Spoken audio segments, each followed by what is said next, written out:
Well, I mean, I can talk, but...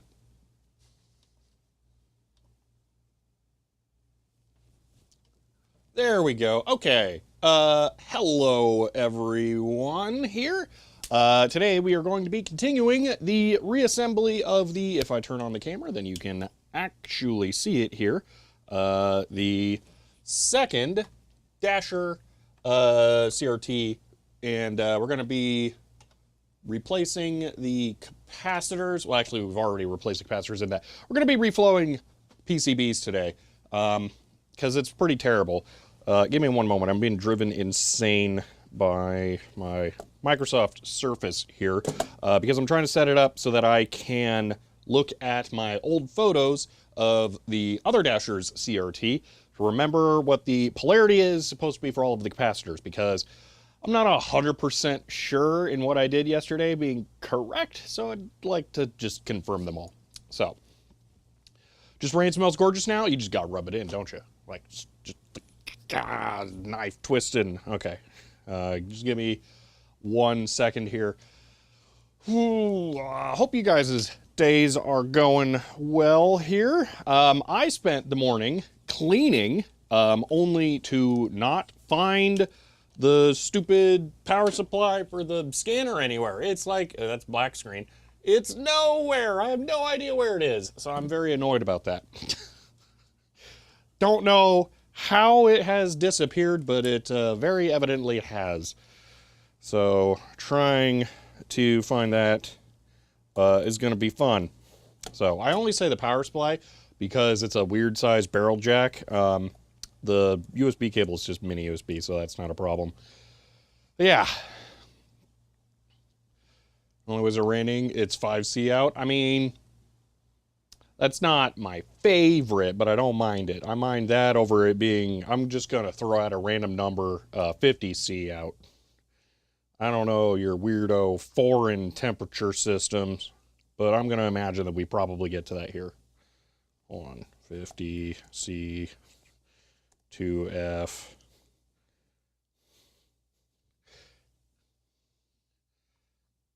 Can't even render a floor in real time. Yeah, no, it'll reach 50C here, 100% guaranteed. That's 122 Fahrenheit. 20C is normal temp? I don't think so. 72C is, or Fahrenheit is normal temp. It's exactly where you didn't clean? Yeah, no kidding. It's a big difference between 50C and 5C? Yes, about, yeah. Roughly the point at which it gets potentially lethally dangerous. Yes, that's Arizona here. Yeah, that's what temperature it will get to. Matter of fact, it'll probably get higher than that. I am not even slightly kidding. Well, I'm trying to find my photos, see how I'm logged in here. 50C is death by heat stroke. I mean, yes, but it's also definitely 100% of temperature it's going to reach here. Guaranteed. All right, this thing's just messing with me. Give me one moment here. I got to sign in with a real account. You chose this life? I mean, I was born here.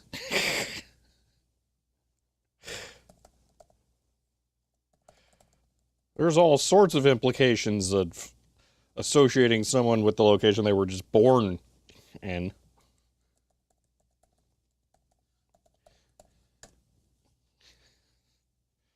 How are you not wearing shorts? Shorts are stupid. I hate shorts.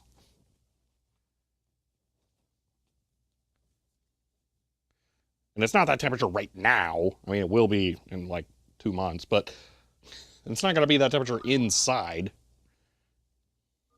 Oh my gosh, it's a lot of notifications. Stop it! No more notifications! Wouldn't live anywhere else? Yeah, I mean, it's pretty awesome here. All right. Photos, albums, data general. Okay. This'll do.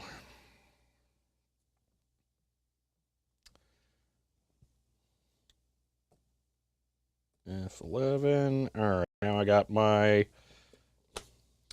data general photo album here, and this is definitely what I want to be going through. These are my photos of all of the capacitors that were originally in here, and I'll be referencing this as we go along today to make sure that they are all in there correctly.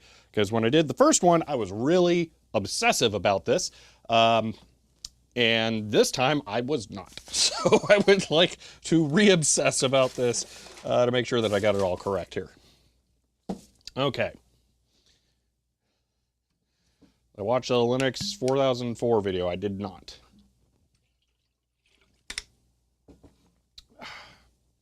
Shorts mean biting creatures can bite legs. It's important not to wear shorts. Yes, there are...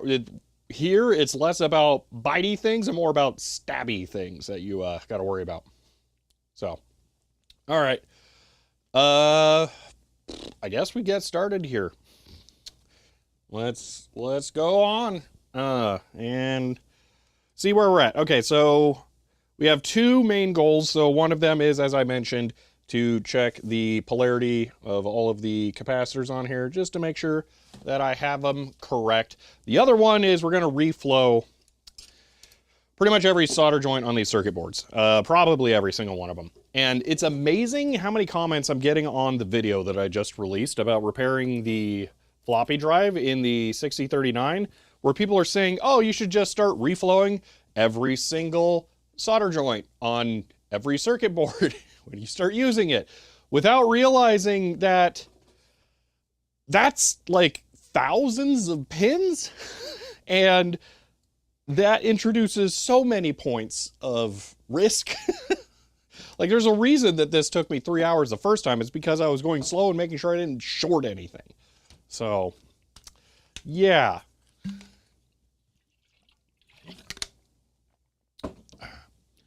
Stony, yes, the serial card is now waiting for, what you call it, a 603, which Playful was very awesomely able to help me procure. Screw or bolt came loose on this thing. I'm just trying to tighten it here. Is this the right size? Oh, that's convenient. That is completely dumb luck.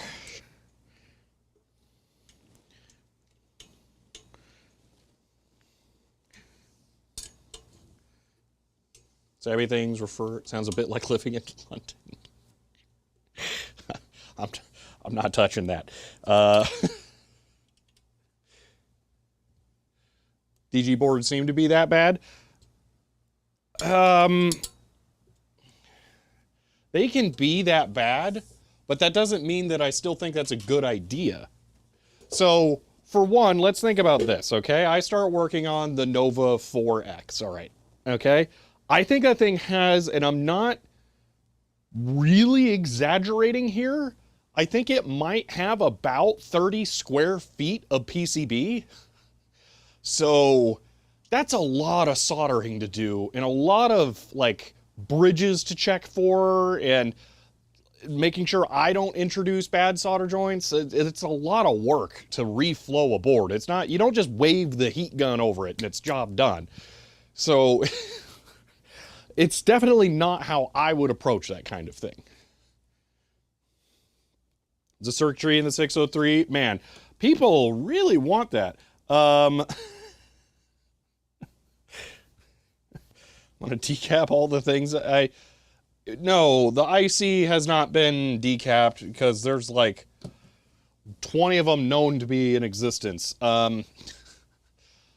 It's not that kind of thing, but the logic is described fairly well in an IC manual. So, see, it's also a lot of streaming content. I gotta be honest, no one's gonna sit here and watch me solder circuit boards just preemptively for probably 20 hours. That's not gonna happen. Do I think the Data General solder quality is worse than usual for the period? Well, I will say I've never just accidentally knocked solder off of a copper trace on anything else before, so...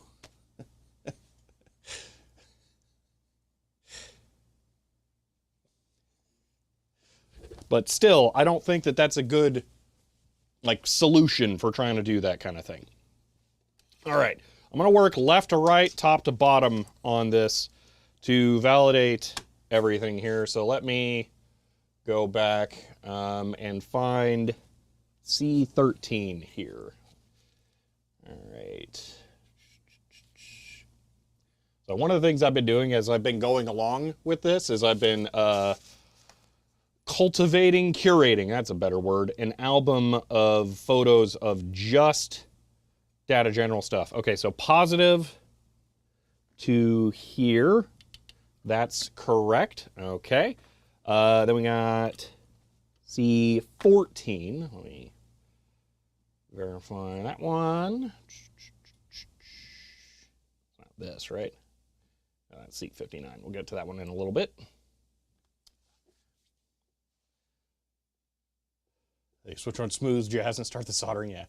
Probably decapped the dead 603. I mean, I could theoretically be successful in ordering that chip. Yes, I got help from someone, and I'm very, very grateful. Am I getting my mitts on that 603 before any recapping happens? Really curious about the failure mode. The pop in a test jig for characterization. See, I can get that too. I'm not sure what you mean, but that sounds like a long shot. It's a lot worse than most early ROS. Yeah, no kidding.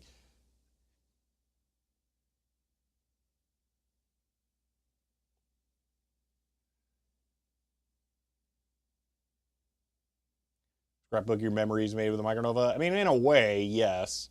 It's more like a technical log. It's just trying to make sure everything is correct. Here's C14. Okay. So positive to this side. Okay. So now I need C11.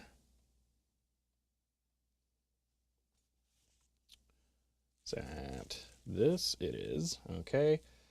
C11 is positive towards the green wire. Check. Okay, so that one kind of, yeah, that one I installed upside down, but I did it correctly. So basically what happened on this one, you can actually see it on the circuit board. Here's why I'm like checking this so much, because it's really weird. These were originally axial caps that were installed in a radial fashion. So it's a little extra confusing because there's two orientations you can put them in. But you can see an outline right here, roughly, where the capacitor was seated before. So I installed this one upside down, but it's correct in the orientation because I just shifted it over to the other side. So if the leads were, like, let's say forming a circle, and I was able to just lift this up and then flop it over onto the other side, it would still be correct. That was just how it was installed before. So I think that one is good. That one's fine. Although I don't know if having the vent be pointing up is a problem or not. I'm just going to hope it's not. So whoever had the wisdom to use a serial backplane for the Nova, then look at my modern PCIe-based machine. FPGA Nova, keep reminding myself how little software there is to run on it. I can't stress this enough. SimH exists and can emulate Nova. There is 0 point in FPGA emulating the whole machine. Literally none. Okay, so that's all 3 caps on this board. Okay, let's go back here. Okay, that's bodge cap. Let's definitely check that one. So positive to this side, check, and I can see that I do have this attached correctly here as well, coincidentally. So there are 2, it's easier to show you this photo. There are 2 stupid rivet things on this, one there and one there. And it definitely could have gone into either one of those. So I did get that correct the second time. So I'm happy about that. That is a giant pot. I never noticed that thing before. Wow. People use Amigas implemented in an FPGA. That's not because they want to have it be in an FPGA. It's because they're sick and tired of working on unreliable, fictitious computers. What do you mean F? It looks like it's good. Brief F? Okay. If we have serious problems, let me know and I will switch it over to MPEG TS. More fun to turn it on and see if the magic smoke escapes? Well, not when it's like all custom chips that I can't get replacements for, but it's definitely more fun to have it be original hardware. Well, there's probably, oh, that's right, the ESD strap doesn't matter. There's no TTL in here. Okay. So, bodge cap is good, not touching that. We got little weirdo cap here. Let me find that one. Might be further up here from my initial order.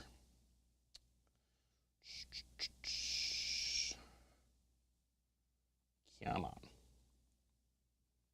Dude, I need to get back to those laminated sheets. Those are cool, but they just take so much time, and I've been just absolutely fried recently. Oh, no, they're getting into the original pictures.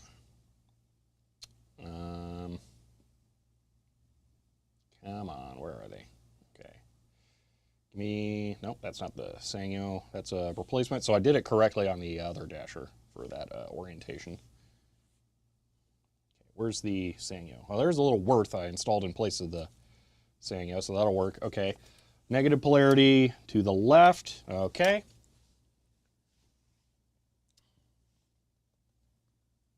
Microsoft Nova support 2 terminals. Yeah, it could support a bajillion terminals. So that second dasher terminal was working. Did it fail again? No. I'm preemptively recapping it because it was a little dim, and based on my results with the other one after recap or not recapping it, just letting it sit, I figured this was going to be toast. Like here, I haven't actually checked any of these capacitors. Let's see what condition this cap is in.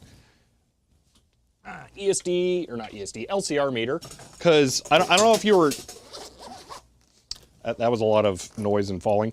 I don't know if you were here when I was recapping the other dasher, but everything in it was complete garbage. It was horrible. So if I just poke this in here, let's see, CS, ESR, so 4.2 ohms and 52 UF. This is a 220 UF cap. I'll take it down to 100 hertz. Yeah, so it's half of the rated capacitance and 10 ohms of ESR there. The caps in these Motorola CRT chassis are awful. So these are now replaced on site for me. So that alone tells me that this is worth doing. We need Doom now that it runs D on the Bendix. Usagi, what have you done?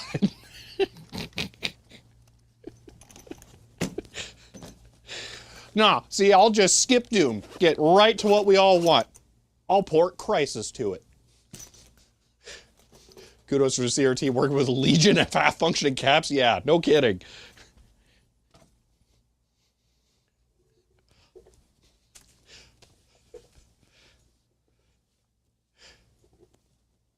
Actually, I meant to ask this or warn about it, but I'm curious if Bendix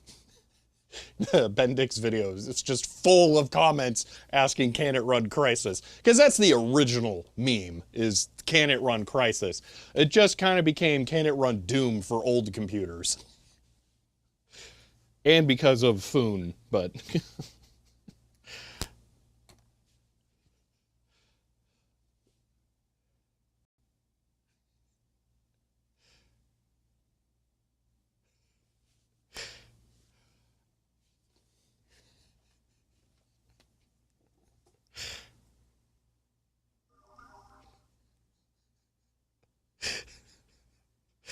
That's so much more true than you realize, Sanity.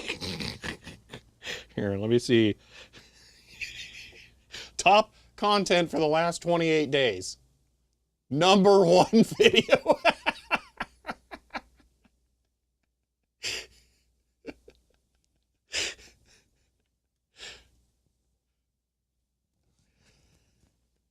Pretty evenly split between can it run Crysis, can it actually play Doom? Oh my gosh.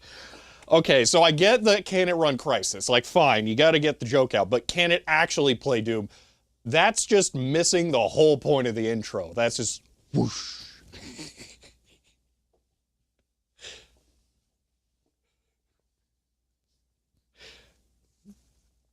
All right, so we've validated the bodge cap and the Sanyo, so now we need to do C58 and C59. Excellent, YouTube peeps love the Doom videos. I guess they really do.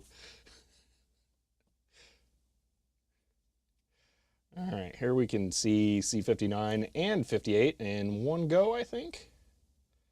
Well, we can just look at the pinch point. Yep, that's good there. And then the metal side being up is a strong indication there. Okay, so the polarity is correct on everything that I did yesterday. Oh, Suggy's video to watch the stream, so don't know if you're serious or not. You got through the intro though, right?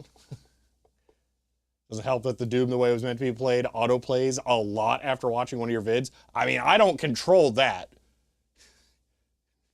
So AKG, the reason it's doing that is because it's trying to find you a good next best video, and because that's my hottest video on my channel right now. If you watch any of my other vids and you either haven't watched that video or you haven't watched it in a long time, that's going to be the one, excuse me, that YouTube wants to throw at you next because it's doing numbers right now. No, it's just the algorithm? Yeah. All right. Well, I think that's everything verified here. So now we can just reflow all of the solder points and we're good to go. This is gonna sound kind of blasphemous coming from a Linux user, which I will just let you know, I am running Kubuntu on here. So, you know, I am running Linux on it. It works great, I swear. There we go, Linux, you know. I kind of really like this thing. Even though it takes the stupid weird kernel that has all kinds of issues and it's evil in that you have to like unlock secure boot PPM nonsense, and then every time you boot it, it's got like this scary red stripe along the top. It's a really nice x86 touchscreen. Those 80K views put Doom TT video over the 1 mil mark? I don't know. Let's see. Exactly. Exactly. Retro Engineer, thank you for the not 24 months, 36 months of tier 1 sub there. I really appreciate that. Yep, it's exactly 1 million views now.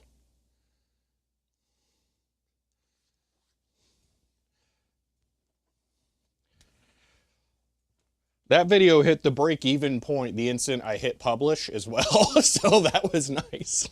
I don't remember where I got the Doom shareware. I think it's extremely possible the answer is Goodwill. So at most it cost me like $5, and then those computers that I used in that were literally e-waste. So it was that's one of those videos that makes me look at the like 20th anniversary series and go, no, we don't want to do that. No deck talk? Have you guys not been hearing the deck talk? Because you should.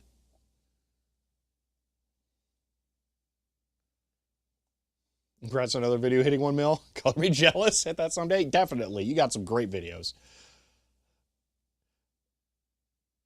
Yeah, it's pretty rare that they do. It's taken a lot of time for them to clamor their way up there.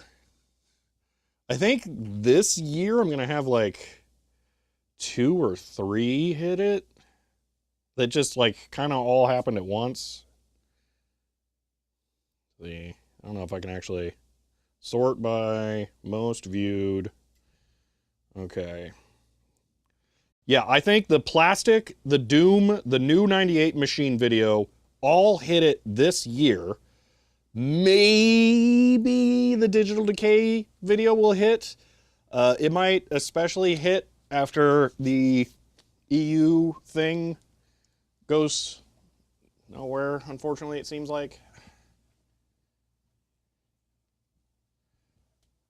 Swarm, thank you for the 100 bits there. Did not hear it for the sub just now. Okay, did you hear it for the bits? The Windows 98 video, I think it's at 6.5. Yeah, it's 6.5 million.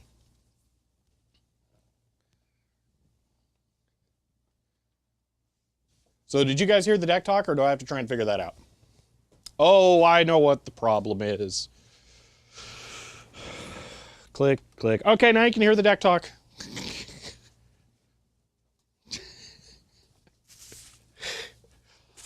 All right, well, if these caps are all done and good, now let me put them back in the bags. Let's see, 100 UF.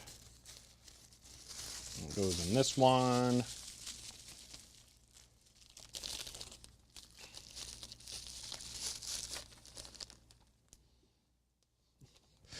I will say, Usagi, I am very disappointed in how well the thumbnail test is working.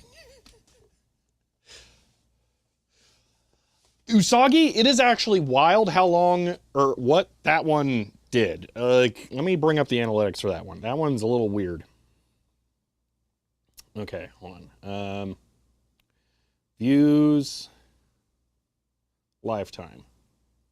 No, come on. Here, where this? Hold on. Magicotech says CHEER 100. Are you sure? End of line. Yes, I am. Okay. So, you can see, this is for the Windows 98 video. PROFECY 90S subscribed at tier 1. They've subscribed for 5 months, currently on a 1-month streak, and says yay 5 months. End of line. It has had several spikes, and when I first released it, wasn't even the biggest spike. It is weird. So there was no one point where I was like, oh, this really hit. No, it's been a slow go.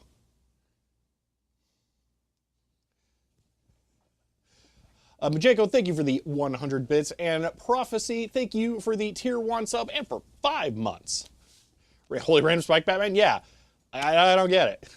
Looks like a quality, like the air quality graph from when it's not your fan. Yeah. What happened to that huge spike? No clue. I could possibly try and correlate some stuff, but I have no idea. Oh, you know, wait a minute. Maybe I do know what that is. Hold on. Can I actually figure out? That was August 2020, maybe July or June. I don't think there were any huge videos then. Because sometimes you can have that happen where it'll pick up if another big video hits. Maybe that's when the clone CM153 video came out.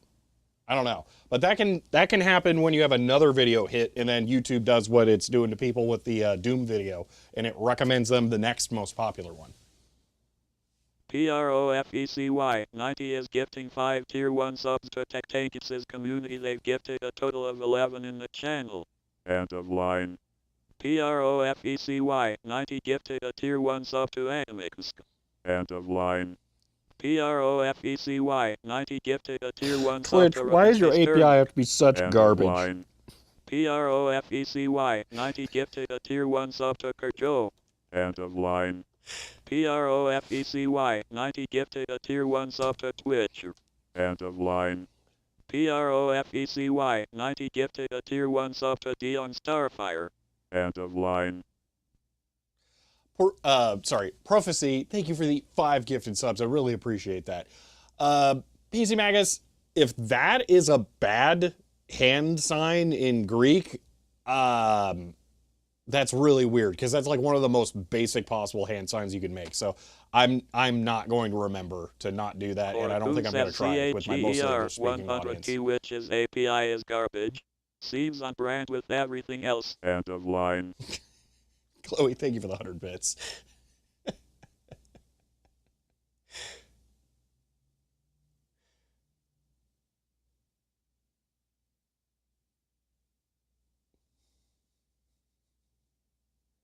Yeah, there's lots of weird hand signs that can be interpreted like that. It's just not worth messing with this. Or messing with it. I'm an English-speaking audience. Just interpret my, bodily hand gestures as English. CHER 100 dot compared to chat. The Twitch API is completely sane dot. End of line. Majenko, thank you for the 100 bits there. Yeah, generally interpret English language streamer as having English hand gestures. That'll solve the problem. All right, that's the 220. So that one can go there. Where's the other empty bag? Oh, on the floor. Neatly organized. Okay.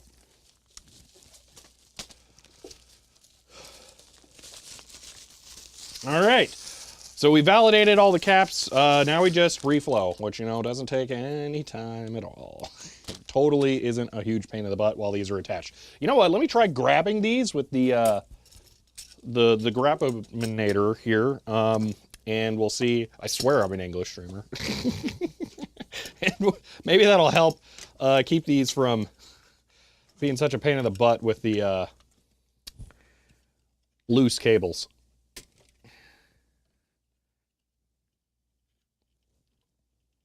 There we go. Oh, I do have to remove that. Okay.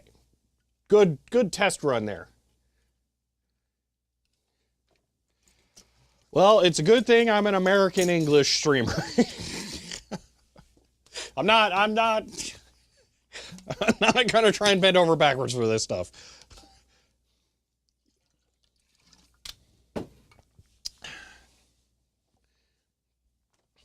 Okay. Let's pop these screws out.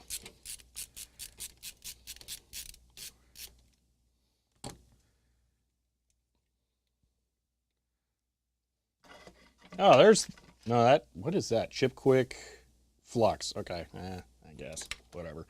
I thought that was the other flux that I ordered, but no. I mean, technically I did order that, but whatever. All right.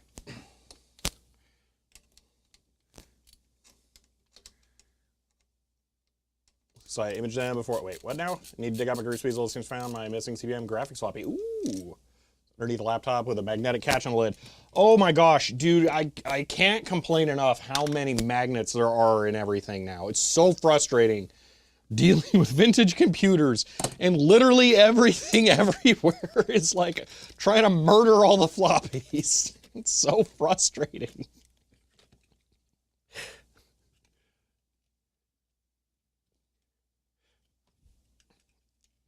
All right, there we go.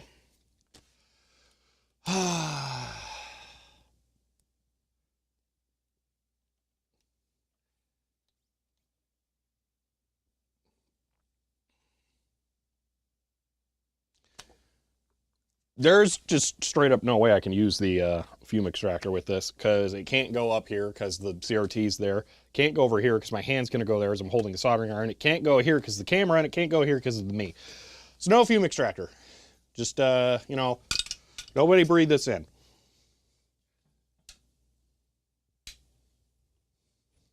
Oh, that's awesome, Ben.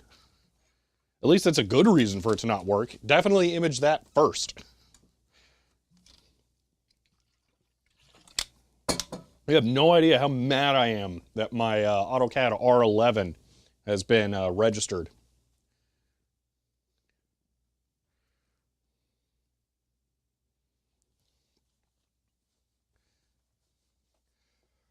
Are you cisgenning single serial list today? Is expected to take up...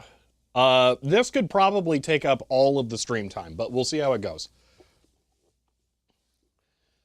This took me 3 hours to do without, you know, casual yakking last time. So we'll see.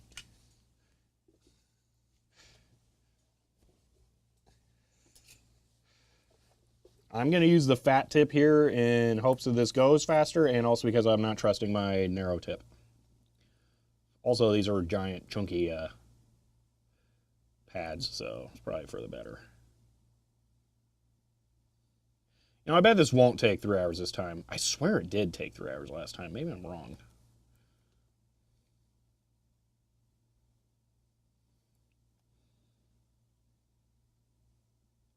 I don't know why I picked the dumbest possible place to start.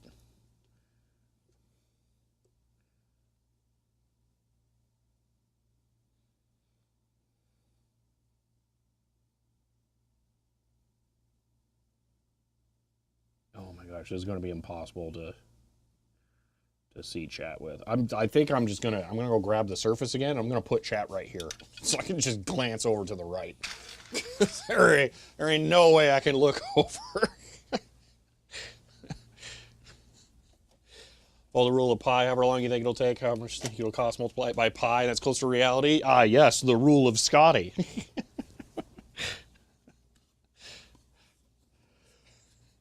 It's better to under-promise and over-deliver.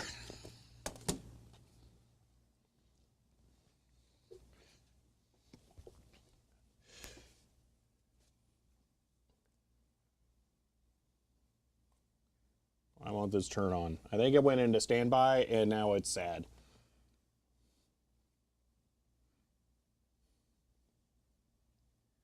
Oh, it's real cranky. Okay, I might have to like hard power it off. There we go.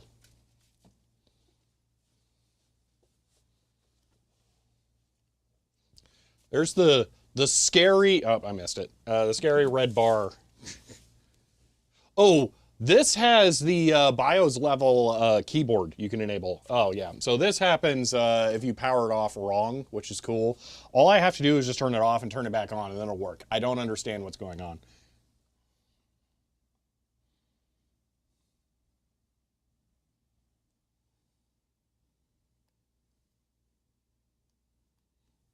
All right, I'll give you a chance to see the scary red bar. Oh, no, the bootloader's unlocked. Ah! Okay.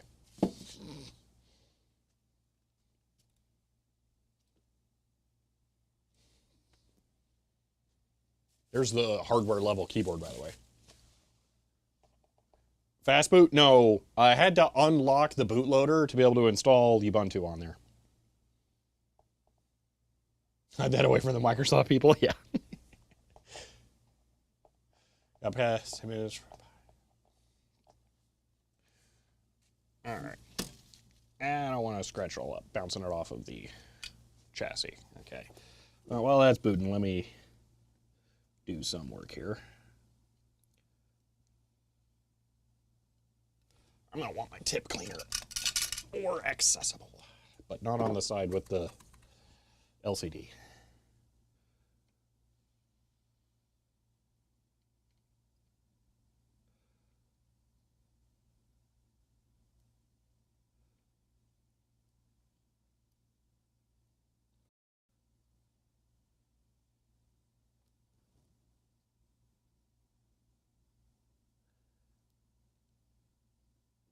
How was the solder like falling through the hole on that one? That was weird.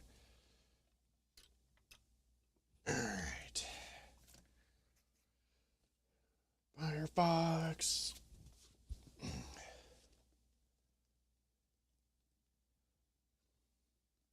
It's not wrong UEFI settings. It's literally just a scare tactic that the Surface uses. That's just how it is. At least you can unlock it. And it's UEFI, not Android. Well, I mean, it is a PC. So, yeah. Just hit me. I'm going to have to plug the keyboard in. I cannot, for the life of me, find a non-garbage Wayland touchscreen keyboard. They all suck. Every single one of them.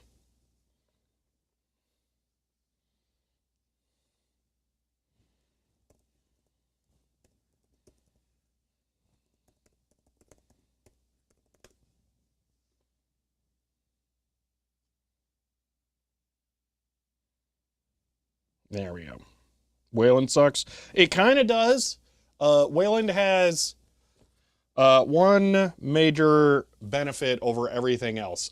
I can take the display and do that, and it actually works correctly. No other rendering interface works that well for me.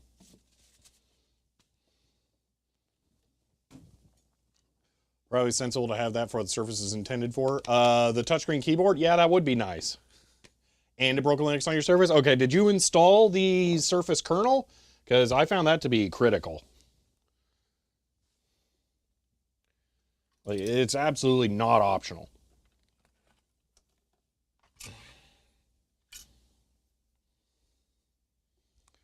All right, let's keep on trucking here. Okay, did that? Haven't done this one.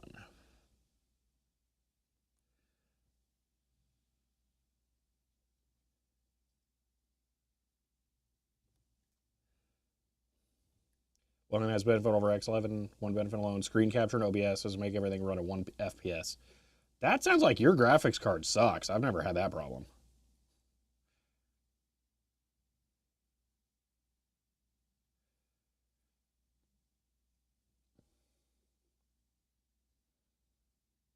Linux bootloader is signed to be compatible with Secure Boot. I don't know. I think I couldn't even change the EFI boot order without doing that or something. I don't know. Windows is really touchy about that, so it doesn't surprise me that the hardware incarnation of Windows is like that too.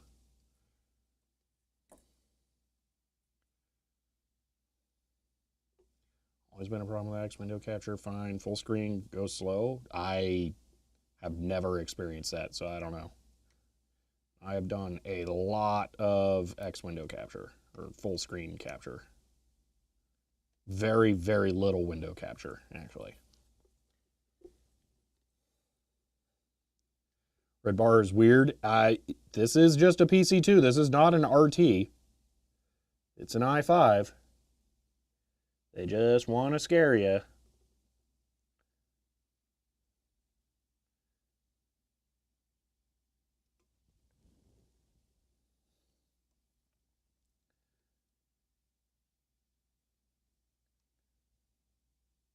Oh man, I meant to take a picture before I started soldering. Oh well. Dang it.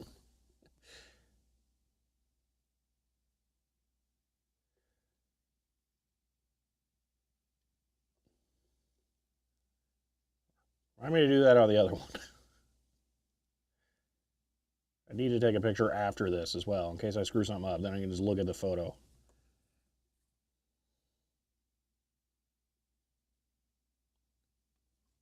Oh, I've never done that before. Got a bunch of black goo on there. Whoa, that's really bad. Jeez.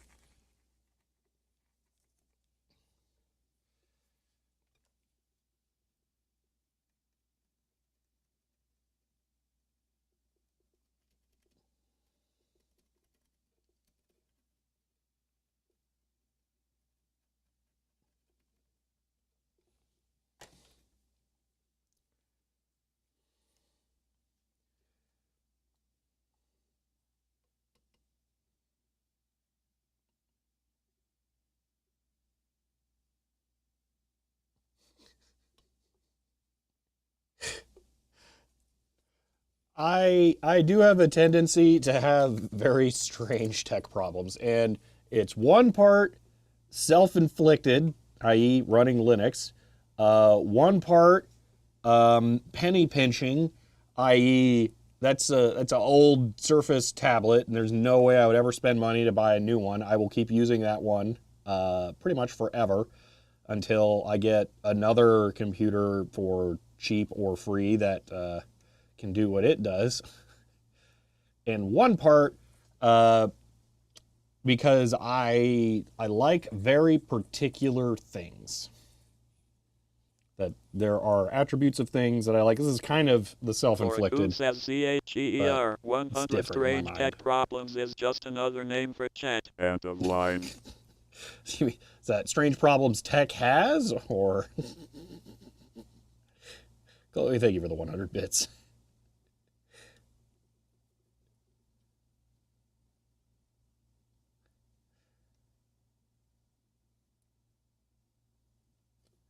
Oh, man. I just thought of like a really good point redeem.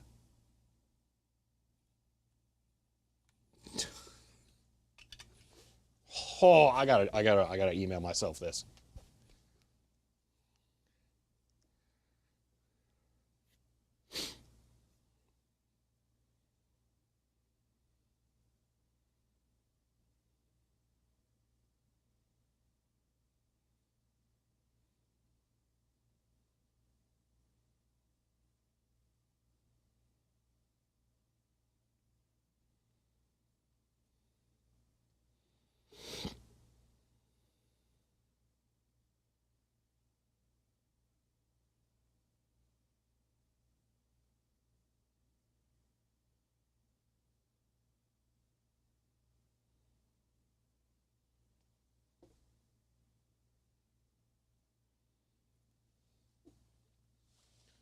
All right. Good. Any more redeems? I have points to burn. Okay. Here's my thought for a point redeem. For like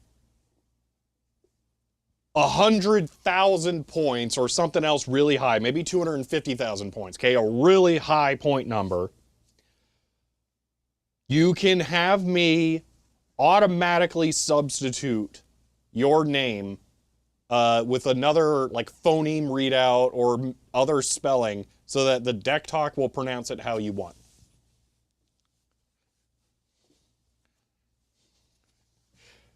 So Majenko would not have to be Magic Contact anymore.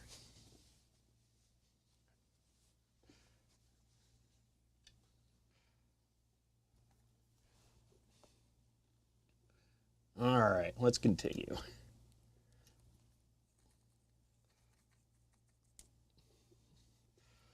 Point value is not final.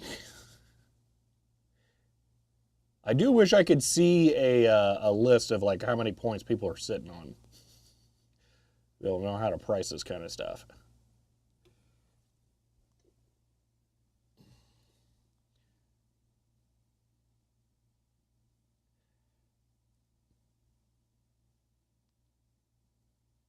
That can only go wrong. I mean, I will have veto request. Basically, if it doesn't read at least slightly along the lines of what I think your username should sound like, then I'm going to reject it.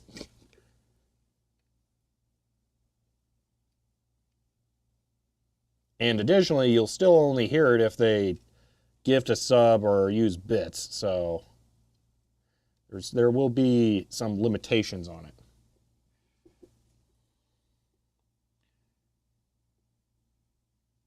Ben, I'm going to leave it up to you guys, and you'll have to use the like online deck talk thing to determine how you want it to work. I will then listen to it once and then determine yes, no, I will accept it.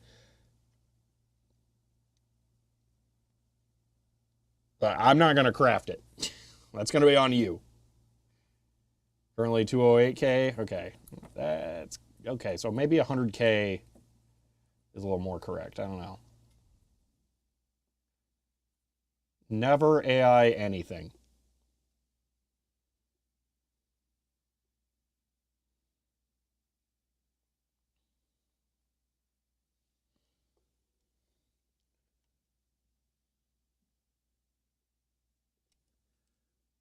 How about, it isn't something bad in a different language? Because again, I'm going to have it be restricted to what I think your current Twitch username, which has already gone through any like profanity checks, it should be roughly what that should be pronounced like.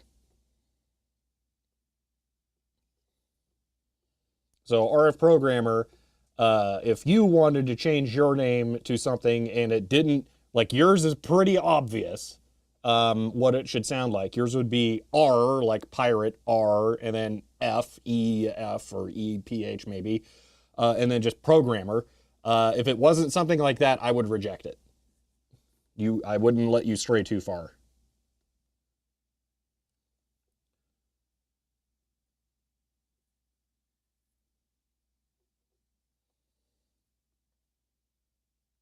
Well, since I get read out loud, I'm going to go, I'm not going to do that. And that I run a very definitely family-friendly type stream, I think.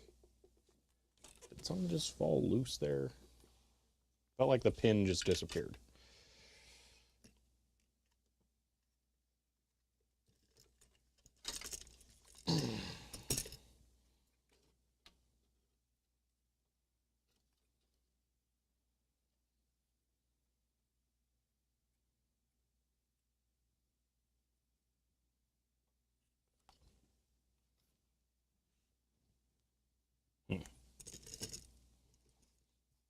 Your stream is set to 18 plus. Yeah, see, that's not the kind of thing I'm going for.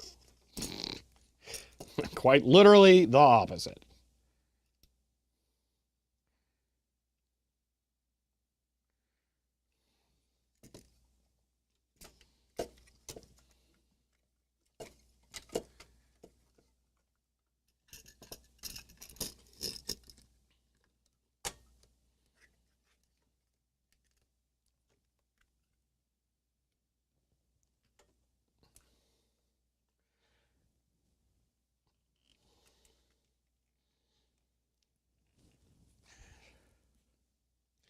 I know for a fact people watch my videos and streams with their kids, and I don't want to make that an uncomfortable situation.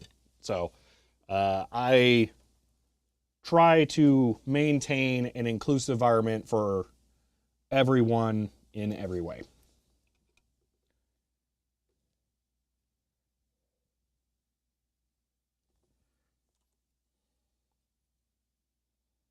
Listen to Friday streams in your office to work. That too. That also, just having it be socially acceptable. That makes sense too.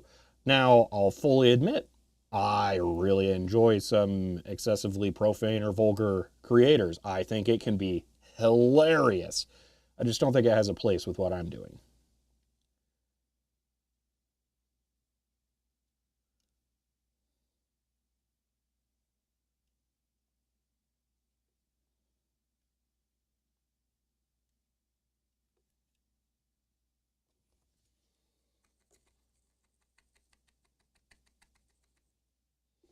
Cat is sometimes watching the stream. Yeah, you don't want your cat getting any ideas. They're conniving enough. Are the people under 18 watching? Yeah, that's what I'm saying. I know for a fact people do that sometimes.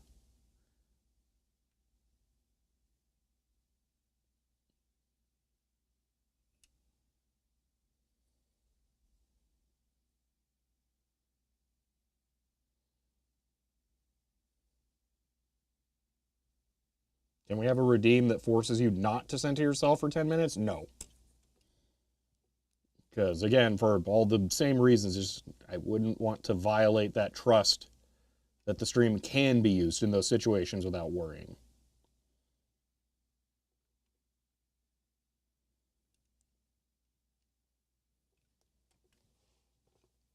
Right time and place. One people seem to have a hard time with. Get on my Discord talking about not saying regularly. Jeez. Yeah, no, it's definitely not the right place for that. Don't care what you want to do, but not here. Smells like I just got hair on my iron again. Yeah, I definitely did.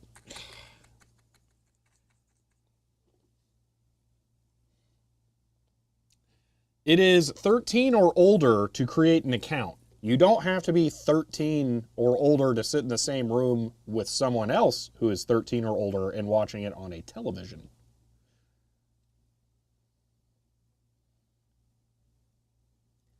So no, not all viewers are guaranteed to be 13. You have to be 13 to be able to consent to the legal agreement with the help of a parental guardian. Or just a guardian. They don't have to be your parents, technically. So that's why the 13. It's not because they only think people who are 13 are going to be watching this stuff. It's because you have to be 13 with guardian consent to agree to the terms of service. Those are two very different things. You think Disney Plus, with all their movies for 6-year-olds, thinks that they're only 13-year-olds and older watching? No.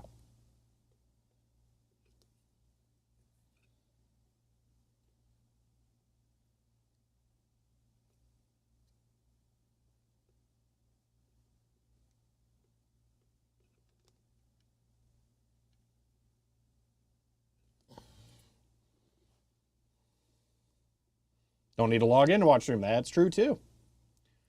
Redeem not have a tangent for 10 minutes. Yeah, now, come on.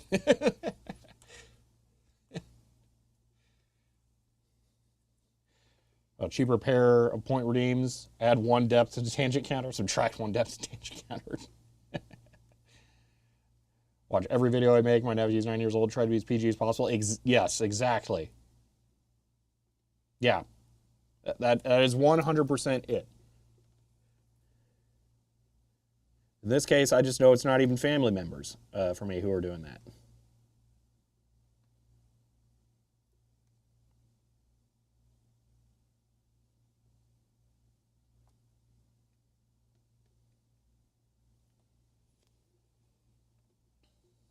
Tech hyperfocus, yeah.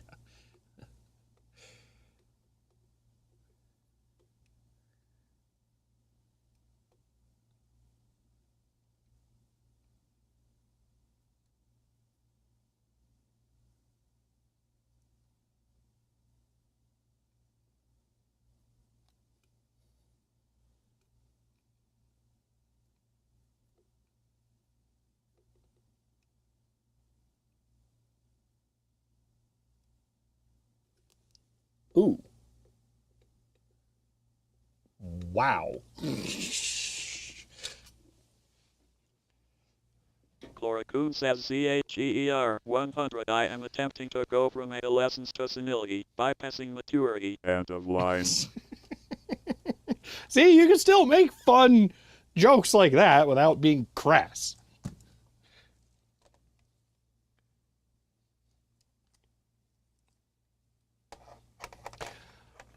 Well, now, I disagree with that sentiment overall.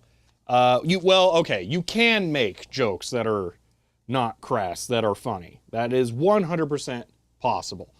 But it's a different breed of joke that is crass and funny. They both exist. Some of my favorite media is crass funny. But it can absolutely exist without it. Did they even try to get solder on this resistor leg here?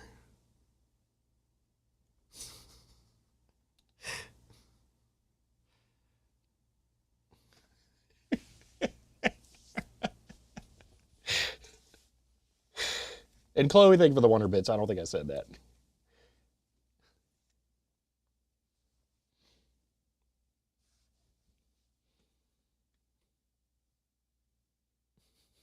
That's pretty bad. Why would you need electrical contact there? Yeah, I mean... Anyway, Philip, since you're here, actually, it's occurring to me, this is a different revision, or a different example, I should say, of the M3000. What was different about your 70-volt power supply? I was curious if we could potentially see if that's the same here. It's Data General quality. Technically, this is Motorola quality. We know it's not a Data General part because it has silkscreen. It's a diode leg, so it only needs half the solder.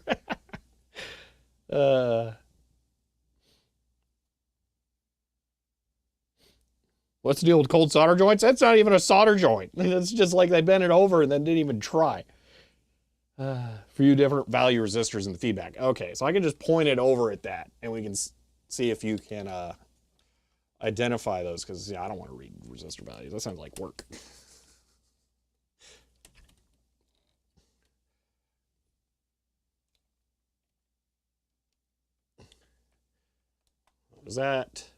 Was it those two? I think it was.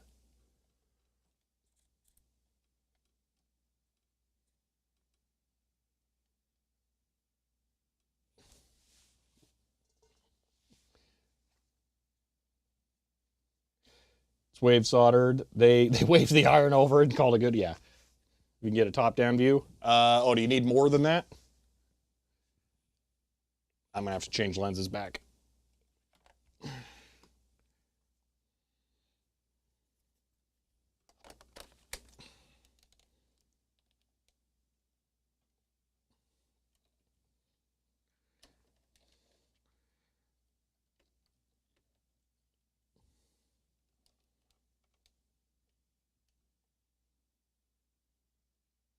I think that's all of them.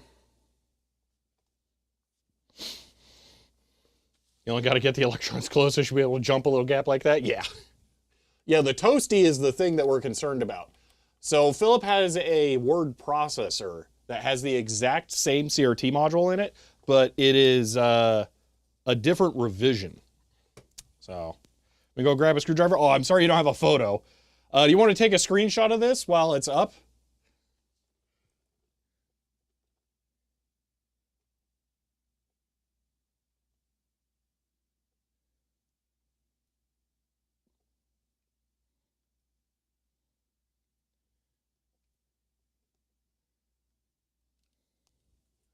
Got the screenshot? Okay. I'll show you guys one more solder crime on here before we're done, too. That's going to be the last thing I solder because I'm curious how it goes.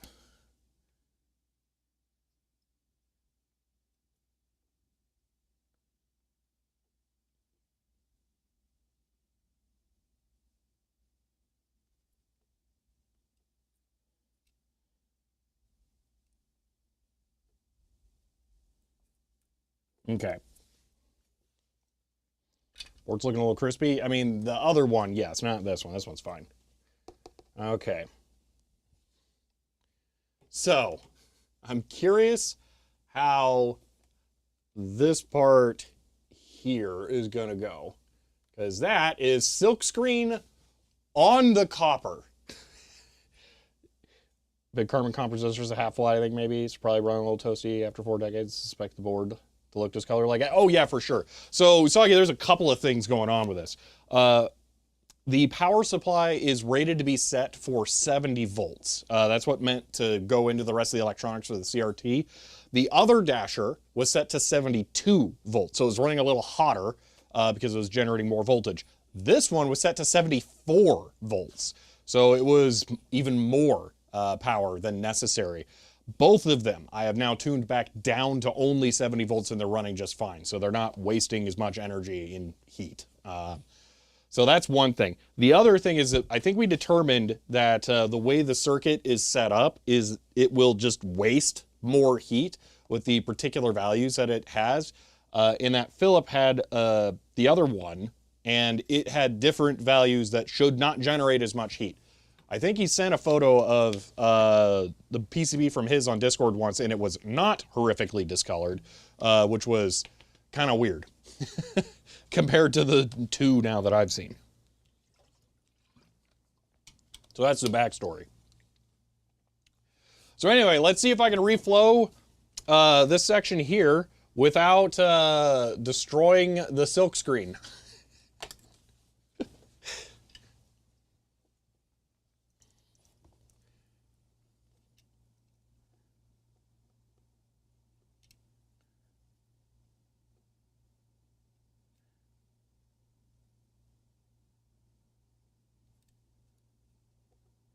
Looks like I'm going to make it. There we go. For silkscreen, yeah. How engineers do incredibly brilliant things sometimes, like I got too much voltage, just burn it with a fat resistor. Yeah, exactly. It's so dumb. My tip is dirty? Only very, yes.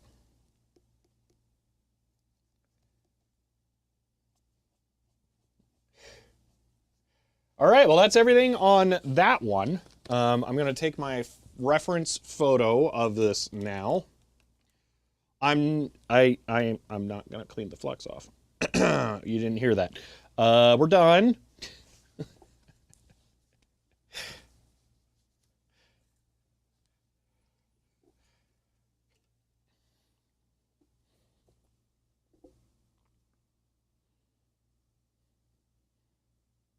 This phone does really bad with bright subjects with the default camera settings. I guess that'll work. Up here, take silk screen off. Maybe. It's more that I don't think it's going to really matter. So. Or any fluxes, no clean flux? Yeah. Like to leave a little flux so the next person has to work on it? Yeah. I mean, they certainly did for me. That's not mine. That's not mine. None of that's mine. There's a little bit here. That's mine. I could just pick that off because mine goes on kind of crunchy. Theirs is sticky. Oh, that one came off. Wait a minute. Can I pick this all off? Ooh. Okay. Okay, I'll clean the flux off this way. This is like when you go to your dentist and it's like, oh, it's a teeth cleaning, and then they grab a pick.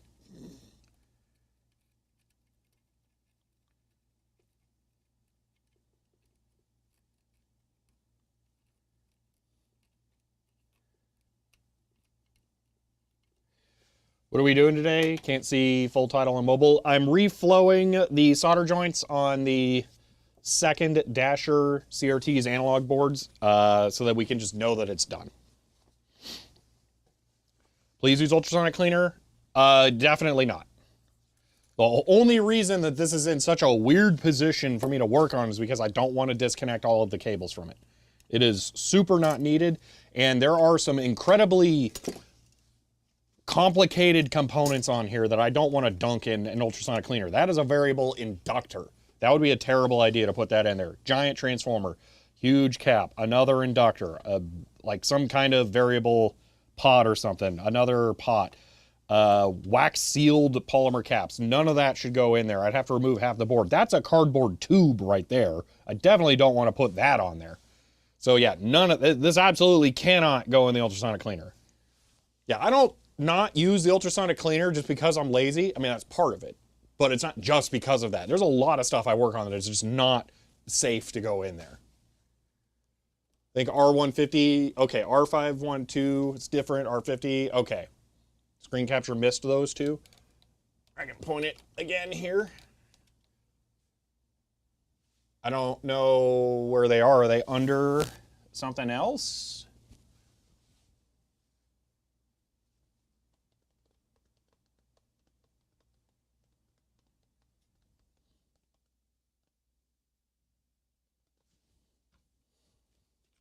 Well, the linear regulator, Usagi, can also be really good if you need a truly stable power supply.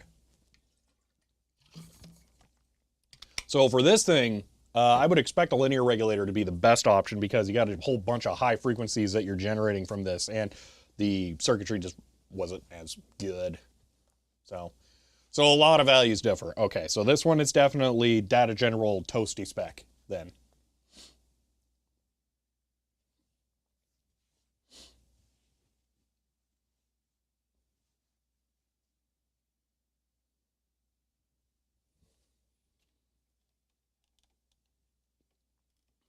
All right, now we got to reflow that board. So this one is done. Let me get the retention screws back on for that TO3 package thing. That's why some of the best get rock solid deregulation. Yeah, that kind of stuff. Those can be nice. Philip, insert joke about all of the resistors being brown and black because they're toasted. But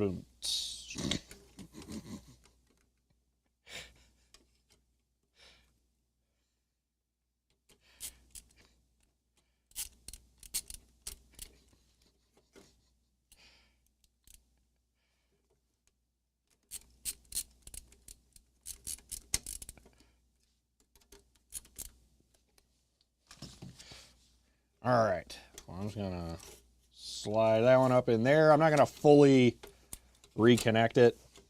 I just want it to be there. Oh, that green one is so short, man. All right, so we're going to do this one this way. And I'm going to be smart. I'm going to take my picture now. Oh, that sucks, Ben. I haven't had a modern magnet device actually kill a floppy yet, but I've been so concerned, so that is disheartening.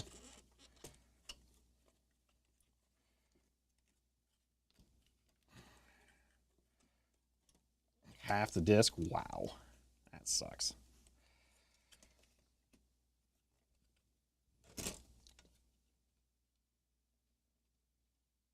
Only difference, those two resistors, real easy mod? Alright. I don't have giant resistors like that, so I'm not going to do that. Additionally, I don't want to modify this if I don't have to. It's not like he's going to be on for hours and hours, so it'll be fine.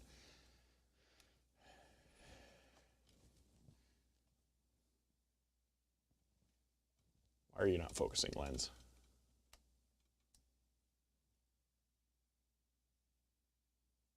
Come on, you can figure this out. This isn't complicated. There we go. It'll work fine. Just run more. Yeah. I am tempted. Maybe on this one I do it. Maybe I leave the board mounted up like that. I don't see a reason to not. It's not going to interfere with anything. And that'll let the heat dissipate more directly.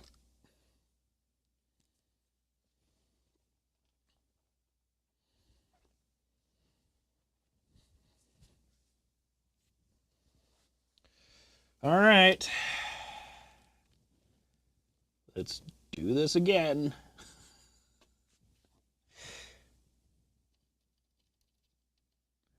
There are some really toasty traces in here. It's not flux there. That's actually cooked trace, but is this attached to the neck? No, it's not. There's space back there. Don't worry. It's close, but it's not applying pressure to it.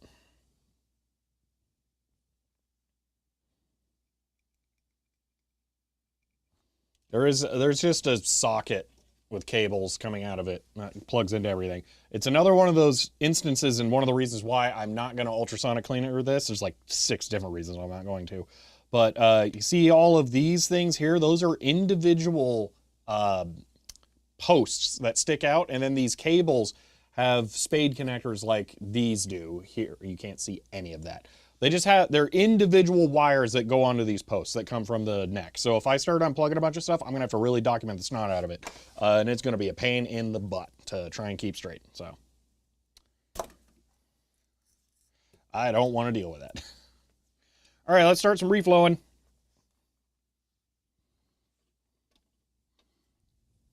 What time are we at? We have lost an hour. Okay, we're gonna beat my other time. For sure. But we're not going super fast.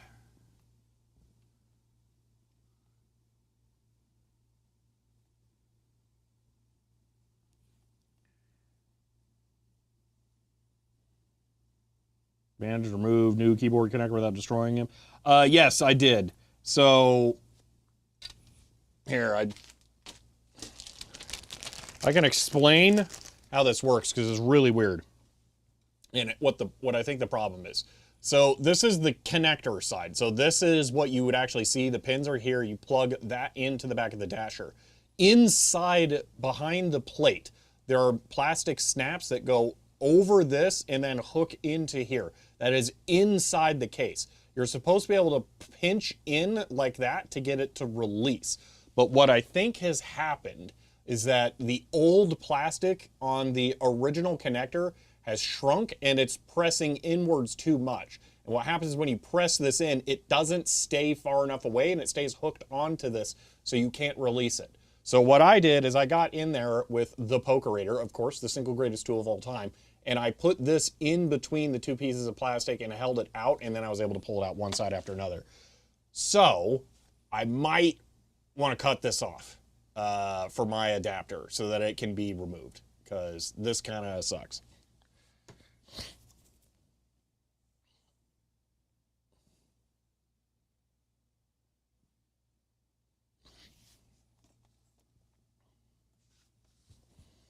Where's my coffee? Coffee. Need to replace my sockets? No, I'm not doing that. They're fine. They're just old. I mean, if I really wanted to, I could probably heat them with a heat gun and then bend them back out. I would rather cut the tabs off my new parts than modify the old parts. All right, let's continue. I don't think I did this one, but I don't know.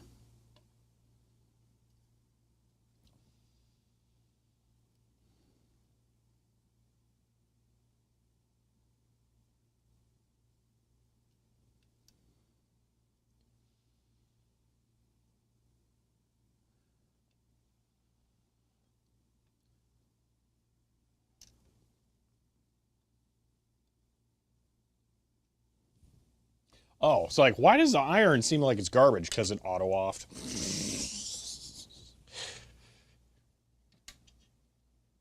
Or just have a poker glued to the dasher just in case, yeah.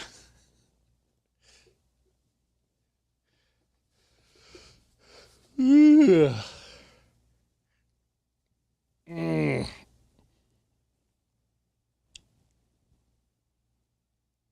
Ugh. Let's get these out of here.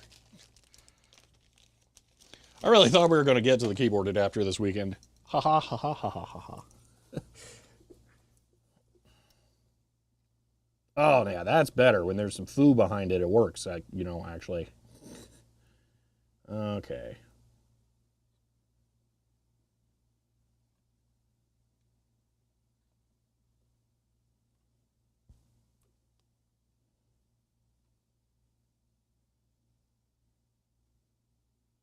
I think a lot of these are like unpopulated parts or just vias. But gonna reflow them just because I'm being indiscriminate here. All solder must be changed. Not replaced, just made different.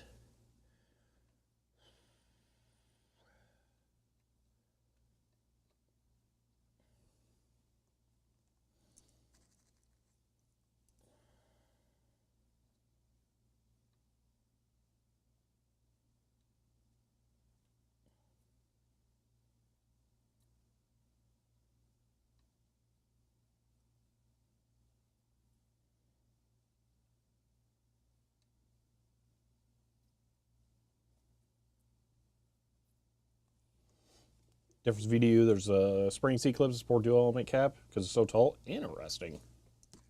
Weird.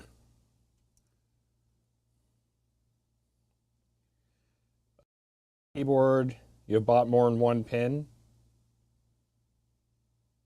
I can make the keyboard adapter right now. I'm missing the opposite pins if I wanted to connect the keyboard to something else. On that, I have the Pi Picos here and all that other stuff. I think I've been carrying them back and forth in my bag because I forgot to take them out. No, they're not in there. Where did I put them? I mean, I'm smart and don't lose things constantly, all the time, forever and ever. Yep. Oh, there they are. I'm extra wanting to find these because I got to show, because clearly the company reselling these, and it's definitely reselling them, knows how to buy these. There we go. A reel of Pi Picos. So yeah, they come on a tape reel.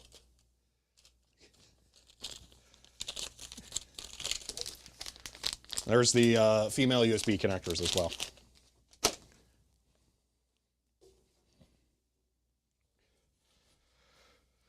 Whew. Okay. Lost track of where I was soldering, so we'll just have to do all of it all over again.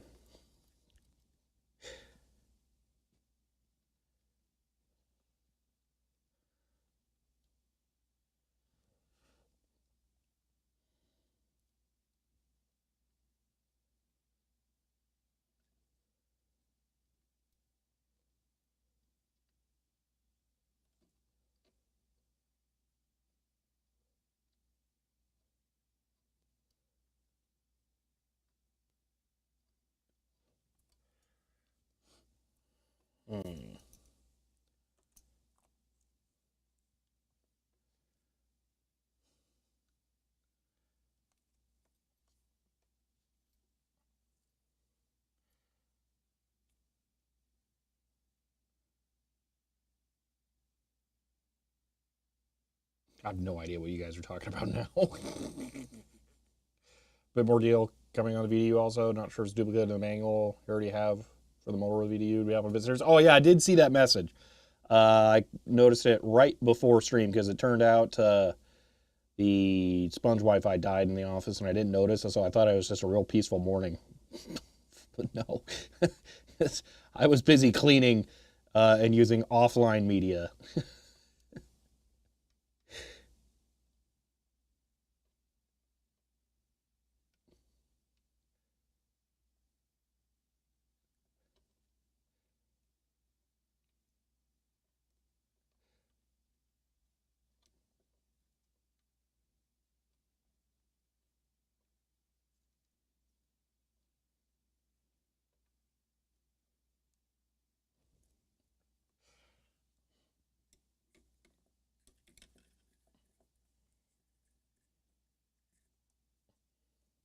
Rides oscillator and pulse width timings. Huh, interesting.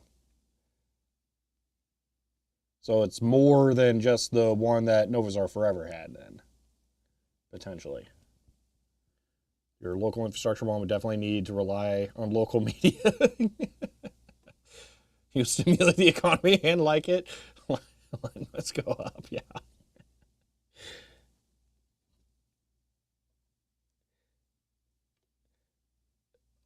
The offline media is definitely a internet problems proof solution.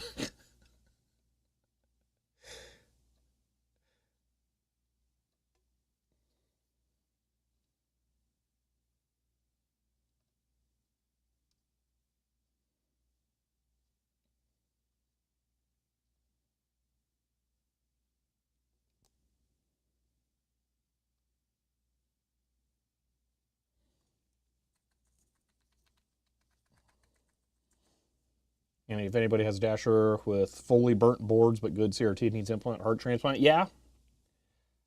I don't know that I would redesign that part since really all it is a 70-volt regulator. If it came down to it and this part was just trash, I might try and come up with a modern replacement.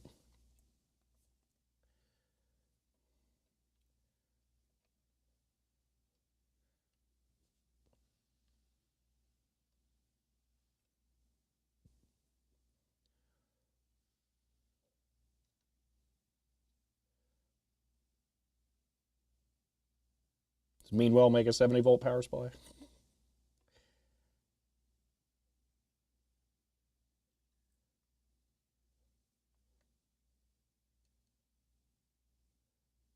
Oh, I love using the big boy iron. I love it. I love hitting these like mounting tabs and then just watching it slowly melt across. More so if the flyback is back. Wait, flyback?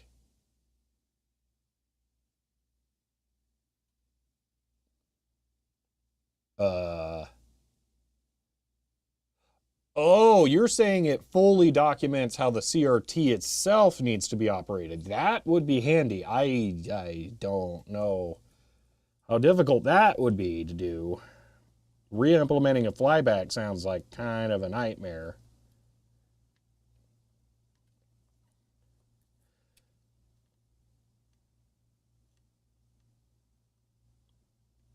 The gist of a flyback seems kind of switch mode power supply like, so maybe it'd be possible to do with some modern stuff and some creative implementations.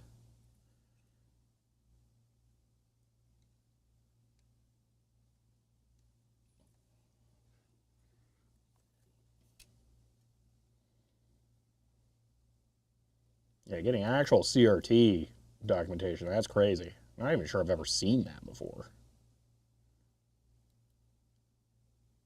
Like, I got the Wells Gardner manuals for the Hydro Thunders, but that's just like the logic board. It does not talk about the tube.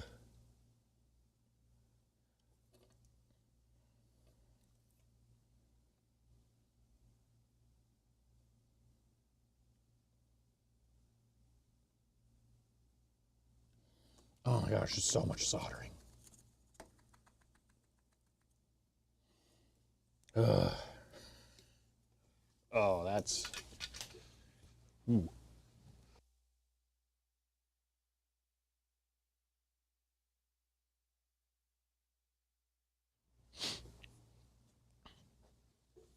Ooh. Okay. Oh, man. Ugh. So much staring at a small thing. Gotta get back to work. All right. Good luck with what you're working on, Usagi. Thank you. Ugh.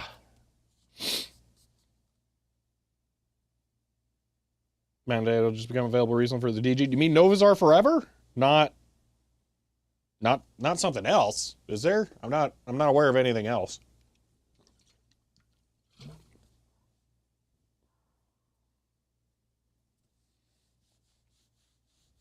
I need a minor break here.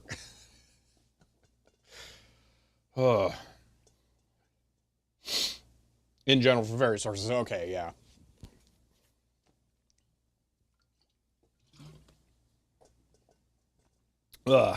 I finally get to contribute to that once I find the scanner power supply. Really, really need to find that thing.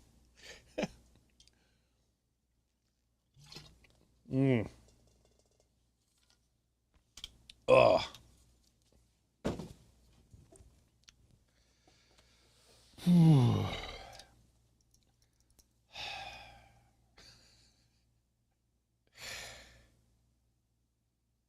All right. Here we go.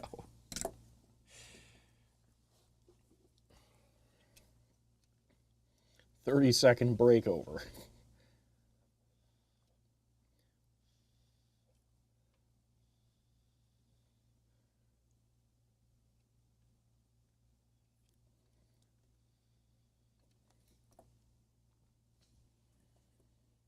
Why wouldn't you put sound generation on the video board? I mean, it might have had RF video output during that era. So there might actually be a reason to do that. I wouldn't be too surprised. There's a chunk of cut leg just loose on there.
Recapping terms using a literal shovel. This board is made for this kind of work. So, like, look at the size of this pad compared to the size of the tip. This is an appropriate tip. This is meticulous for this. Additionally, getting a lot of heat into these to fully reflow them is critical. That's the whole point of what I'm trying to do. So using the high bulk temp solder tip is the right play here, I feel.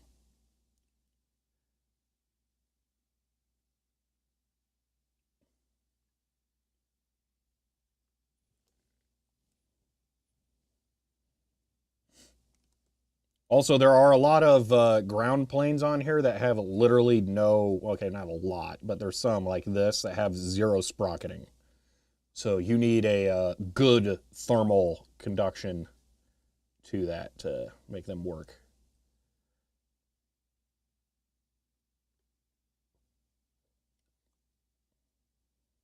But there's also a lot of like space between pads. This is nothing like the async card.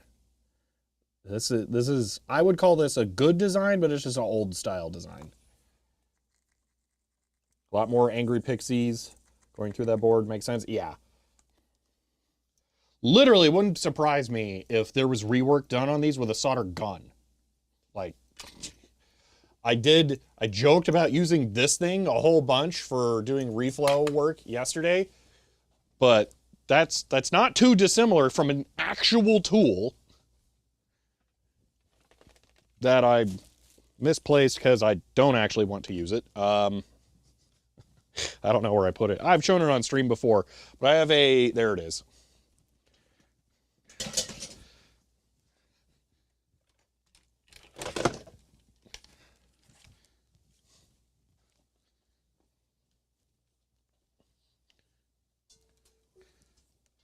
This is an actual soldering iron.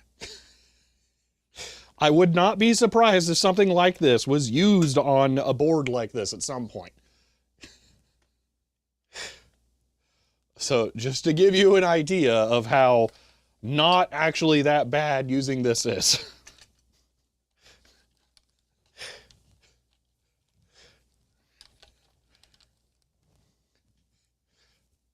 I'm gonna put this iron back where I thought it was. Just to say, in another room far away. It's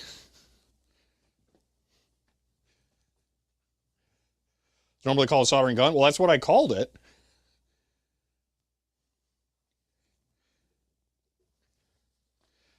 The all-important lens flashlight bulb, yeah. Looks menacing. It's kind of scary.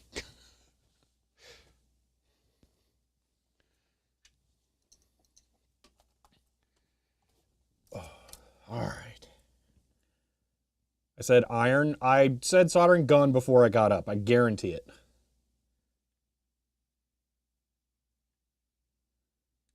Rolled the tape. Before I stood, I said soldering gun. I said soldering gun, then held up this, and then walked and got it. I may have said iron after, but I did call it a soldering gun.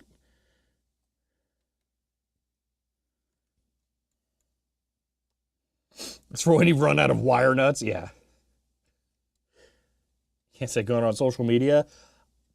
I think what's probably the most popular, I was going to say what's the most popular category on Twitch. I was just assuming it'd be Fortnite, where they would definitely be saying the word gun constantly, but it might be something stupid like just chatting or hot tubs.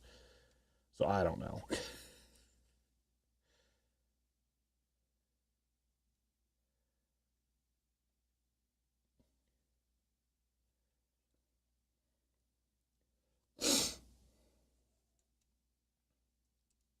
It's almost a perfect weapon set when you put it down.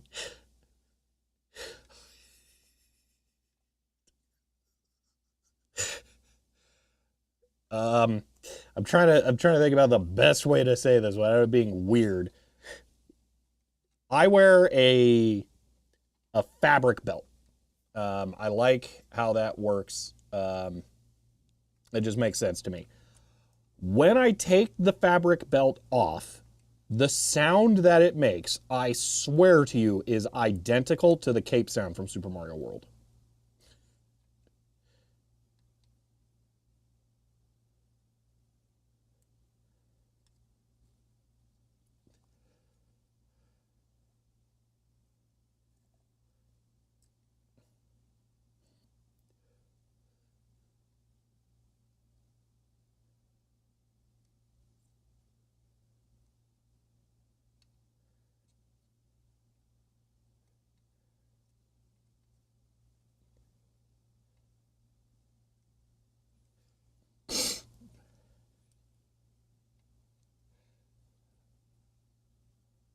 Additionally, a trick I've been doing more recently for stuff like this, where I'm hunched over in a, totally good for your back kind of situation here, I've started putting the belt buckle on the side. It's way better. It's also nice for when I'm carrying something really big that I'm holding up against my body to get the center of gravity to a more favorable position, and I don't have to worry about it rubbing up against the belt buckle, because the belt buckle is all scratched up for me doing that. Having the belt buckle on the side is nice.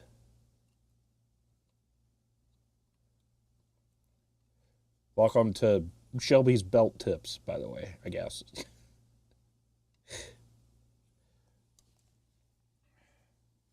Are you doing solder work with long hair? I've been doing it long enough. It's fine.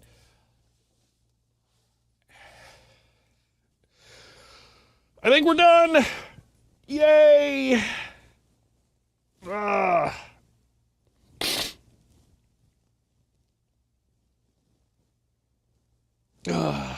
Face goes to the center to the grimace. Yeah. Okay. Break time.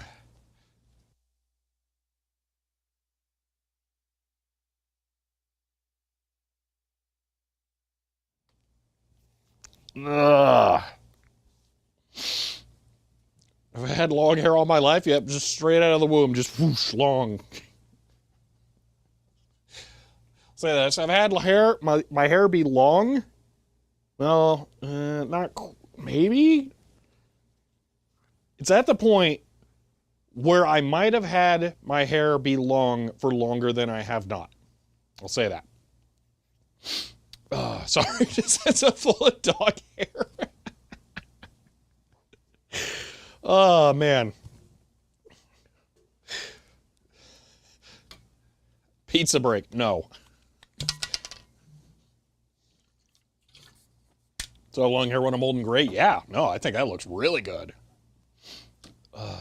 Brave having long hair in 50-degree heat. So you say that, but actually it's brilliant because getting sunburns on your neck is like a really big thing here. So having the hair that's like a permanent shade, awesome. So no, this actually helps with that. Helen Croft subscribed at tier 1. They've subscribed for 30 months, currently on a 2-month streak, and says 30 months. End of line. And oh, you said 30. I was really confused there. But Helicraft, thank you for the tier 1 sub and for 30 months. I appreciate that. It's also thermal barrier. Yeah. Hated your long hair in the summer. You were doing it wrong then. Oh, man. Oh.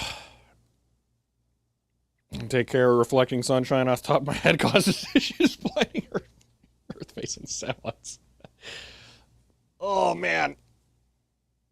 Hello, Playful.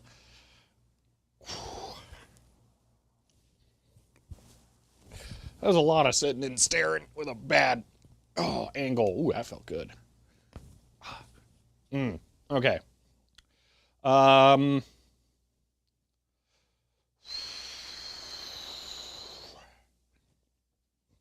wish I could... Oh, I kind of got that.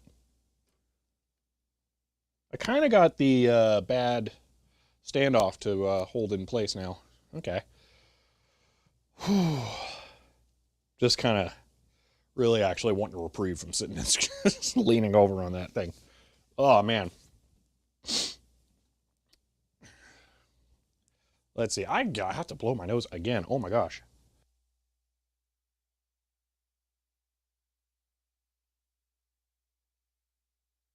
Ugh.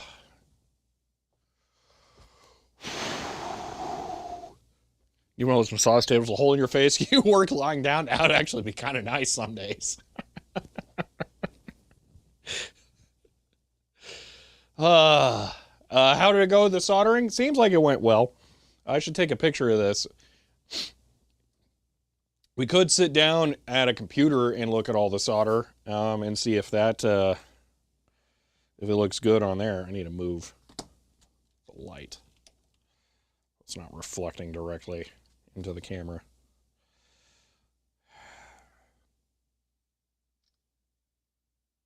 All right, I got the before and afters now. Man, should work better than it did? Yes, it should, as long as all of the stuff is actually the correct orientation. Oh, I got an unrelated thing. This is a good tangent while I recover. Prime. They've subscribed for 3 months. End of line.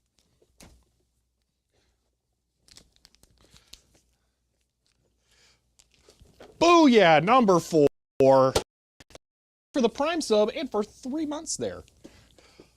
Yep. Drawer set number 4. Now I can fill the hole where the license plates are. I'll find a more appropriate place for the license plates. I might just move them over to the left. It looks like there's room there. But yes, I've been on the lookout for a fourth. And it finally made sense to pick one up. So now I won't have the gap there.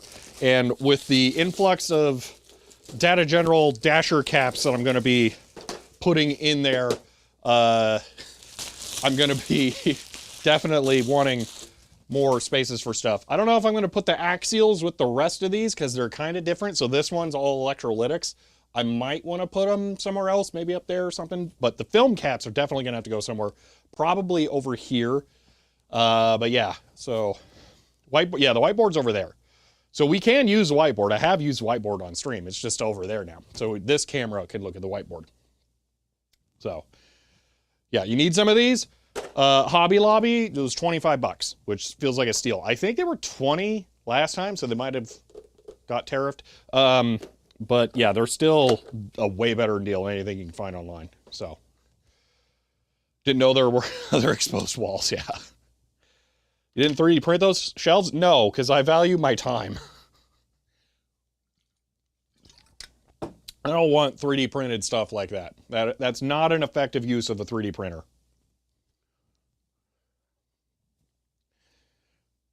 Raspberry Pi video camera. I don't think so. Not, at least not for me. I have considered in the past trying to make a dash cam out of a Raspberry Pi because the small sensor that you can get on the little cable could be easily tucked just under the roof so the whole thing doesn't have to be under the glass. And in Arizona, cameras get absolutely destroyed by the sun. So that would be kind of nice. But I haven't come up with a good solution for automatically getting video off of it, because let's say I drive home, oh, there's Wi-Fi at home, but you know what else is going to happen at home? I'm going to get out of the car, turn it off, and go in the house. So I don't want the Pi, I don't have to sit there idling in the driveway while the Pi sends all the files over to my server. So I haven't figured out that solution. So ask seller where the chips came from, answers I got them from a friend. His father worked for an engineer. Oh, from a friend of a friend, okay. Not sure why those would be using those chips, maybe one did. Maybe the DG computer? I don't know. Interesting. Well, at least we know, so there's not likely to be more then. They don't have like a surplus of Data General stuff sitting around. So download a dash camera that auto downloads when you get home. The best option would be having it connect to your phone and then super cap. That's not a horrendous idea. I don't know how big a one I would need. You know, it could just have a small battery in it that charges while it's on and then connects to Wi-Fi, powers off of its own battery, and then when it's done, shuts off. And then the next time you start driving, start charging again. Maybe that is an option. Yeah, batteries plus AZ heat is a bad idea. Well, that could work. Well, that's kind of what I'm saying, Philip. It just, rather than, like, shut off the relay, it could, perfectly good battery in your car already? Yeah, that's not how it works, though. Theoretically, yes. There is a wire going to the stereo head unit that is always on connected to the battery. That does exist.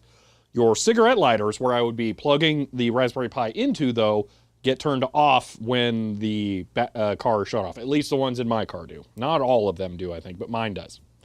Dash cam already runs 24/7. There's a cable auto off and the battery gets low. I think it would run for many days. Interesting. Yeah. I don't think a Raspberry Pi Pico would drain the battery that quickly. I really don't think so. Especially not in Arizona.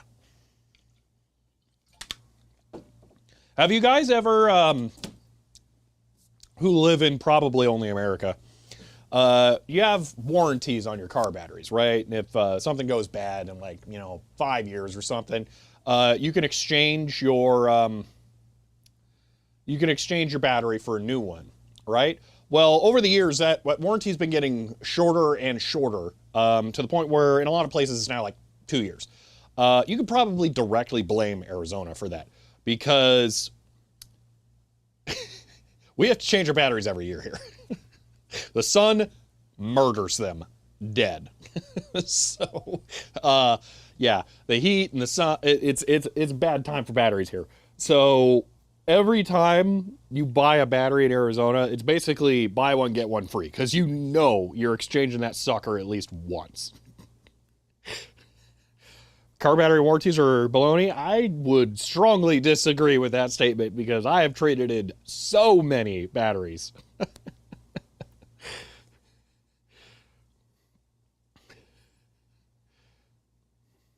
Can a Pi Pico handle a camera? Oh, absolutely. Oh, not a Pico, a Zero. I meant a Pi Zero W, not a Pico. But still, a Zero W, that's nothing for power. Same with Texas? I bet. Probably, yeah. Almost like you live in an uninhabitable by any sane measure land. I hate to tell you this, but everywhere is going to look like here in a couple decades.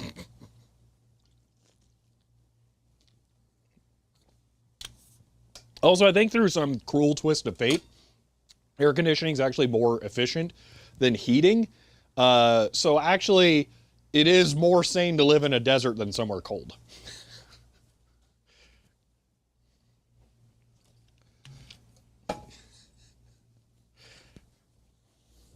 Ugh. I brought water bottles because I forgot to, well, didn't have an opportunity to fill a 5-gallon thing. Oh, this brake's actually nice.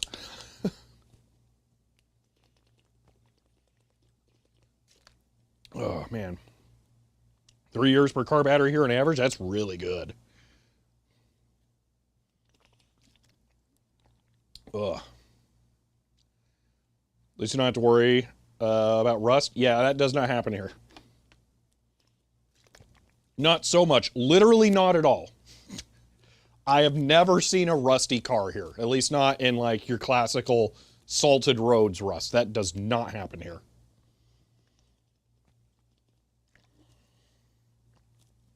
Now the paint will get utterly destroyed. And other things will go bad, but never rust. And you can fix all that other stuff.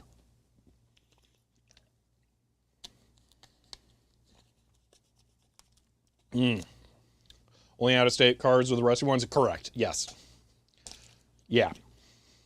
Yeah, you buy a car from Arizona, you know that thing is basically perfect.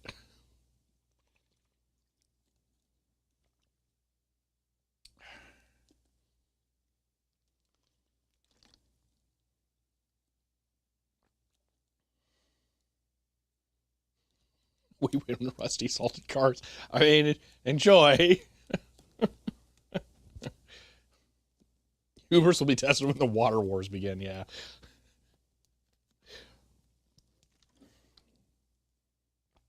Sun trash, terrier, and fabrics. You can protect against that. So if you try to protect against that, you can be fine.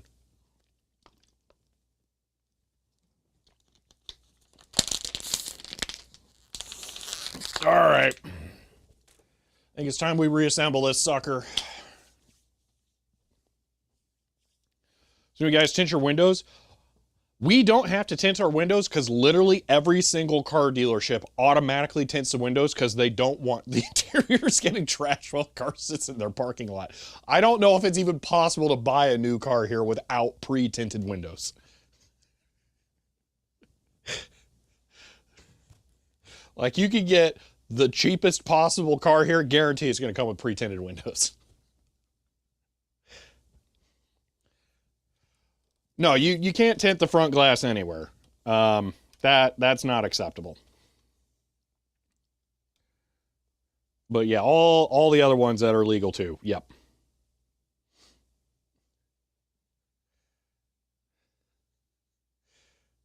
Two dashers, one office fun, yeah. But is that why you tint your windows? Yes, it actually helps here, yes.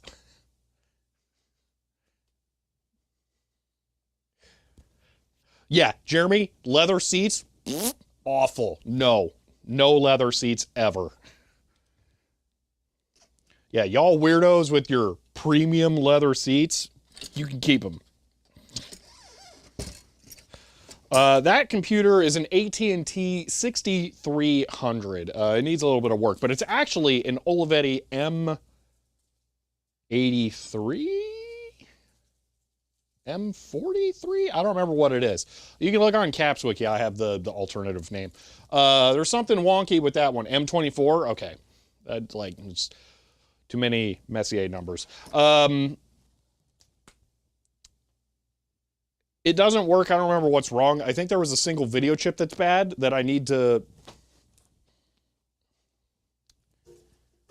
I'm putting together a Mauser order list that's going to contain the solder, the connector, serial connector, that's it, for the, what you call it, dasher.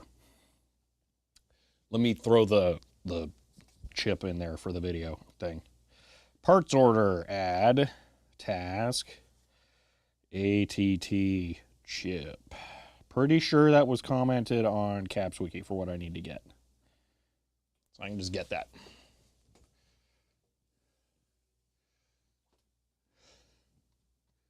Okay. Let's see. There were no other options. Z4 when I bought mine. Should have had the courage, my conviction, spec the white instead of default black leather because it's punishing in summer. Yeah, no. Black cars here are so stupid. It is a real bad idea. All right. I don't need the surface for this anymore. Curious how the battery is doing. 71%. So it lasts another hour doing this. Okay.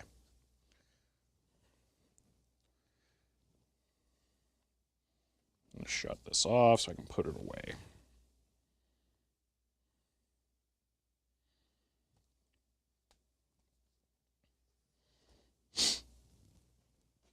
All right.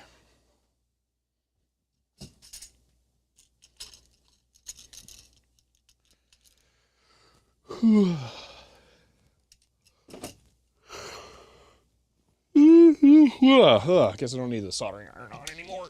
Okay. I'm going to once over these with the camera off. Did I bump the power cable again? Ugh. Why is there an X-Acto knife blade just chilling on the floor?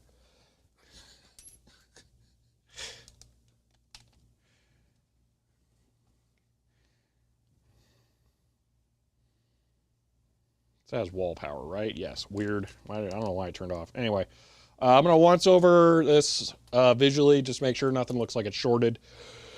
Then we'll go ahead and continue.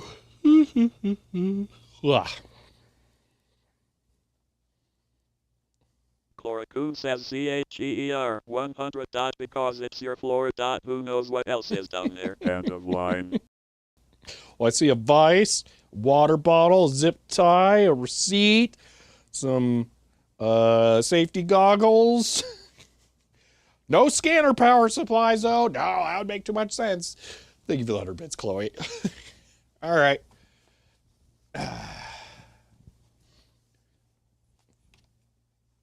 Okay, just look these over. Make sure nothing looks wonky.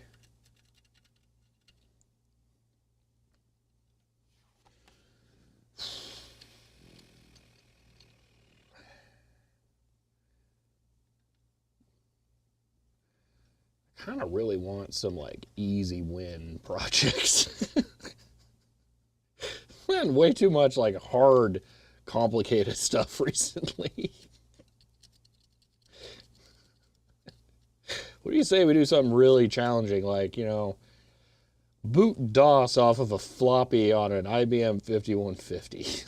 That sounds, you know, nice. Not thrilled with that one, actually. Someone say scanner? Yeah, not an HP4C. I'm trying to use my A-Vision to scan a document, but I don't know where my 24-volt power supply for it went.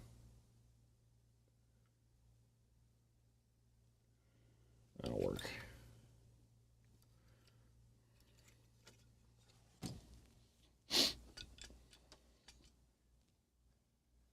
Solder joint resistance down, yeah.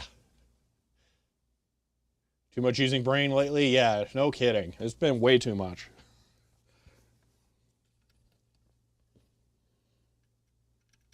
Have to do some dumb brain stuff, like maybe Switch 2 comes out and I just become a Mario Kart streamer for a month.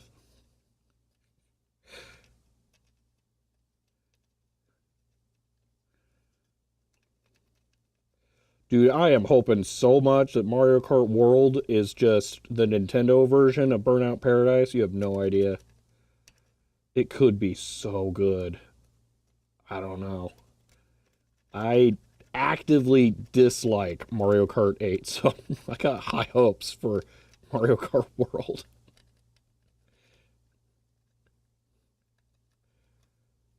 And I don't mean like the destructive physics, I just mean the open world part of Burnout Paradise. Like, obviously, we're not going to see Mario ragdolling out of the cart when he gets hit by a red shell. I mean, that would be kind of incredible, but that's not going to happen.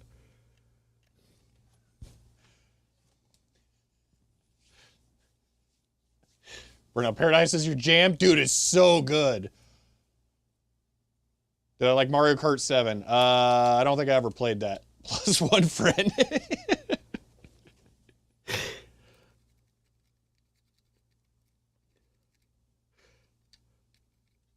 All right, those of you who really, really like Burnout Paradise. Okay, question.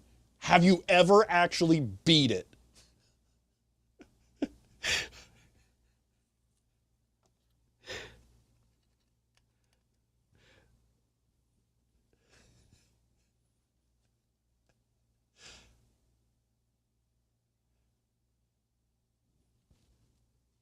Because I love Burnout Paradise. It's so good. But oh my gosh, it is so long.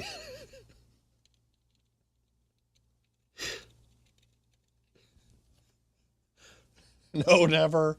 Including all fancy super junts? Last license? So last license, that's what I'm thinking.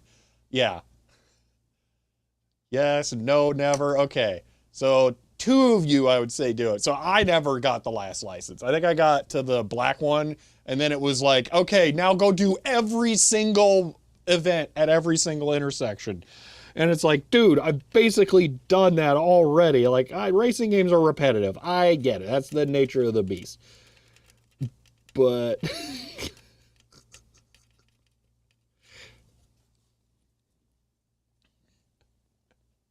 then got the original on PS2 somewhere. That would probably be a Burnout 3 Takedown. That one's also incredible, but for different reasons.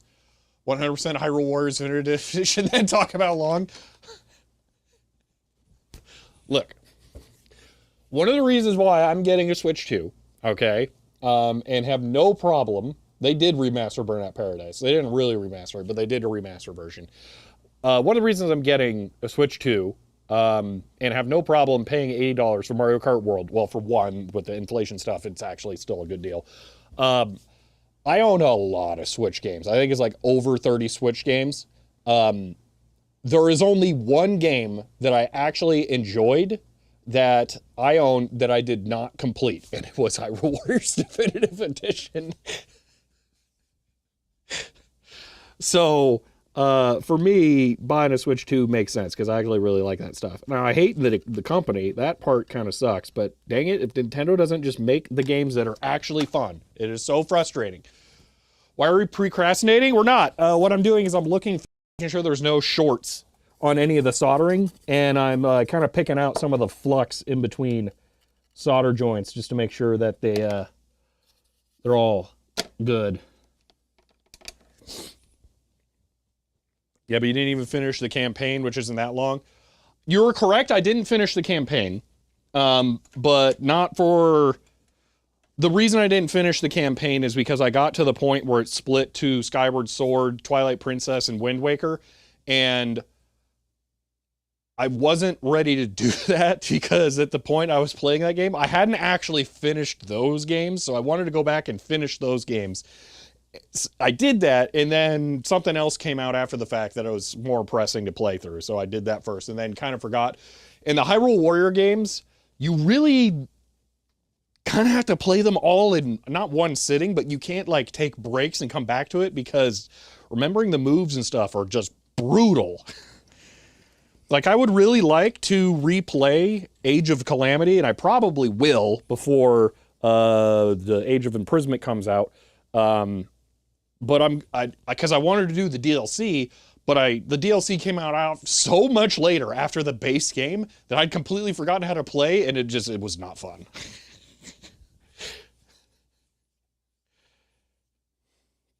Provide emotional support while Shelby works on the Dasher, yeah. Not accepting the new EULA, brick your switch, violate the EULA, brick your switch. It's not going to fly in the EU. Yeah, that part's always stupid. Not a lot you can do about it, other than just pretend it's not going to happen. But think about it this way, all right? Just showed up. Anything interesting happened? No, but I'm going to ask you a question in a little bit here. Think about it this way. If you don't like the EULA and think Nintendo is annoying and have all sorts of problems with it, the best possible thing you could do is buy a Switch 2 now. Because when has buying the first generation of hardware ever been a bad idea when it comes to platform security?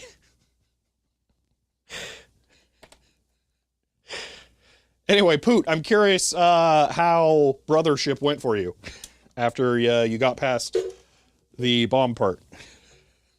I'm curious if you finished it.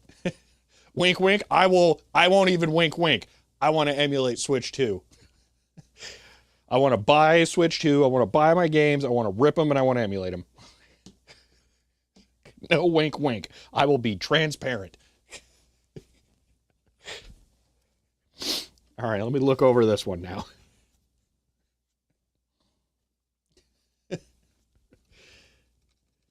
All right, well, that looks good. That's gotta be that way. Okay, good there. Kind of already went over this one, and this board's not as complicated as the other one. It's a little easier to determine.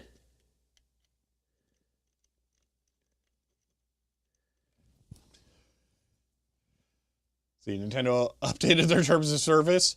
Sure. So the modding will cause your console to be bricked. The terms of service are not security software. That's saying if we can figure out how to detect it, we will do this. But that is not necessarily saying they know how to detect it. Gonna be brave group to write an NS2 emulator? Nah, see, they just got to do it like the smart people who do the things. So like the Link's Awakening like remake that runs in widescreen, they finished the game entirely and then just punted it out the door on like itch.io or something. And then Nintendo was like, excuse me, you can't do that and take it down, but it's too late. It was released, it's done. Now the part with the plugs, they have to light up, fire and ice, activate the elevator. Okay, okay.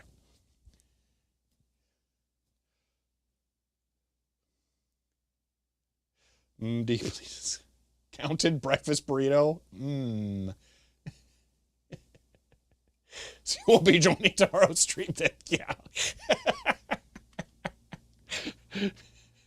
He's getting the egg sandwich from the gas station like Fry did. Going back to yesterday's conversations.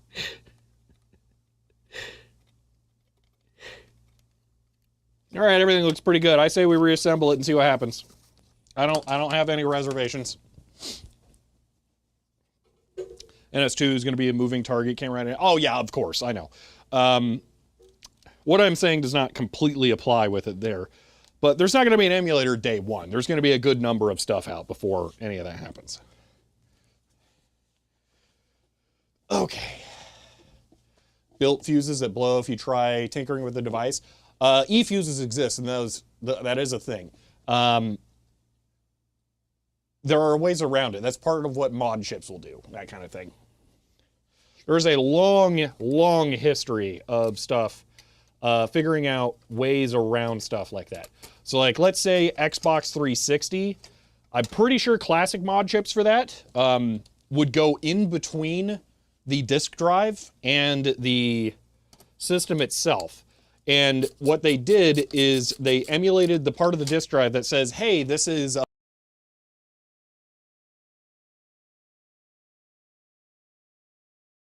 around it for them to blacklist it or something like that. The PS3 pretty famously had the signature encryption key reverse engineered. So they were able to just sign anything they wanted to be able to, you know, write code that the operating system would just go, okay, this looks good. You know, that's the fake ID option. Is it worth dusting out the rest of the unit? I mean, probably, but I'm not going to. Here. I kind of don't want to risk damaging stuff like the little wires on the deflection coil, so I'm not going to do that too much. So, I cut out really bad, please repeat. PS3 random key was the random chosen ones, yeah. XKCD, random number generator, guaranteed fair dice roll. Do I need to switch to MPEG 2?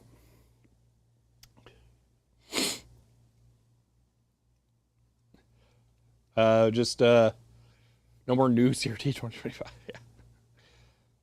So metal frame. Oh, that's fine. Whatever. I'm not that worried about it right now. It's mostly fine. Okay. Anyway, long story short, complicated systems are complicated, and there's usually a vulnerability somewhere that can be exploited. It may not happen immediately, but it'll happen eventually. But in the meantime, it actually seems like the Switch 2 may not suck, so it might not be super annoying to play the games on the actual hardware. That's my biggest problem with the Switch.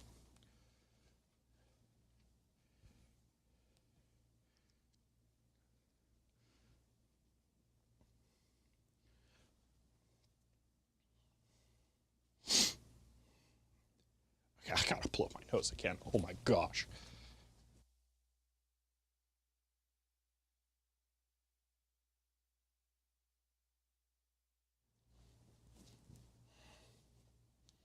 What was I saying about 360 drive? It doesn't really matter.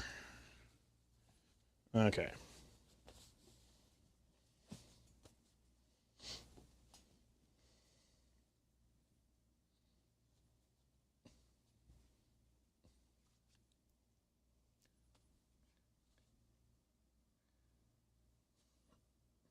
Just bringing up the reference photo for the stupid individual wires that you have to connect to. Here we go.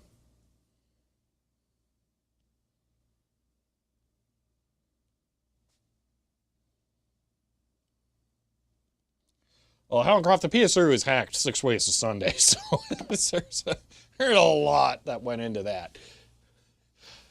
There was the mystery flash drive that someone swears they got back with like a refurb unit or something, or an RMA. The encryption key being figured out. It was pretty funny.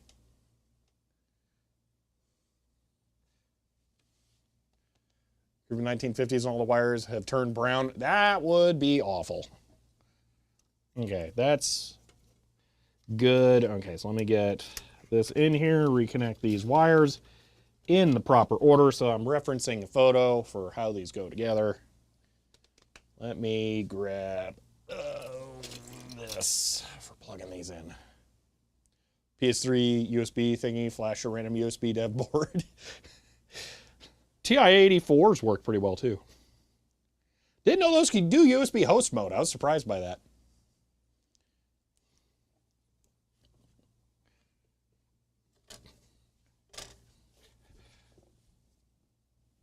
Or USB emulation, I should say.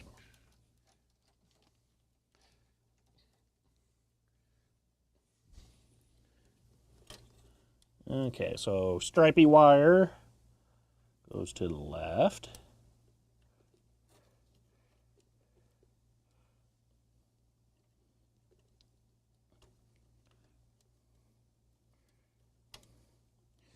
If anyone asks, by the way, I'm only talking about emulation stuff for, you know, software preservation reasons, because I like doing that. You know, there's your wink, wink.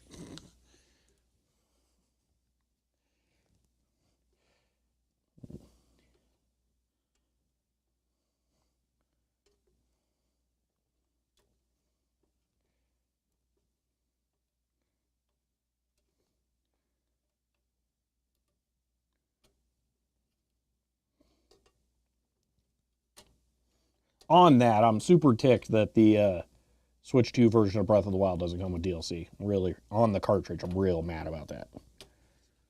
I would rebuy Breath of the Wild and Tears of the Kingdom both if that had come with it. But not interested in that. Will attest to yeah. 501c3 will attest to that. Yeah, I need to actually do that. Few of the lords are turning the cars around. Yeah.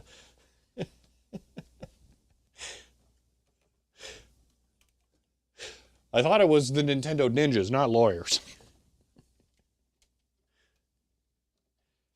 Yeah, the game card, that kind of stuff, that sucks, but it doesn't impact me because I mean, who buys third-party games for a Nintendo console? I don't care how good the Switch 2 is, it's not gonna be good. Like, let's just set the expectations here.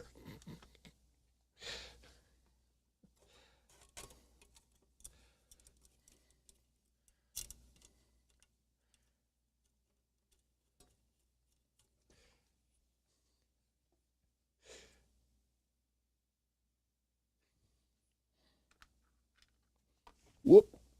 I need that. Wow.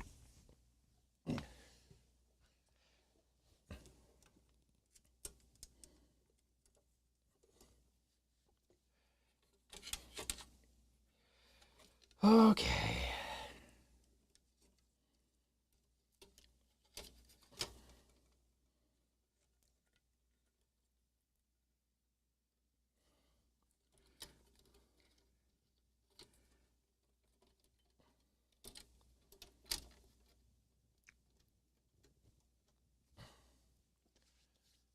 Is it stated right on the box cartridge uses without internet access? Yes, and the Switch 1 games that were like that as well, because those existed, also said that. So, yeah. There's one dodgy downport of Indiana Jones and the Green Circle. There's a, I didn't even know that had a Switch port. That's hilarious. Yeah, there's a lot of games like that where they shouldn't even bother wasting people's time porting them. Like, just the developer's time, the consumer's time, thinking they're going to get like an enjoyable game. Like, just don't. Don't. Why is this not fitting?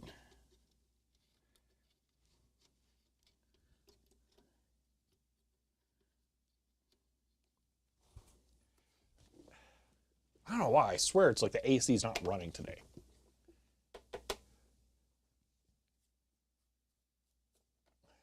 Cyberpunk's getting a Switch 2 port. Yay, yeah. I have not played Cyberpunk at all. It's not for me. But I don't know why you would play it on Switch 2.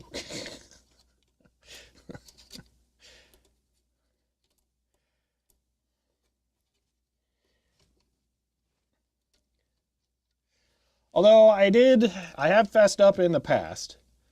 I was the person who needed Skyrim ported to the Switch 1 for that to be my first time playing it. So maybe there's other situations like that. So.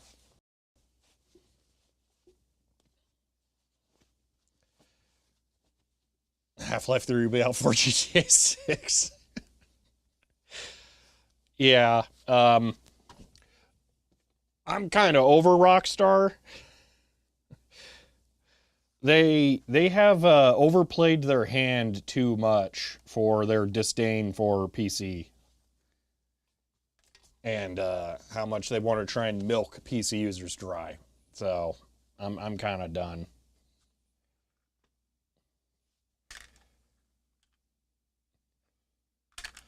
This being like the third game in a row with them now that they fourth game in a row that they will release for consoles and then wait like a year to do a PC release. Pretty ridiculous. It's not like they're a new developer. You know, they have to figure out how to do the PC port of their existing game. They should have their act together. So they're just trying to scam people into buying a console version of it and then later buy the PC version that they actually want.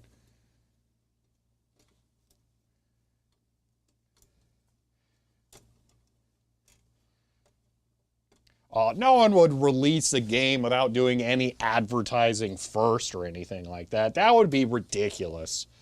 Especially not a company associated with games from the mid-2000s. That would be ridiculous. PS5 and Xbox for both x86. Yeah, it's... There's literally no reason to not have it be day one PC. Well, Vital Kniev, that one I will forgive them. Because they didn't do any PC port at all for the original release.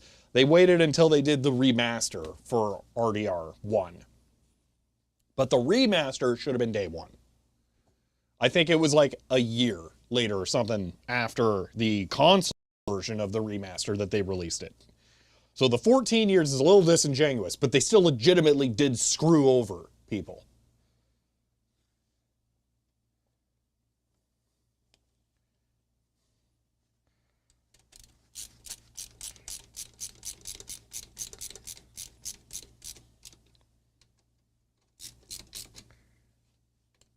Just a small company need that extra money to get from console vendors. Yeah.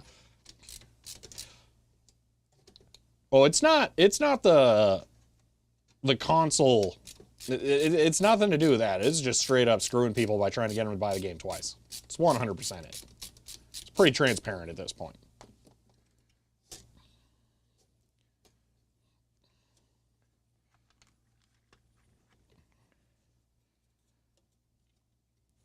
So yeah, I'm an easy pass on a Red Dead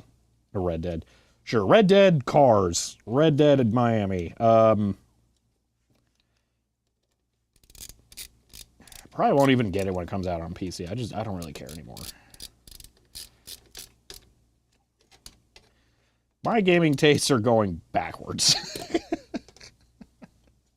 I'm so much more interested in Donkey Kong Bonanza than I am Grand Theft Auto 6. It's ridiculous.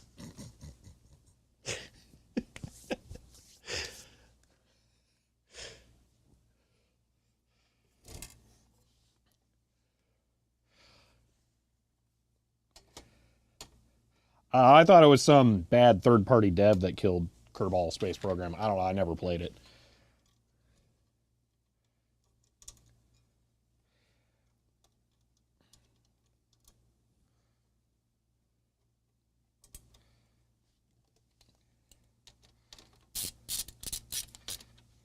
Also, gaming taste going backwards. I'm so much more likely to try playing an old PC game than I am a modern game. Just, yeah. I'm far more likely to try playing a modern Nintendo game than an old PC game too, but I think I would rather enjoy going through my existing library of games that I haven't played all of for Windows 98 than I would buying whatever new random nonsense is on Steam.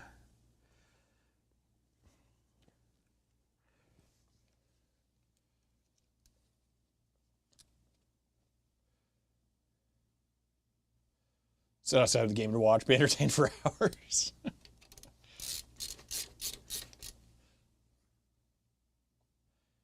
Hate most modern games because everything is battle royale, microtransactions. It's not that for me because, I mean, I'm not going to go anywhere near anything like that. So if a game is even remotely like that, it's just not even, it's not even on my radar. There is a dark soulsification of gaming that I don't enjoy because I don't want my games to be ridiculously hard.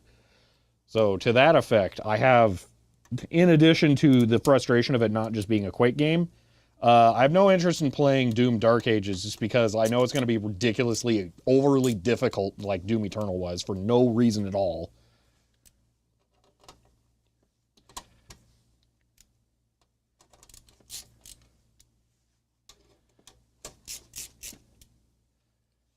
Like Skyrim, I haven't played in years, and building factories and modded Minecraft is the only gaming I do.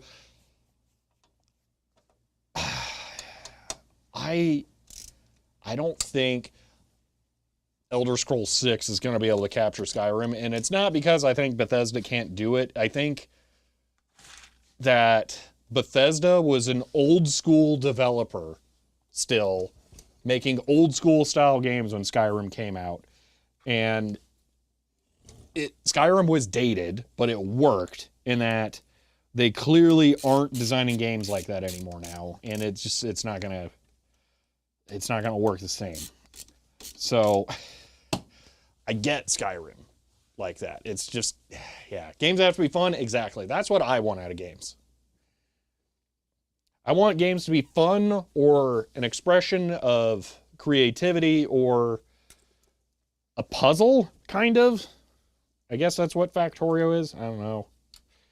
Factorio is also kind of creativity. Factorio 100% scratches that part of my brain that also does like programming and stuff and is a little scary. So, because I will definitely lose some incentive to work on real projects when I'm doing a Factorio run.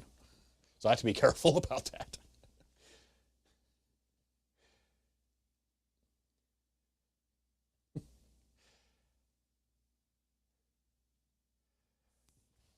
Reinforcing FOMO.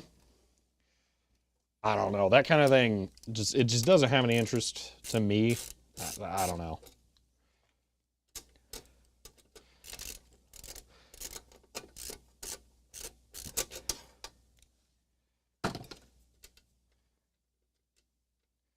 For me, there are things that I won't play, not because of, like, I'm going to call it faux mit or faux mill.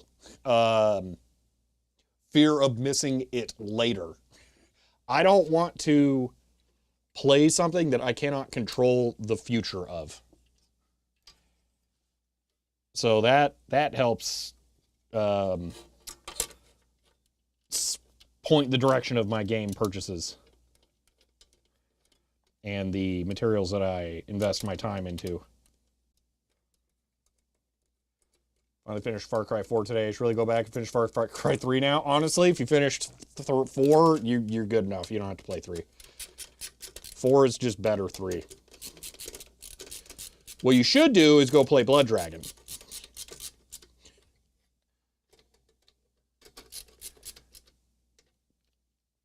And SimCity 2000 is incredible.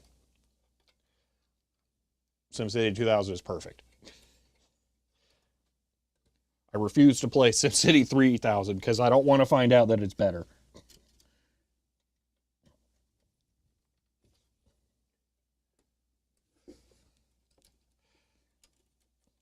Blood Dragon is awesome because it's fun. That's the thing.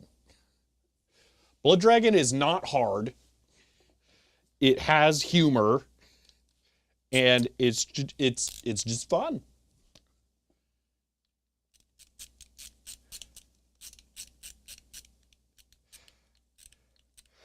Are we done?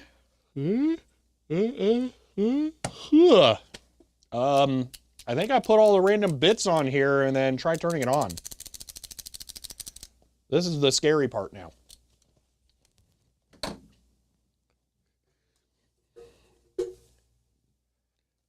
Was the camera a really terrible angle that whole time? My apologies.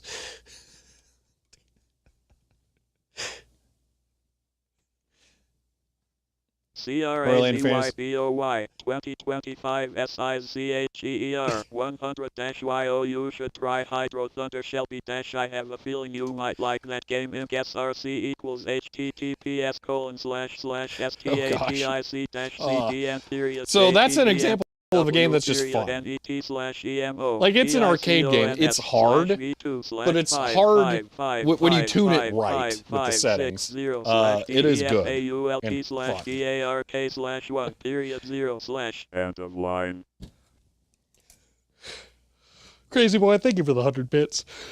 Well, yawning, you think you need coffee? I already drank all the coffee. The yawning is more that it's more exhausting than you realize doing stuff on camera.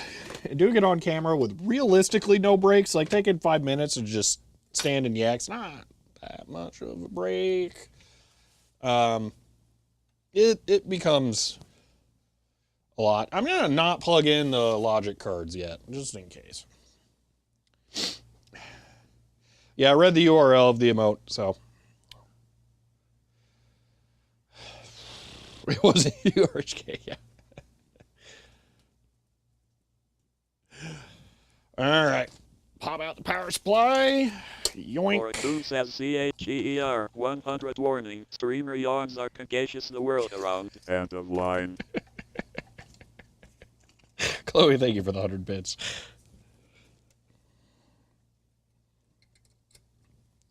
All right. At least this isn't contagious.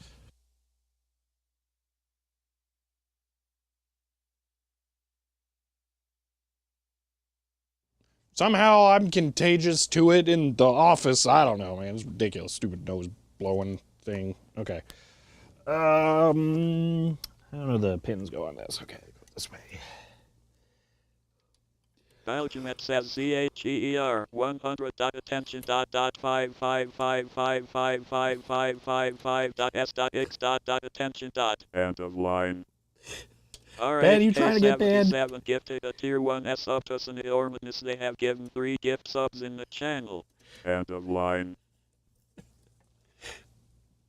Oh, it was a single, so it didn't do it a bunch. Ben, thank you for the 100 bits. And RHK, thank you for the gifted sub. I thought the internet agreed 8 is the number, by the way.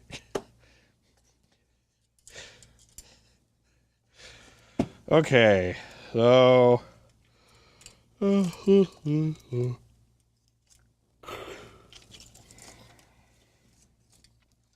that it? Do I just got to plug it in now? Oh, no, it's scary. Oh, man. All right. I got a thing. Put that there. I got a mirror at the ready so we can see the screen. That's right. No pieces of glass for us anymore. We got us an actual mirror now.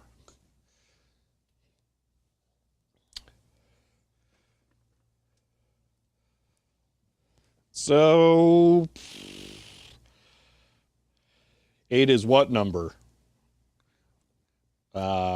I'll just explain it because I think I might be going a little too niche here. Stanley Parable demo.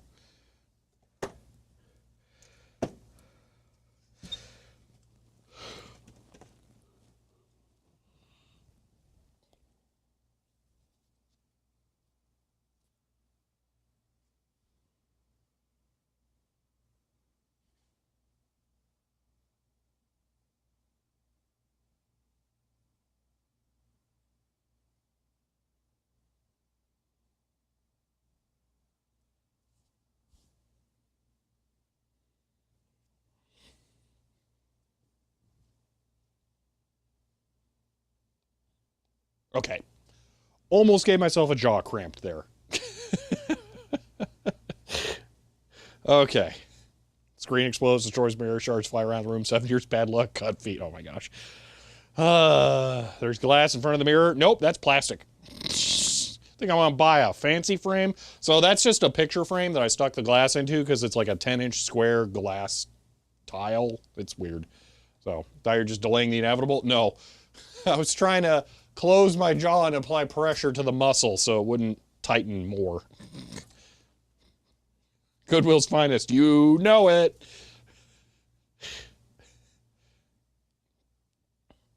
Okay. It's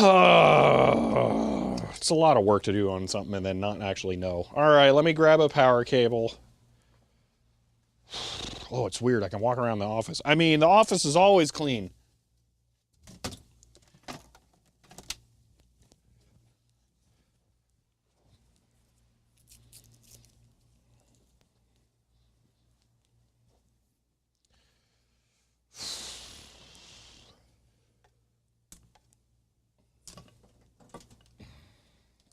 Let me get a power strip. That way I have a on-off switch. Clean on my way to call you out on that lie. I mean, only a little. Hopefully just a nice bright raster. Yeah, it's only 120 volts, so only half the power. Hopefully it's pretty good as far as the image. Where are all the power strips? I think they're down here. Give me a power strip. Perfect. I cleaned a small amount in an attempt to find scanner power supply. Not getting off the couch. All right. Click, click. Okay. Oh, I'm not looking forward to this. I'm really nervous about this one because I've not been paying that much attention, I feel like. I'm going to go turn off the AC so I can hear high pitch a little more clearly. I'm taking off the headphones as well. Okay.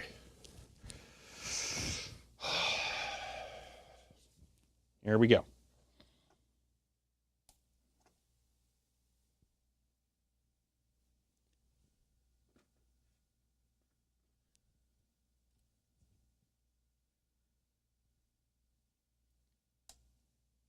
Ah! Score! It's not quite happy, but that's not bad. That's not bad. Okay. Let's give it video. Okay. We probably have to adjust the horizontal again, I would expect. But hey, that was pretty good. This is only going to give us a blinking cursor unless I go get the other keyboard, so yeah. But we'll see. Chloriku gifted a tier 1 S up to DANCINGQUEEN 82. They have given 9 gift subs in the channel. End of line. Chloe, thank you for the gifted sub. I appreciate that. Do not adjust your set. Boo, boring. Where's the fun in that? Yeah. No magic smoke. Yeah. Almost time to celebrate. Yep. Almost time to celebrate. Why is there a disconnected ground lead? Because that makes life more exciting, not knowing if it's going to short on something or not.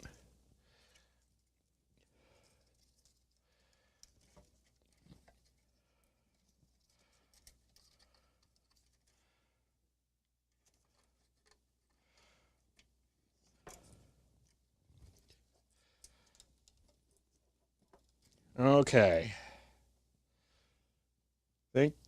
Should the digital PCB be diagonal like that? What are you talking about? This one with the... what do you mean diagonal? I'll blow my nose again. Oh my gosh.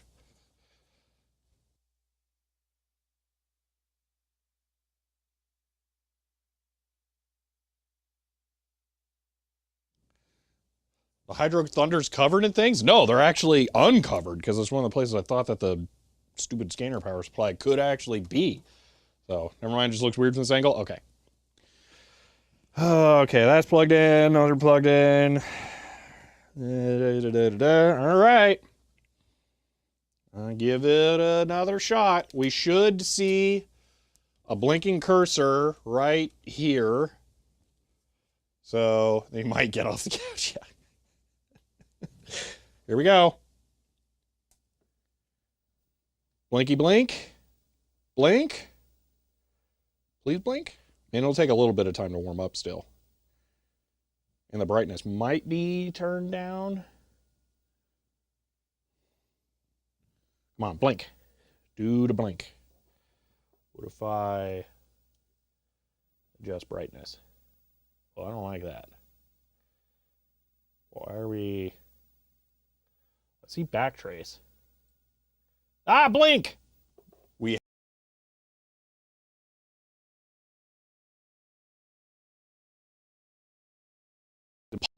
impossible to see.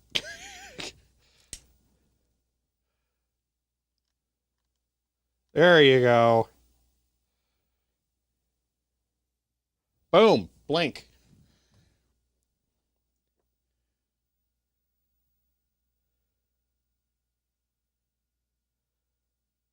Okay. I'm actually kind of happy with that level of backtrace showing. So I think we might just be done.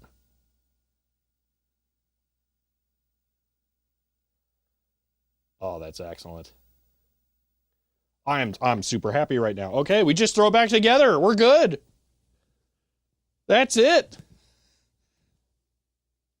Just doing this so that I can see if the movement shows up. Yeah, it looks like it's fine. Okay. Now we celebrate. Yes. It's blinking on the wrong side. Yep. But it's mirrored. Now put it back together and align it. I don't think there's any aligning. BOY 2025 SIZHEER 100 blinkety blinkety blink blink. End of line. Awesome. Thank you for the 100 bits there, crazy boy. Okay. Okay, that's super awesome. Yeah, now we reassemble it, which means I gotta make reassembly space here. Give me a moment. Dude, we're about to have a second functional dasher. Oh my gosh. You guys want to clean the case of the other one, or you just want to put it back together and have it be all dingy? Collapses down properly, power off? Yeah, so the other thing, Philip, is that I have not let it run for long at all, because I knew those electrolytics would be terrible. 2025 SIZHEER 100. Can it play Doom yet? End of line. Chloroquine says CHEER 100. Now you just need a keyboard. End of line. Yeah. There are 77 several 100 paths being pursued for that right now. End of line. Crazy boy, thank you for the 100 bits. Chloe, thank you for the 100 bits. And RHK, thank you for the 100 bits there. See about how much brighter the raster is should improve with use? Yes. So yeah, what I was saying is that all of the film caps have not had time to like reform. So those should get pretty, like this kind of pile of bits, Dasher, yeah. So it should get a little better still. Now I'm putting stuff on the Hydro Thunder seats.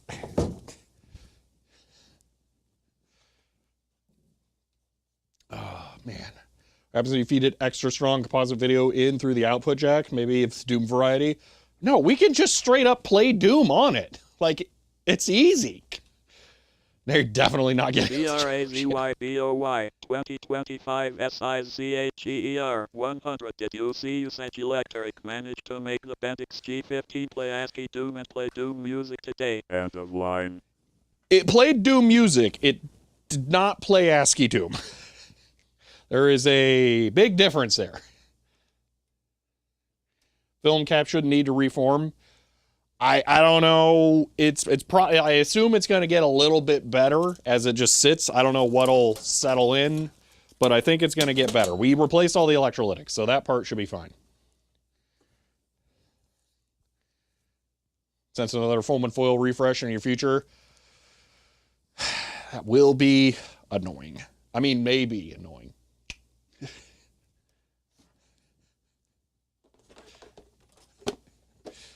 All right. There is definitely some more stuff we got to do as far as assembly. So I'd so hoped for it to play ASCII Doom, even if it be like 1 frame per hour. Chloroquine says CHEER 100. Here is your bus cable for the Micronova. We make them long enough to put the drives in the next room. Yeah. End of line. No kidding. Chloe, thank you for the 100 bits. It actually was a thing, though, to have them reach across cabinets. That was a real thing. Matter of fact, once we actually get working on the hard drive stuff, I'll be able to show this to you. But the hard drive controllers on the backs of the drives have a connector on one side and on the other. And it's not for like terminating or daisy chaining multiple drives together. I mean, it can be that. But you can literally connect one computer on each end of the drives and have them share the backplane to connect to all the drives from either computer. That's a thing. Drive sharing. That's insane. So yeah, that's one of the reasons why the cables are so ridiculous. Oh, I forget this thing weighs a bajillion pounds. Here we go. So heavy. God. Yeah. Okay. Whew. All right. True peer-to-peer, yeah. Is it SCSI before SCSI? I mean, I guess kinda. Oh.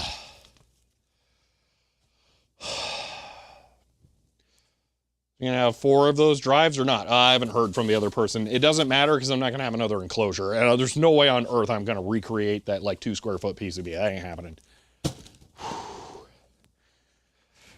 And by I haven't heard from them, it means that I sent a message about it right before the stream, and I've been streaming, so I don't know if they sent a message back. My cost threshold on them is not very high, though, because I'm never going to have another enclosure. And I might need to let someone else get one, I'm not sure. So waiting for Shelby to drop the thing off camera? I kind of hope not.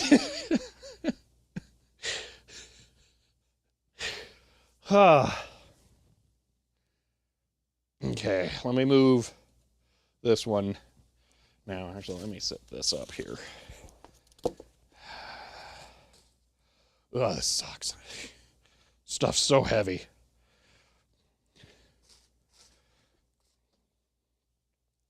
Although this one's really not that bad overall. Yeah, nothing compared to the floppy drives. Just still not light. Okay, there we go. Whew. Time to go to the gym. I don't need to go to the gym when I move giant heavy computer stuff around all the time.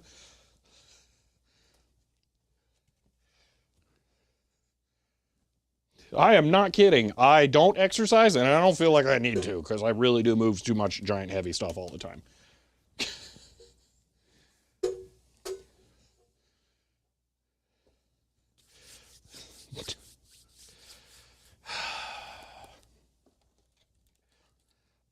It works, man. Like, this is just nuts. It's actually gonna work. I forgot to take this home and clean it, so that's fun. Yeah. Oh my gosh. We're gonna do a little bit of cleaning on this stuff before we put it back together. We got an hour, so a retro computer gym for extra income. All you do is lug around 5150s. Just moving awkward, heavy things. This is a good way. No, it's just moving awkward, heavy things and nothing else. It depends on how you do the moving awkward, heavy things. There are ways that you can move stuff like that and definitely get injured, but I don't pretend that I'm in like really good shape. I'm not going to do stuff that I know I can't do. So, all right. Whoosh. Flip this over. This is going to need like actual cleaning, unfortunately. So this might take a moment.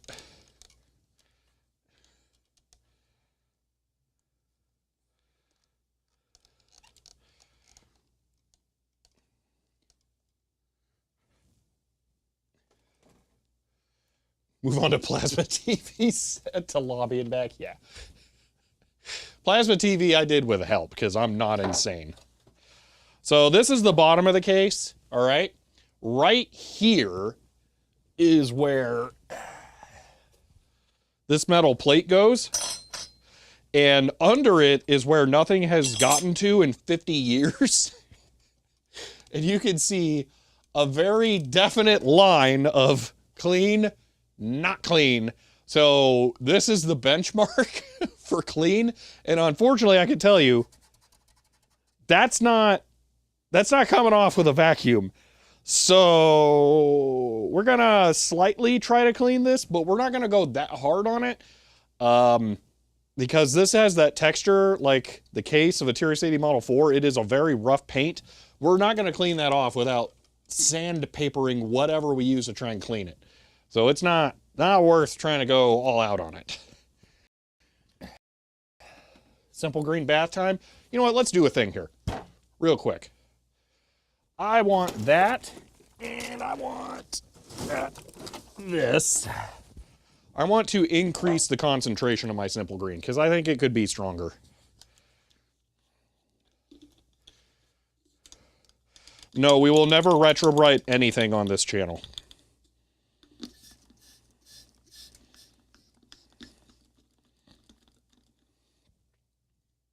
Try it first? I did. I know it's not enough.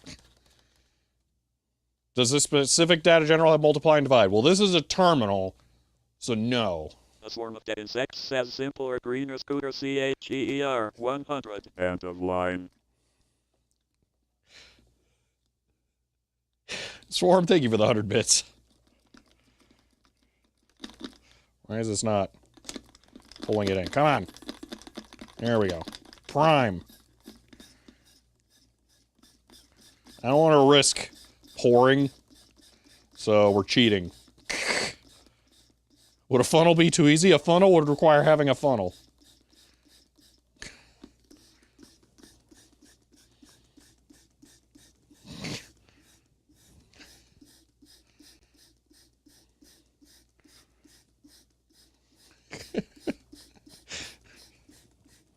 I like how there's a gradient. I don't know how.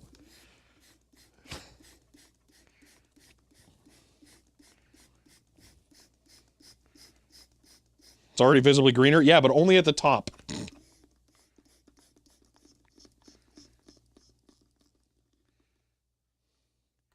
All right.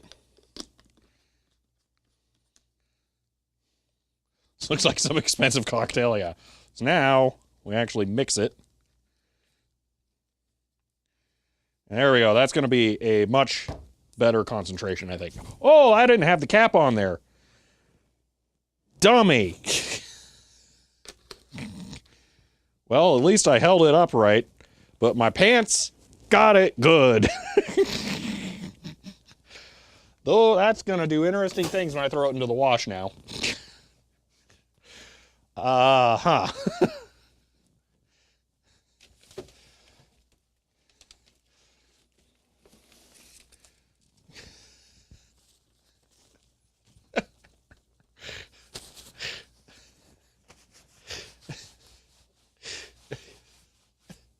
Oh, well, here we go. The floorable cleaner, I think 100% of it went on my pants. I am not kidding. All right, here we go. You know what? I don't want it to leak through and onto the towel. Where'd that white lid for plastic thing go? I want that. That was so stupid. Oh my gosh. Oh, I have it covering the hard drive. I don't want to remove that. Okay, there's another plastic bin lid over here. I'm going to use that one. Oh, man, that was amazing. Maybe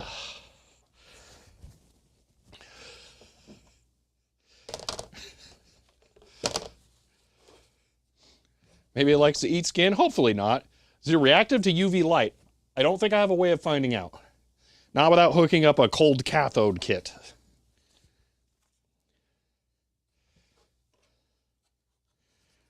All right, here we go. That's pure simple green for the moment. Okay, now this is a mix.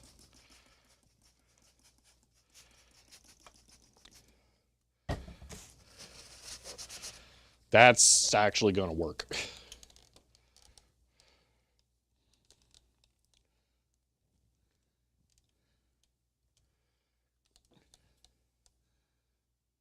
I mean, I wouldn't use an acid. I'm not insane.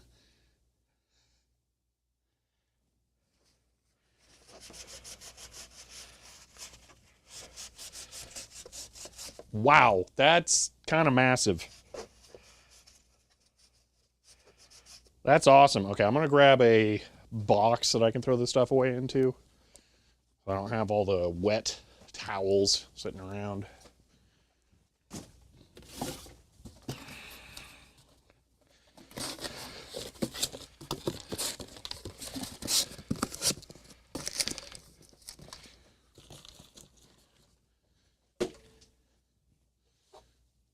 It's like a cat's litter box. What is Simple Green used for here as a cleaner? I don't know. It's just kind of a general purpose cleaner. Wow, it's working a treat on this. Yeah, oh my gosh. We just need something to pick up all the schmutz on here. This kind of stuff dishwashers are made for. I don't think I want this in my dishwasher. What is Simple Green made of? Chemicals. You know what? This is bad enough. I'm going to put on gloves.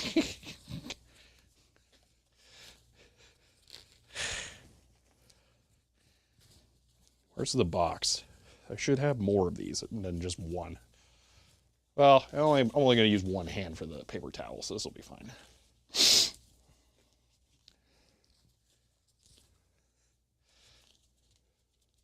Would just water have done the same? We'll never find out.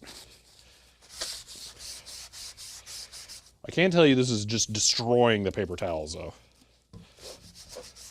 because of the texture of the painted surface. Dude, I have to blow my nose again. I'm going to go insane.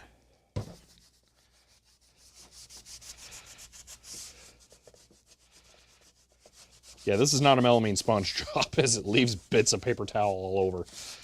I don't want to waste expensive sponge material on this.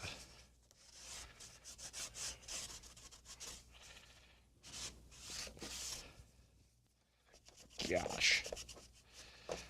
Yeah, this is kind of ridiculous. Yeah, this absolutely needed to be cleaned.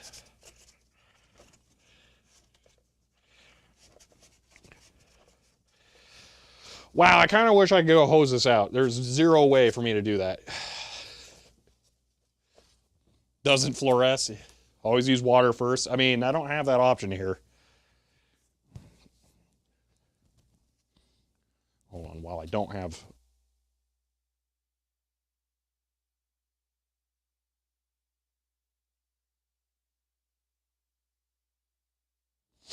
Dude, I still want to be over the nose blowing. I normally don't need an apron. It's only when I'm a complete idiot and slosh the fluid directly onto my pants.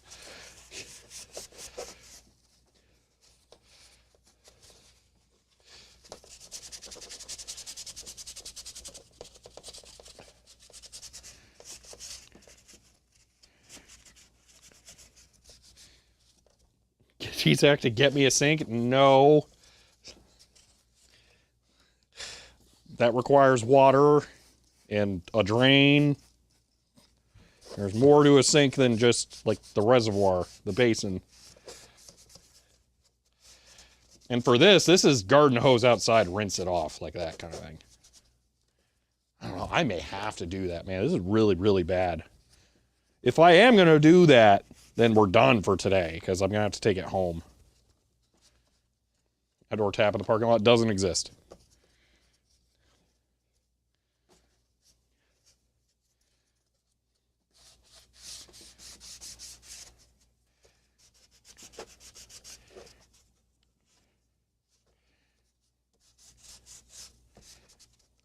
I think increasing the concentration of the simple green was the right play, though. Run a pump from the drain to the tap. Eventually, you're going to get a lot of crud and garbage in there, and then you're going to have to run that through your pump. So that's not a great option either.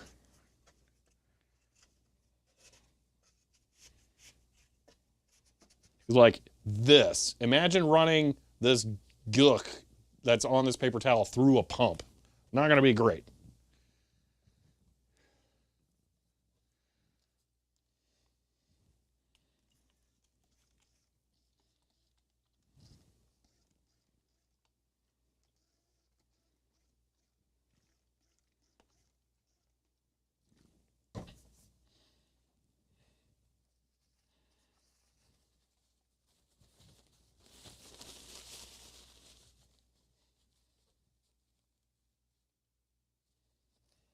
Yeah, parts cleaner's the closest thing.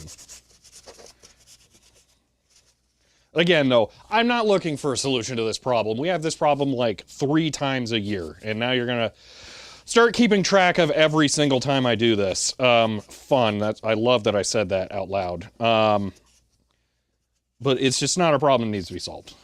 This is fine.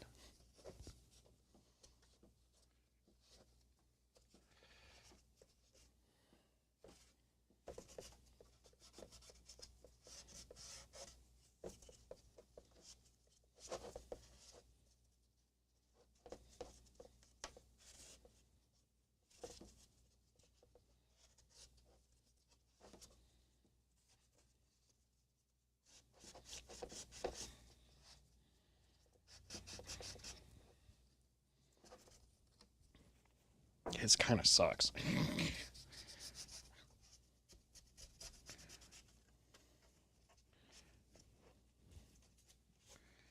This is so bad.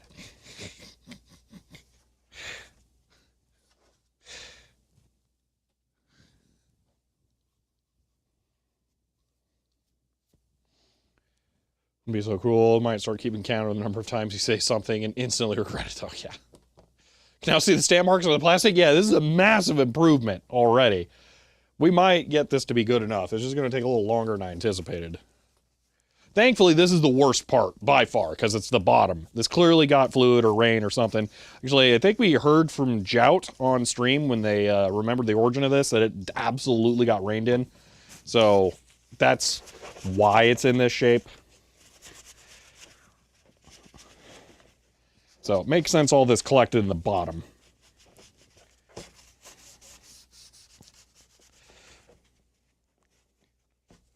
But we're getting close. There's just a lot.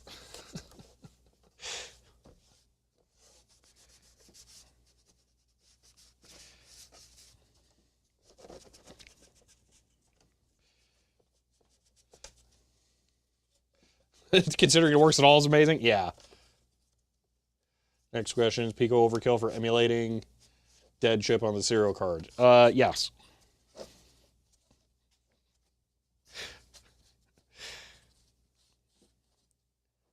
Realistically, the best possible way to emulate that is a couple of 74 series logic chips that are SMD on a daughter board. That would be the best way to do it. Because everything it does is pretty simple. And it could absolutely all be emulated in that way. I would be satisfied with that solution. FPGA, CLPD, no, I'm not thrilled with that. Which, by the way, for everyone who says an FPGA would be the way to go, actually what you mean is a CLPD, because you don't need a whole hog FPGA for something so simple. You just need a real basic one.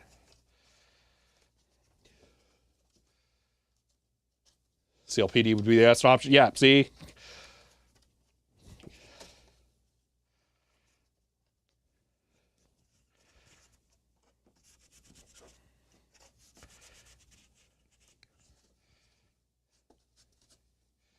Relay ladder logic. Yeah, hate CLPD, FPGA mixed with old hardware. I do too. It's not my favorite thing at all. I do not try to go for that solution ever. I try to exhaust all other options. Unless there is a particular reason it's doing something. So I think Tube Times Graphics Gremlin, which is a video card emulator kind of thing, I think that uses an FPGA. That has a reason to exist and use an FPGA because it does a whole lot of stuff. But it's basically a modern, like, crazy pants banana card that just couldn't exist with a ye old fashioned style logic. So that's why. This is a dry towel. I'm going to try and just dry this off and leave it as is because I think we're kind of done. It's never going to look perfect. But I think we made a lot of progress. And I'll vacuum it. Counts as vintage, yeah.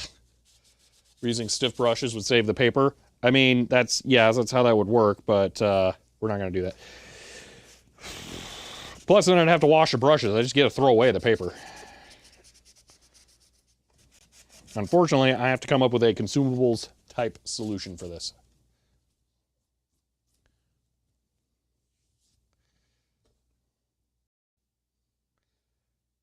What will happen when it's opened the museum in 2073? It's based on how the chips are going now after the first 50 years from now, I don't have high hopes for this thing. I think the next 50 years are going to be a lot harder on it.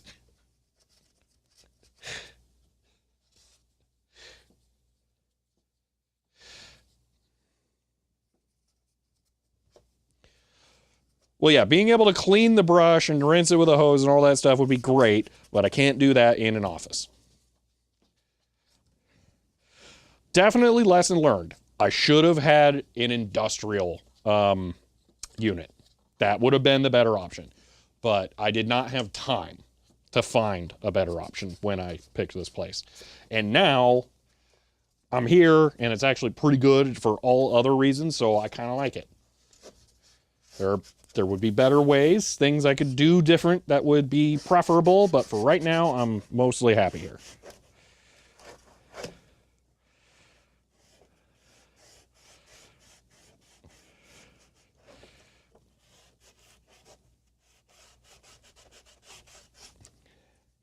All right, now I'm going to vacuum. How long have I been there? A little over 3 years. I think I need to throw this glove away because it occurred to me I've been flipping it inside out, so technically I've been rubbing the bismuth, whatever, Chip Quick stuff all over my hand while it's steaming in the glove. So I probably did way worse things than just touching it. I'm looking for the tips for this thing. Ooh, that one's perfect. Where did the conductive tip go? I mean, I don't lose things on the floor. You heard nothing. It's gone. I don't know where it went. There's no printer power supply down there either. Jerks. Okay, here we go. Broom.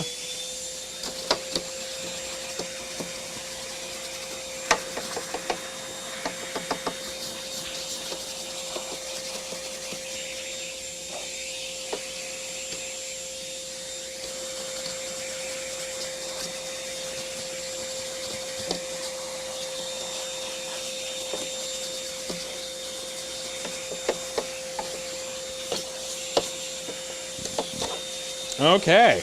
Yeah, that looks so much better. I'm going to keep this going, though. Ooh, man, all the gook on the bottom. And I'm going to vacuum the top. Because that's probably all that needs. I'm going to get this out of here, though.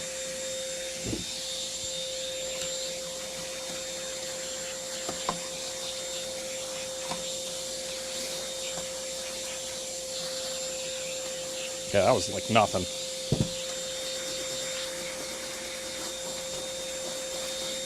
Okay.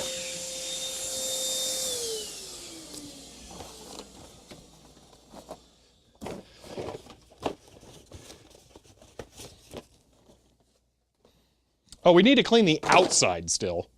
But the inside was gross in such a way that it like, oh yeah, this. One moment.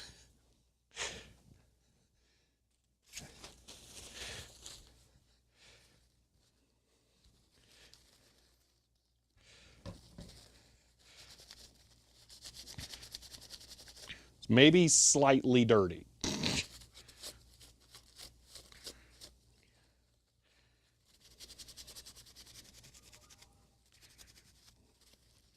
There we go.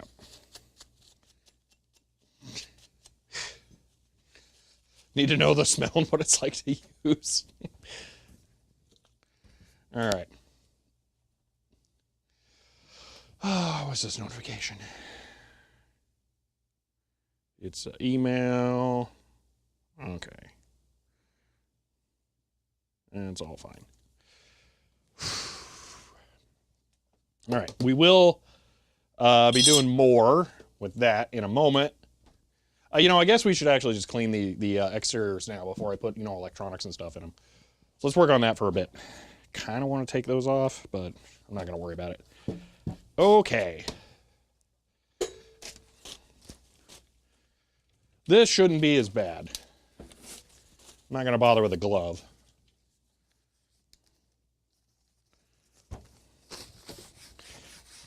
Oh, yeah, that's way easier.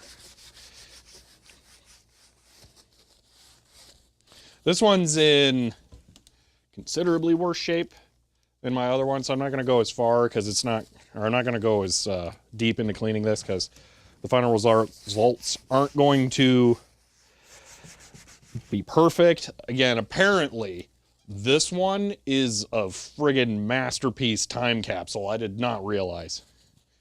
Parts of this are software and game development. Am I really in that category? Oh, whoops. Hold on.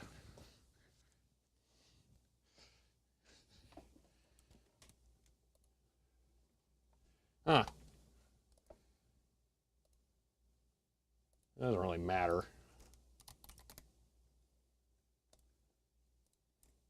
Again, I kind of think I should be in just chatting most of the time. Not because I'm not doing any work, just because just chatting almost feels more accurate and might get more viewers. See, that's a melamine sponge thing there. So I'll grab one of those to hit that a little bit. Oh my gosh, the simple green on my pants. Ugh. Why is this crusty?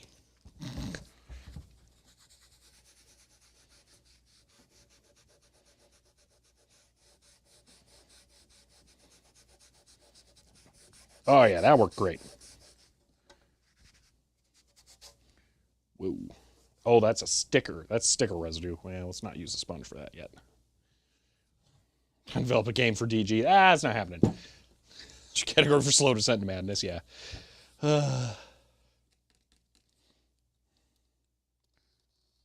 Yeah, I'm sure I've been in that category since the stream stuff broke.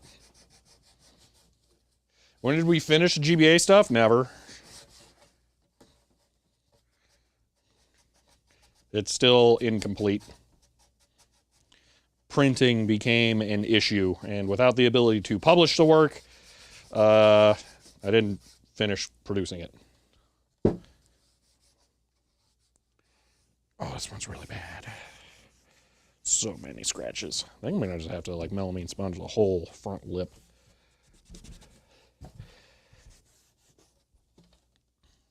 I mean, it's never gonna be perfect, as we discussed. This is extremely yellowed. There's nothing I can do about that.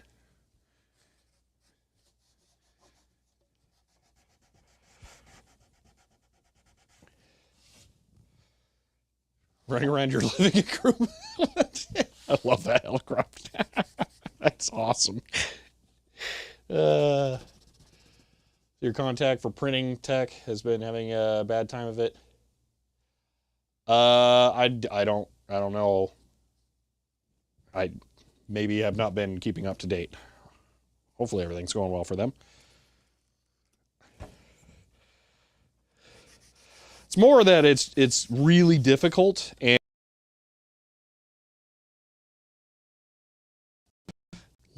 like literally as far away as possible.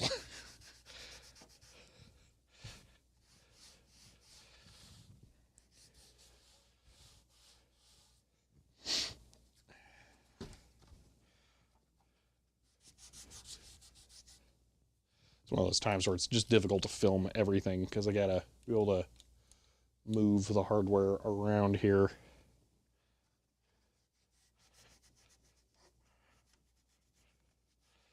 There's like this black tar on it. Weird.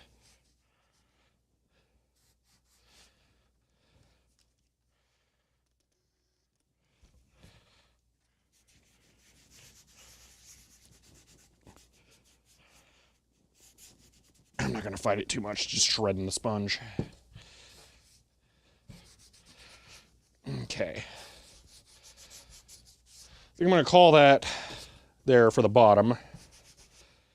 Could probably put a little bit more time into it, but it's diminishing returns. Let's work on the top, which I'm hoping we can get this ring to go away. You can't see the ring. There it is. Imagine test, verify, tweak latency, be measured in weeks. Yeah, exactly. So that's the ring. I can show you what caused that because I have it for now.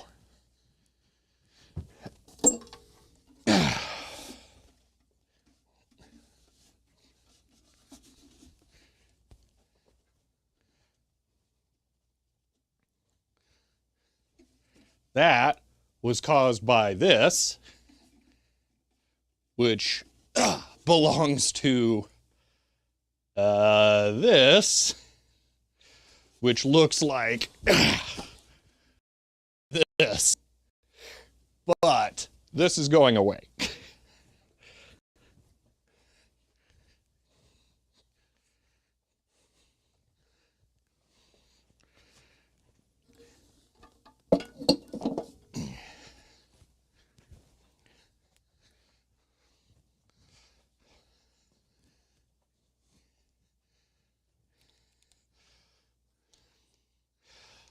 So the other terminal, your floor is almost as clean as mine. Hey, look at that. That's actually pretty good.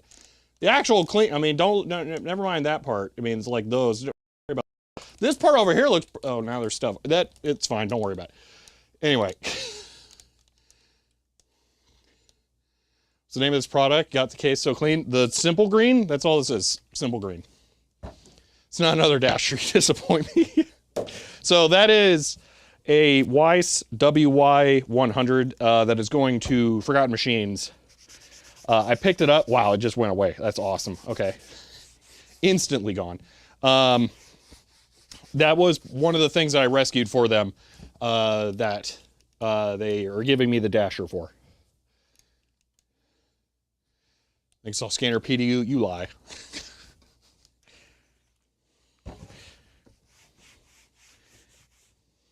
Wow, the top is being a booger. That sucks. This black mark is going over the grill because that grill is going to destroy this sponge.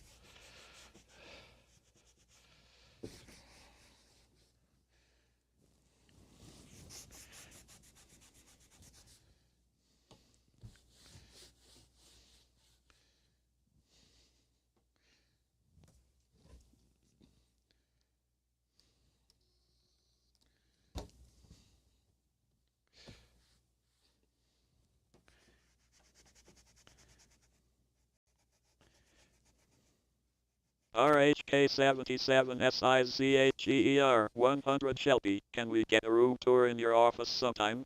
End of line. I don't really think it's needed. There's not.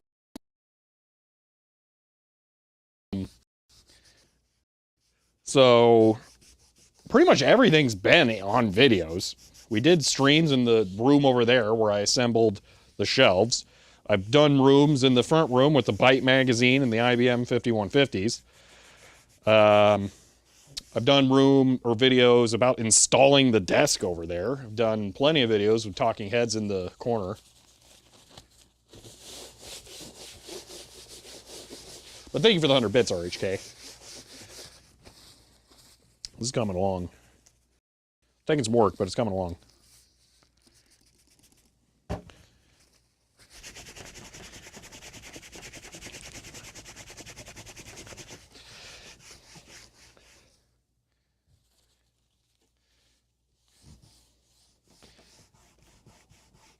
This is the simple green that I'm using. The problem I'm running into here is that I'm going to have to start sacrificing some melamine sponges to this to clean up some things. Because they shred, but what's on here is real deep into the texture. So, rip sponge.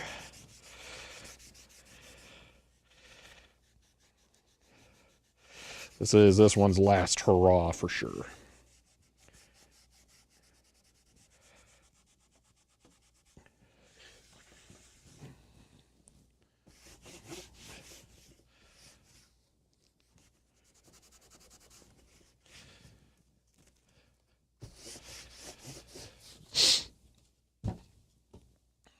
Some dirt around your case you miss. Wipe my phone screen, magically disappeared.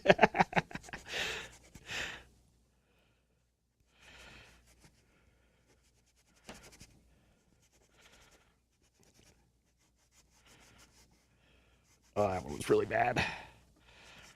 Oh, this vent might be the end of the sponge.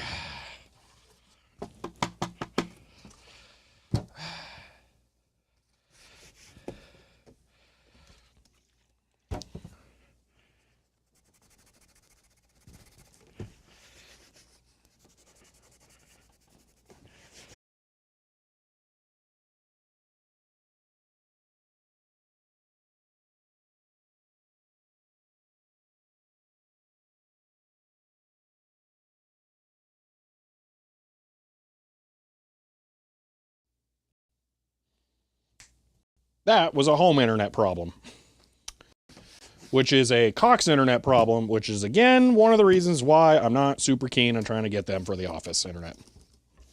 All right.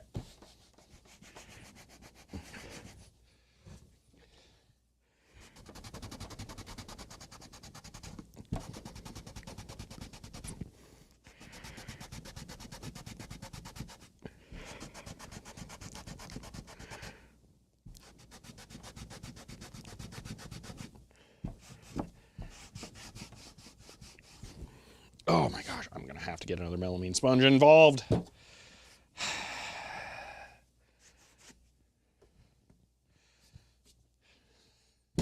No audio. Yeah, we got audio. Can't get Starlink because it can't have anything external. Yes, correct. Additionally, I don't want to be associated with that. What? I don't know if I can get this to show up on the camera. I'm going to try. So you can see the like speckliness of the top here. Maybe. I'm going to stop moving the camera.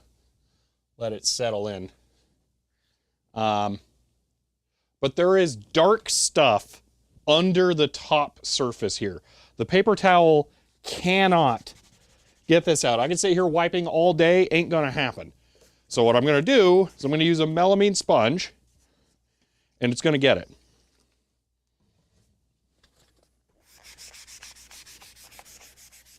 Instantly. So when you ask, is it worth potentially risking the coating? Yes, because this stuff is magic. It's so good. So I'll show you this again here. Same kind of surface texture that has the goo underneath. So we call, oh, stupid camera's trying to fall off.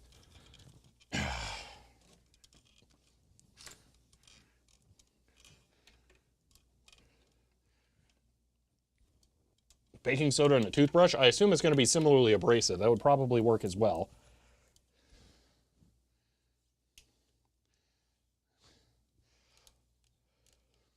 So that is a Magic Eraser brand box over there, but these are not Magic Eraser brand erasers. Of course, the package just fell way behind everything. I'm gonna need it eventually, so I might as well just grab it now. Oh gosh. Yeah, come here. Come here. Come back here. Yeah. You can just get generic melamine sponges. It's the exact same thing. There's nothing magic about magic erasers. So once you know it's a melamine sponge, you can just get that. Not concerned with polishing the texture off. Not as concerned about just leaving it be disgusting. So stream watch Edge Games novel concept. I don't get to control the ad runs like that. So I did not reset it and rerun ads. That was just coincidence.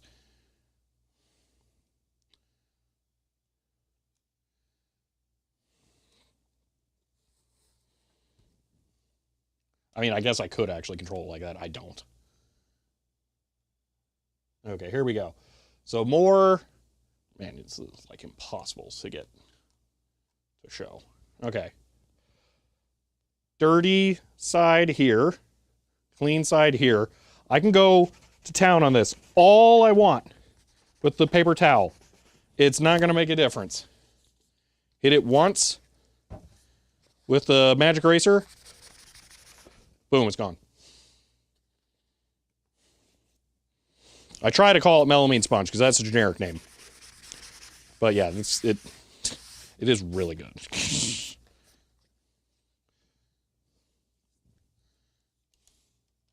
Non-magic brand erasers in a magic eraser brand box? Yes. Sticky backed plastic, yeah. So that is one of my, I definitely use those. And I try not to go too abrasive on it if I can avoid it, but sometimes it just has to. Anyway, the texture on this paint is ridiculous. It can stand to be softened a little bit. It won't hurt it. Being slightly less sandpapery wouldn't be the worst thing.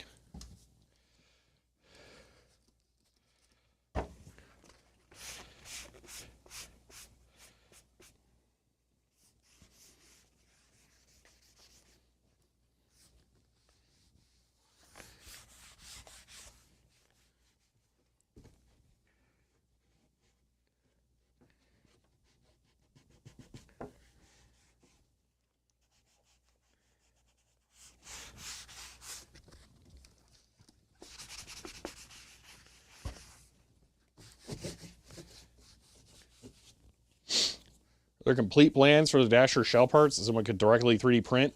I think one of my supporters is working on that, actually. But outside of that, not that I am aware of.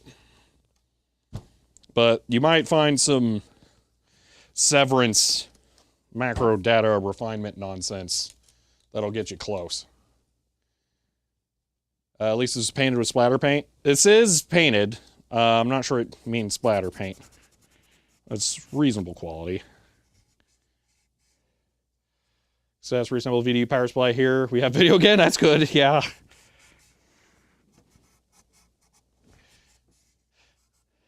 Scrub the yellowed front panel. Might be enough to get off the... We did that with the melamine sponge. It didn't help at all.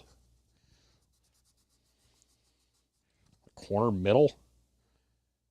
This? I mean, that I think is damage to the paint. I can't get that off. There's a lot of little speckles on here that I'm not going to remove. Some of this is pretty bad.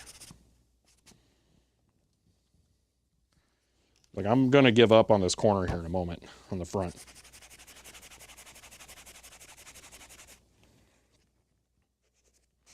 Because even once I get the brown off, it's just going to be gray underneath because it scratched through the paint.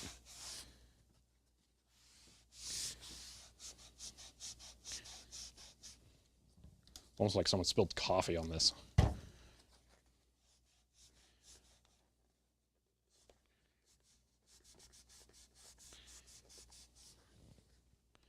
Okay, there we go. I'm going to once over this lightly with a paper towel. And that's good.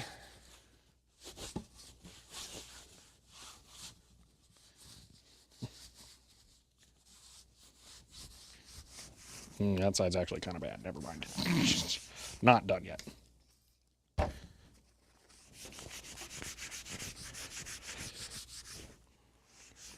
Now we're good.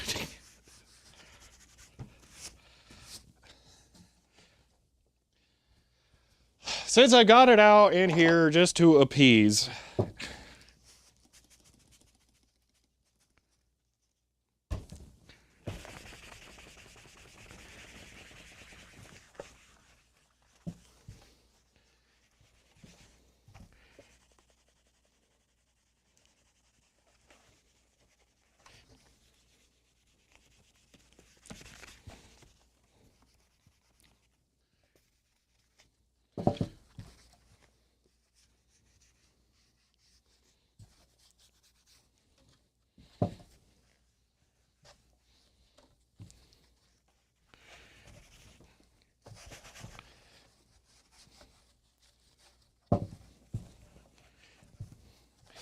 telling you, it's not going to make a difference.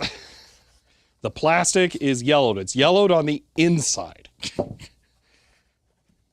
It's not a surface coating.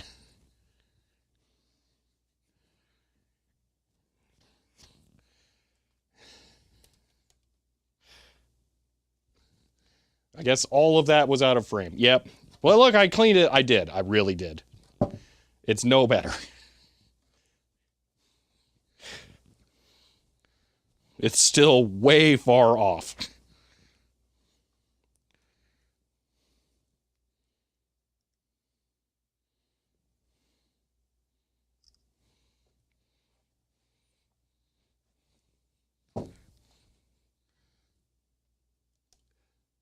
They're never going to be the same color.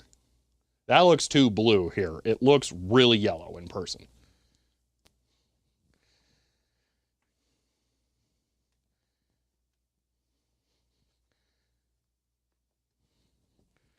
There's a balance. You don't want to over clean stuff. I'm going a little hard on this, but it's not too bad. At least I tried. Yeah. Well, this is ugh. I'm gonna need to take this home and wash it now. I'm just gonna fold that over while we do the next steps. It's not cigarettes, it's just yellowed. All right. Let's get this back together. We got 30 minutes. Boom. ESD strap.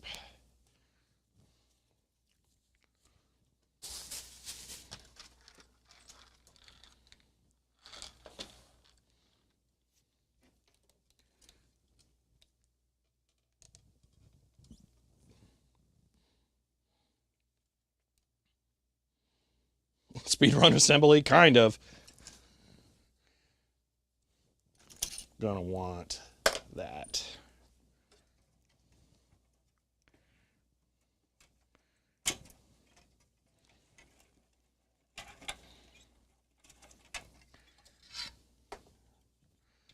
That will go in separately in a moment.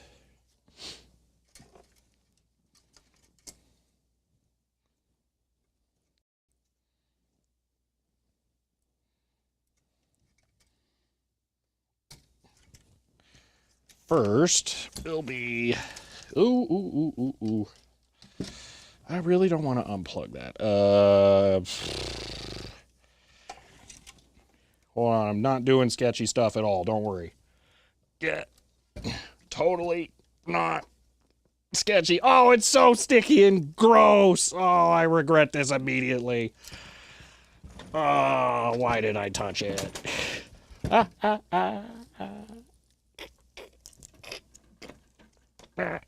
Not sketchy at all.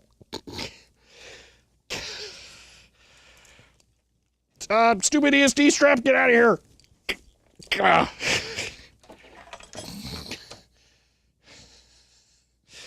Ugh.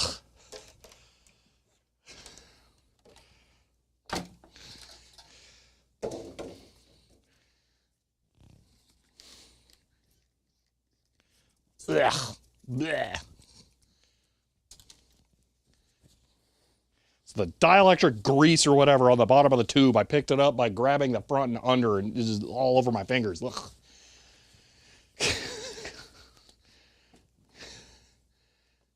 Okay. That could have gone smoother. All right, first things first, I'm plugging the ground strap into the transformer so I don't forget. Okay, there we go.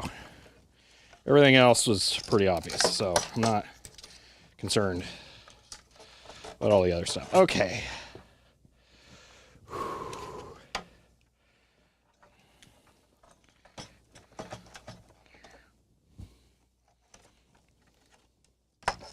Ugh.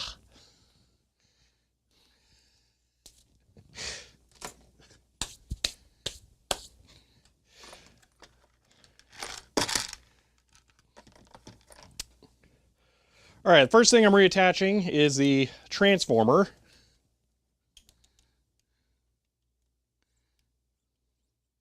There we go.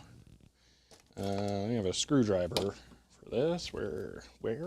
I put it over here. Aha. Okay. Let's see.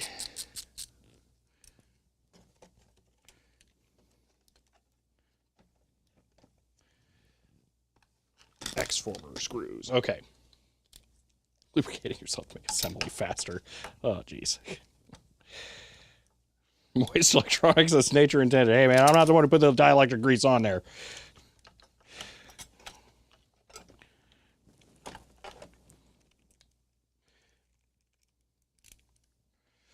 Oh, I turned the AC off. No wonder I'm dying. Give me a second. Oh, yeah, it's up to almost 80 in here. That's ridiculous.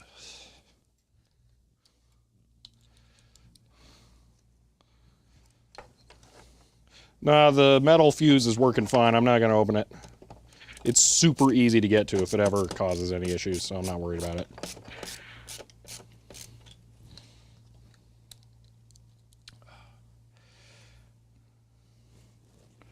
Okay. Oh, that smells weird. Smells like the heater. Better not be.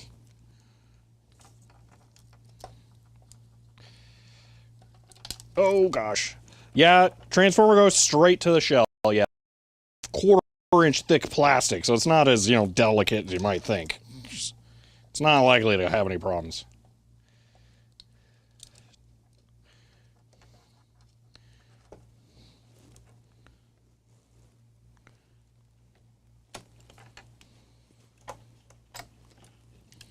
Oh my gosh, this is impossible.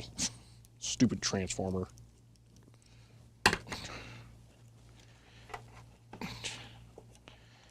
Why are the taps in such an awkward place?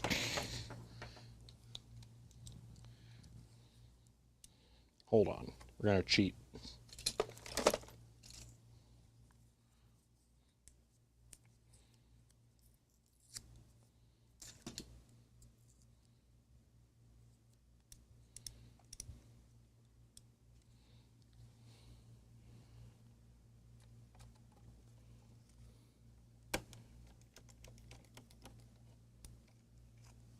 There we go. Tape the screw to the driver.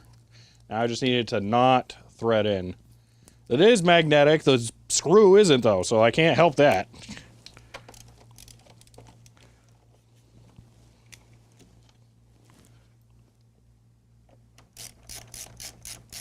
There we go.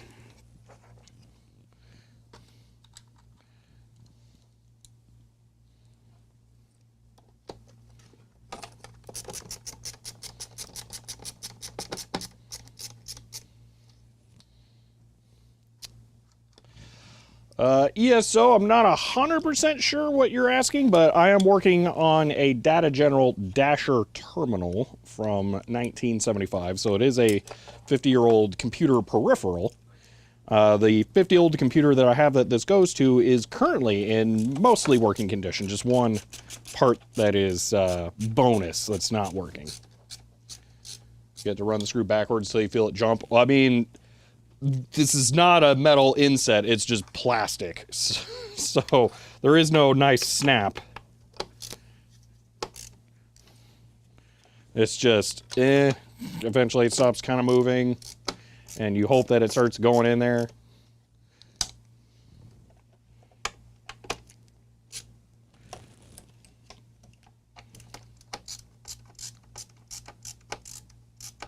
I'm far from being 50.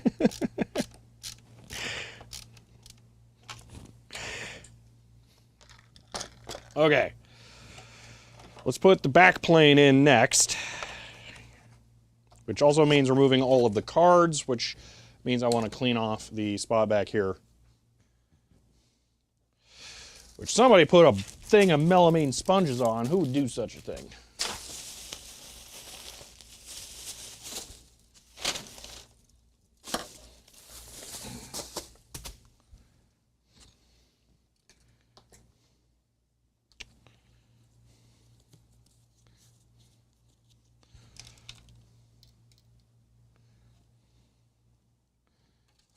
As far as what processor is in the computer is a Data General Micro Nova. The processor is a chip that is unique to this computer. You'd be better off looking up what the Nova product line in general uses for a processor, because they're all mostly compatible, and getting a better idea of how the system architecture works, because the CPU is a card, and that card has 4 chips on it that make up the main computational logic. Yep, it's 100F in Phoenix today. We're just getting started. Don't forget the ESD strap. It's been on the whole time. This is the wrong size bit for this.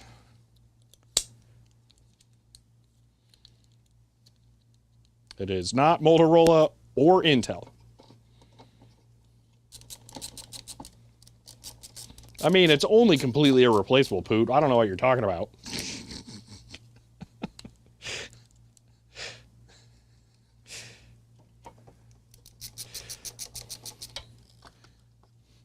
Yeah, in 1975, people weren't rolling up with 8088s or 68Ks.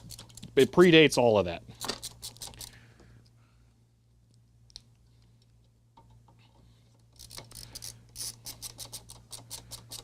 How much RAM size? Well, it's a weird question, because if I tell you, it'll sound either like a lot or not a lot. You don't have the context for understanding it. So I'm going to say the computer I will be using this with has 64 kilobytes of RAM. which is a bajillion amount of RAM. It's a lot of RAM for 1975.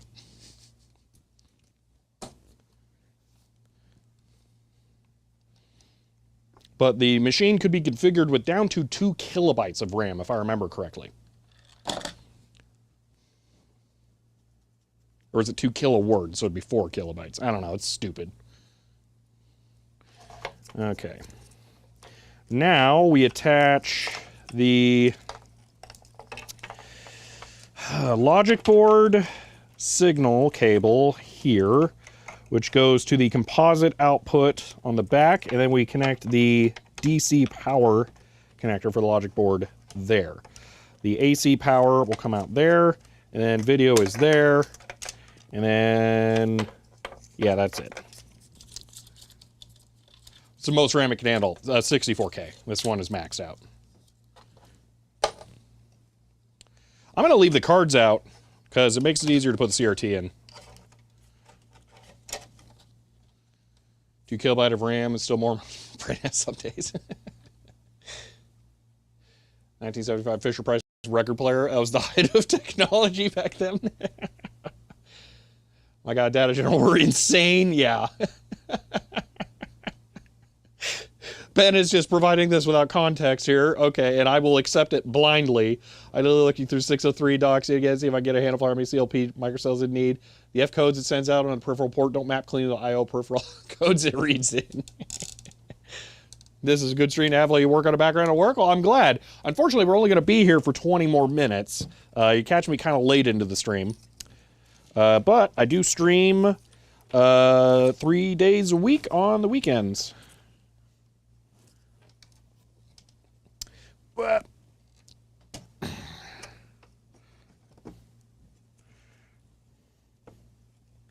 all right.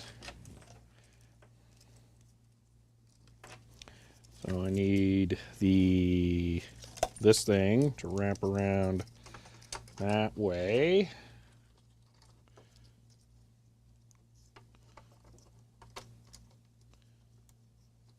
Come on. Thread down. Get into place.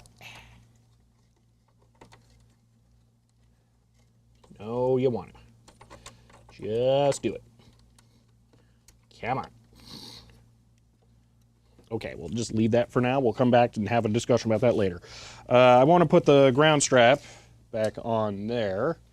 Rip caught you before, also probably at tail ends possibly if you're looking for stuff to watch around this time.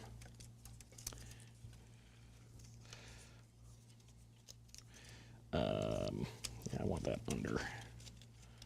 Same with that.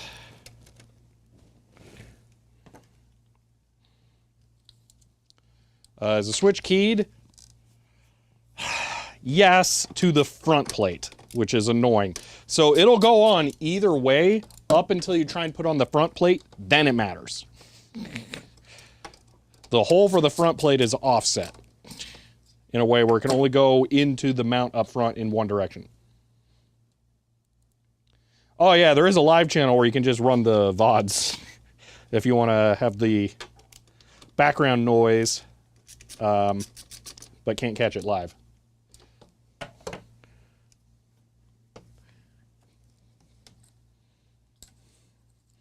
And I am super not going to complain if I'm just background noise. I love me some random nonsense background noise streams. They're great.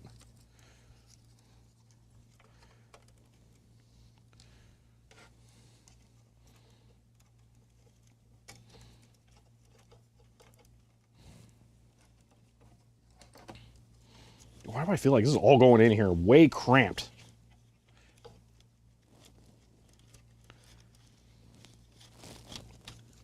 I don't know, whatever. Okay. That'll get pressed up there. Love USB for background noise. There you go. Works out really well. Okay. Let me make sure that I've got the power switch brightness knob thing in kind of the correct spot up here by test fitting the faceplate. So there's a little catch on one side that'll prevent it from rotating.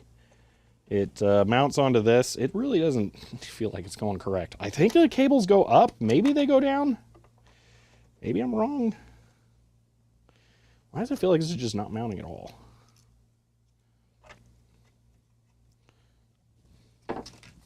Okay, so faceplate. Maybe cable's down? I don't know. That doesn't feel right. Let me try flipping it.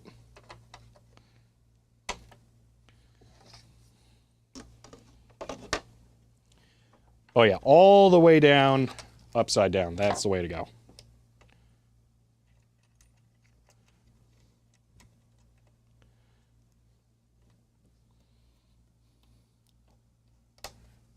Okay, let me grab some pliers and twist that on a little tighter. Check reference pictures. I can just check against the front panel. That's good enough. That's the only thing that matters.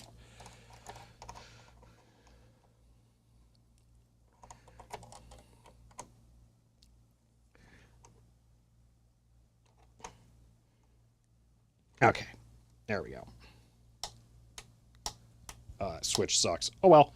I'm going to take a moment here to splay this out a little bit because I do have the knob and I'm going to want to make sure it stays on nice and tight. I might do this again after the fact too. There we go. That'll be perfect.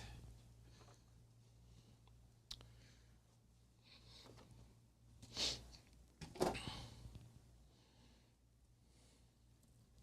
right, we're getting close. We got 15 minutes. We easily have enough time here. This is actually going to work out kind of perfect timing. All right, I need to get the CRT module itself locked in now.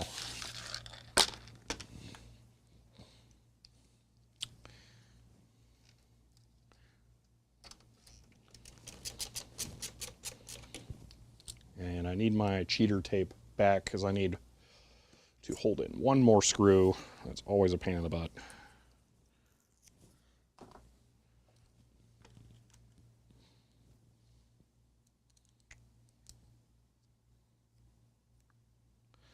Yes, there is a loose bit on the table because the rest of the screws don't actually use bits. Oh no, the front ones will, so I'll be putting it back on for those. Just jinx yourself saying this is going to be easy. And I said that, yeah, some will go horribly wrong, probably.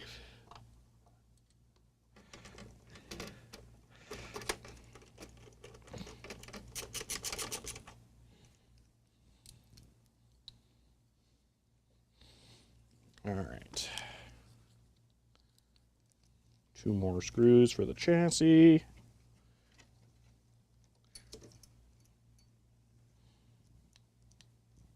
Should have left the tape on there. It got folded over somehow. No.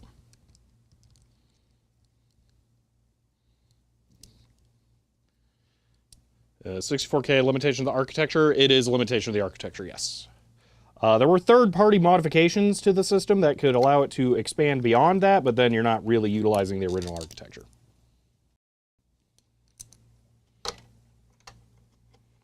So 64K is the original limit. 64K is boatloads, though, for this thing. It is so much.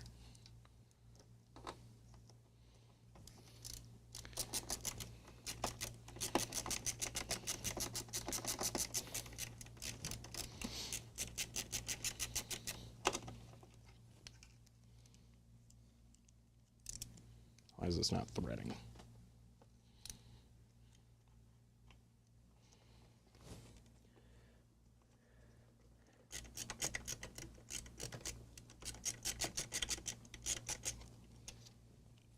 Because I grabbed the wrong screw. I don't know why I'm seeing F's. I'm getting struggling, not quite an actual F. Okay. If it fully fails, again, let me know. I can fix it. It just reduces the video quality. No.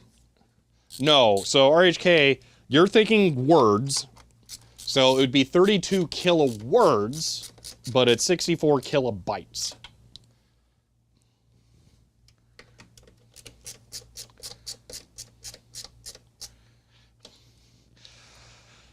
Dancing Queen, I'm going to give you the sincere answer, okay? F is a reference to some Call of Duty game. I don't know, I don't play them. Where they were telling you to press F to pay respects as just an acknowledgement, like press the action key on a dead comrade's coffin. And it's just like reduced this emotional of the game down to a, you know, context button press. And it's a joke now that when something bad happens, you press F to pay respect. So that's what the Fs are here. But it has the reference goes back to a video game. But in this case, people use it to indicate that my stream has gone down. So, all right. Oh, I got 2 more screws for the fuse board. That's right. I didn't fully attach that.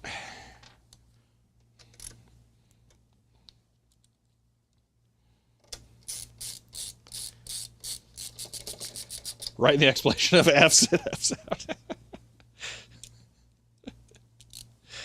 This is going well. All right, looks like I should be switching. One more.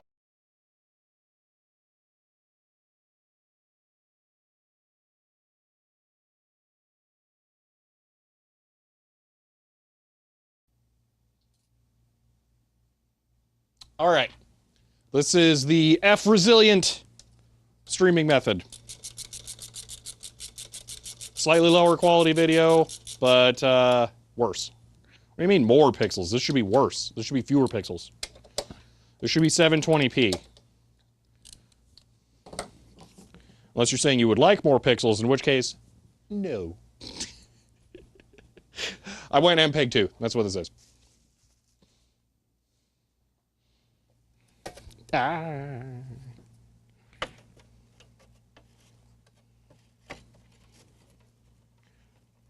Just notice there's no key in the board for, oh, because it fell out. Oh, that's okay. The key fell out for this PCB. That's not good. Where does that go? Can I stuff it in here and then have it replace it for me? That would be nice. Maybe at least get it close. I can push it in the rest of the way.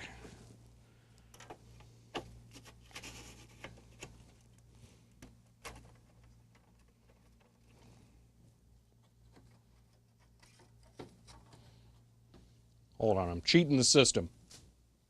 So these logic boards for this thing are keyed. So you see the little red things. These are keyed positions that make it so you can't put the wrong board in the wrong spot. The key fell out for this one, but I was able to push it in to the keyed position, and I'm just going to use that to attempt to put it back into place. Let me see if I can hold that and remove the board. There we go. So that's where it goes.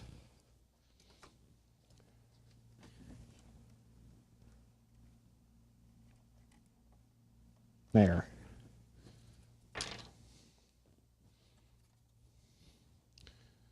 Macroblocks galore? Yeah, because it's a much worse video codec, but it's a more robust one. There we go.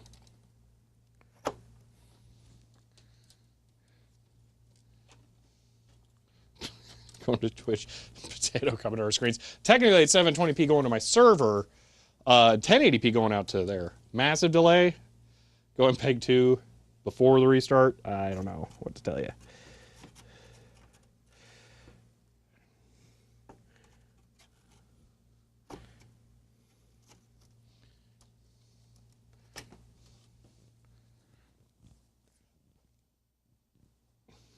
I think you all need to refresh your streams, because I'm looking at what I'm sending the server, and it's only like 5 seconds behind. So I don't think that your massive delay issues are actually my fault here. Like here, I'm removing my hand now, and I'm waiting. It just removed on the server side. So the delay from the office to the server is pretty good. And that's considering that that's the delay for me to get it back and see it.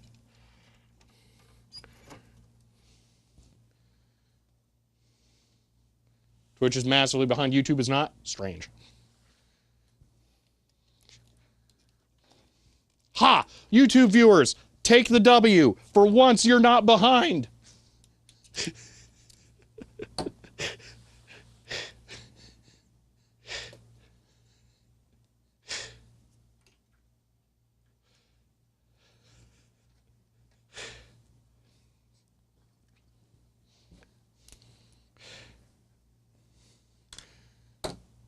All right, now I'm going to put the top of the case back on, where we are getting super close to this thing being done.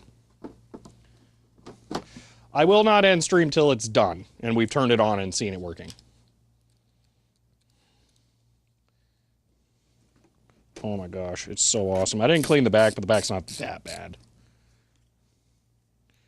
I'm only going to put a couple of screws in the back for right now, because this thing is missing some of the screws, and the screws are the same between the front and the back, and I'd rather the front have all the screws, since those are the ones you actually see.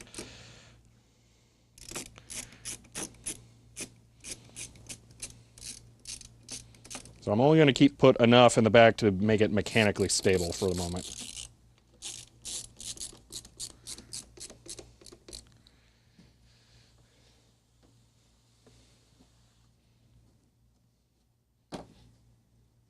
Oh, dashers are so good. It's like, why does anybody even make any other kind of computer equipment? Well, you could be making this. Like, come on! Look at it! It's so good!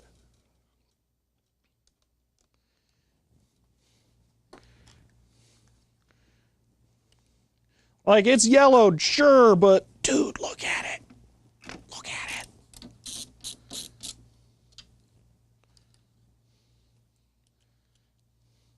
Dasher appears to be put back together, not on fire. Yeah. Yeah, everyone needs to refresh. Like, tell each other to refresh in chat. It's real bad. You're real far behind on Twitch for some reason. I don't know. Still say you need a D400? This is older than a D400. I mean, I'm not sure what you mean.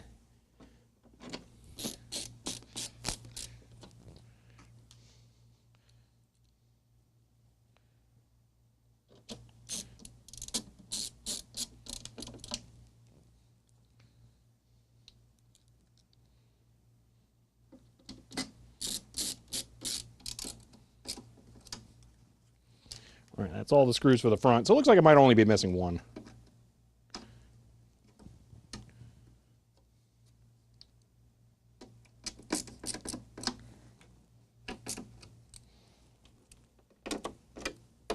I love this thing. Such awesome hardware. Okay. It's not that yours isn't awesome, but the D400 just looks 60s retro. I'm going to have to see this, because this is what I think of as 60s retro.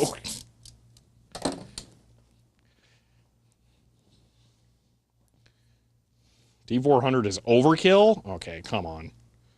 Data General D400. Nah, that's just D200. Nah, man, this is better than that. No. Nah, I refuse. This is better. Nah, so that's D400. That's not better than this. Absolutely not. This thing kicks that thing's butt.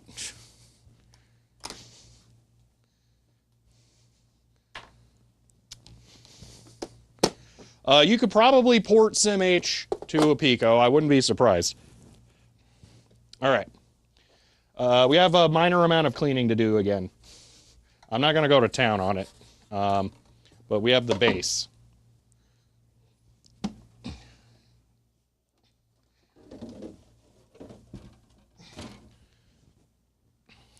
I'm going to just wipe it off here real quick, like.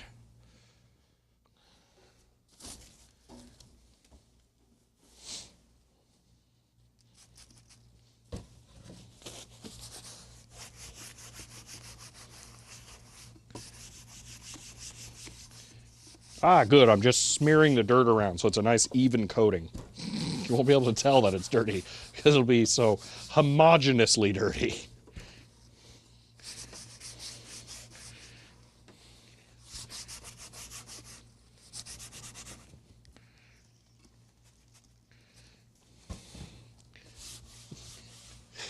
Well, the D400 keyboard is much more contemporary, so yeah, I get that.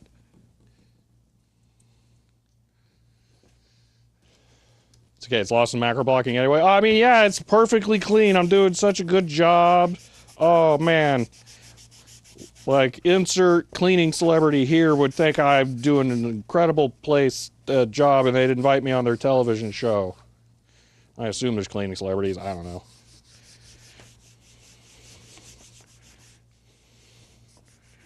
What is poking me? Ow. Everything looks clean at 240p. So you're saying I need to start streaming like this more often so I get people to stop complaining. Got it.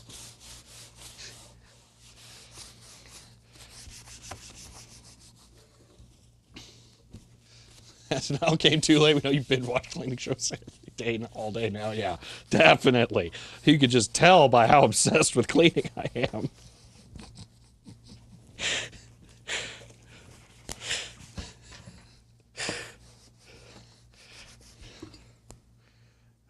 I think I got a splinter, a metal splinter. Okay, how's the outside looking? Ah, it's not amazing. Someone got their disgusting handprints all over that. It does not want to come off.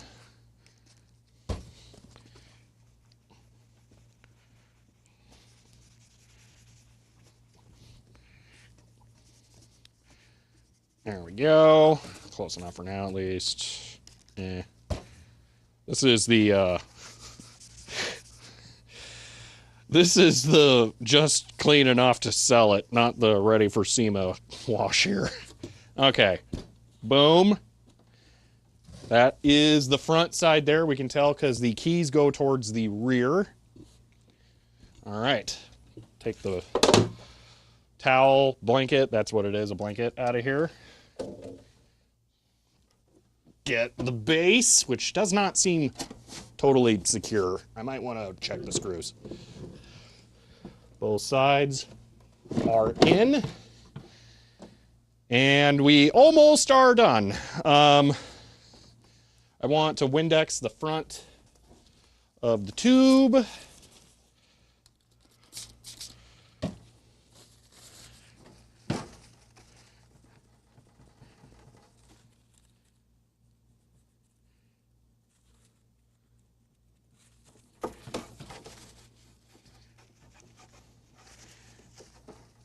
Which I should have done before putting it in here, but oh well. All right, so there's that.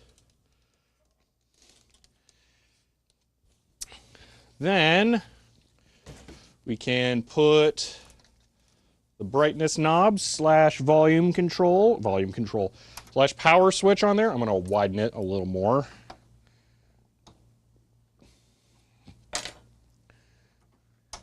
That'll work. Beautiful. Let me clean the dust off of that like I should have done before I put it on. That'll work.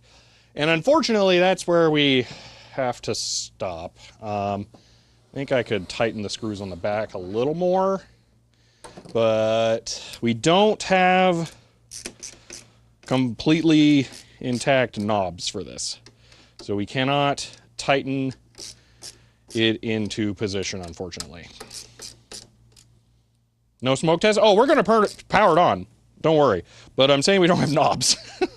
So it's always going to be doing that. Yeah, we're definitely going to turn it on again here. I'm going to go grab the keyboard and we'll make it do things.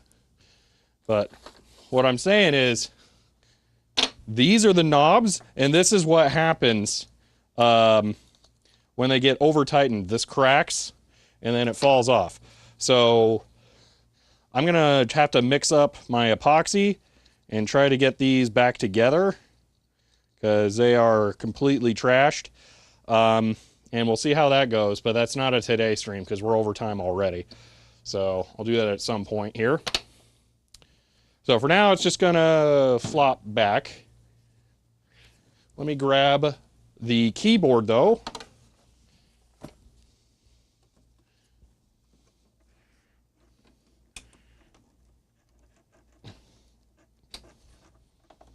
So this is the keyboard for my other dasher. I did not get a keyboard with this one. You're fine with overtime? Yeah, like, yeah, you guys are, but eventually I want to be able to, you know, sleep and eat and not have to stare at bright lights. So there's a limit here.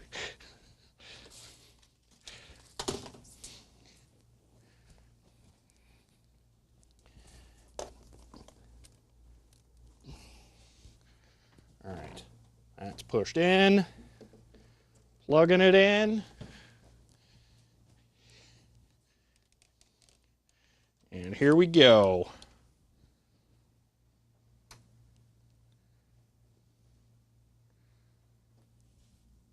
It's gonna need a second.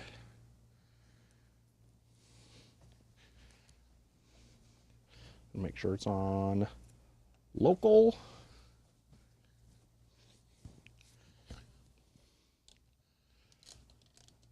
Bingo. Blinky cursor right there.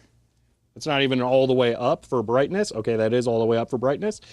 I might want to do a little bit of tuning later. That still seems slightly dim, but I never gave it a shot to really warm up before. So again, it might do a little better. But this, hold on, I can do better. This is a typing test on the second, oh my gosh, second data, oh my gosh, I swear I can type data, general, that's off screen, dasher 6053, boom, and boom.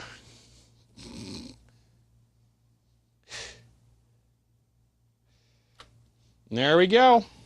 Yeah, it's a little dim, but it might just need some seat time. It looks like the focus is really bad out to the side, so that's not great. Should the text be higher up? No. Here, let me...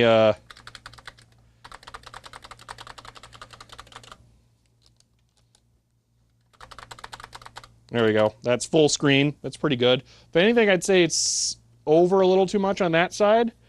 But yeah, this seems pretty good to me. Guess you should mention it, but don't suppose this has a printer option. It does not.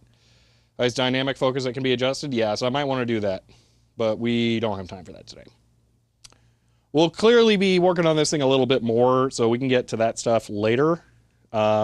Considering how much burn-in this has and its history, it's doing pretty darn good.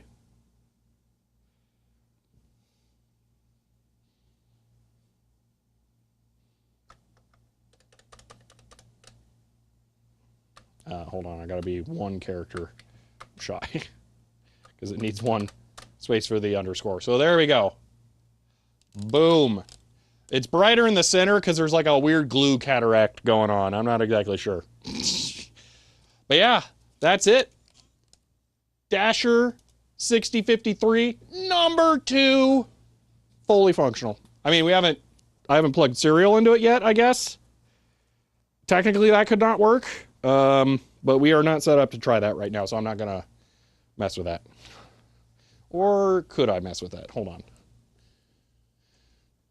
I plug this into here, set this to 19,200, this to odd, that to line, and then plug this into here. I can hit Control X. Ha ha ha, there we go. So yeah, it fully works. Boom. Yeah, I don't remember if we tested serial, but there you go. That's actual serial data being transferred. That's a full win right there. That's 100%. The internal modem, yes. Where is that from? That is from my Matrix serial switcher. So, yeah. Oh my gosh, this is incredible. Man! Oh, so good! All right. That's why the cataract is perfectly usable. Oh, yeah, absolutely. Like I said, I fully expect it to get slightly brighter as time goes on. So I think it's going to be great. Yeah, I am super happy. So, all right. I think we can call it there. So when does a third dasher appear? I gotta be honest. If I end up with a third dasher, I will try to move it on to someone else. I don't think I need 3. Having 2 is really nice considering I have 2 computers. This will allow me to simultaneously use them. So that's really a nice thing to have. 3 would be excessive. Unless it's like a completely different one. Great stream today? Yeah, I'm really happy with this. So there's one on eBay. Yeah, but they're like $1,000, aren't they? So. Or that's an excuse to start with a big no, but yeah, I don't think it's going to happen. Does someone make a red cleaning fluid? Just, out of curiosity. Anyway, that's another terminal. Oh my gosh. All right, that's it. We're done. Today was a phenomenal success. For parts, no keyboard, magic smoke escape. Oh yeah, that's an easy pass. Yeah. Today was incredible. Wow. Belgiumet says CHEER 100-CONGRATULATIONS on a magic smoke-free weekend. End of line. RH-K77 SI's congrats and thanks CHEER 100. End of line. Ben, thank you for the 100 bits. And RHK, thank you for the 100 bits. And fill a spray bottle with ATF. Oh my gosh. That would be kind of hilarious. All right. Dude, it's right there. You don't need to see me. You got a dasher to look at. We're going to outro with the dasher, man. Look at this thing. It's the best. These are so pretty. Oh my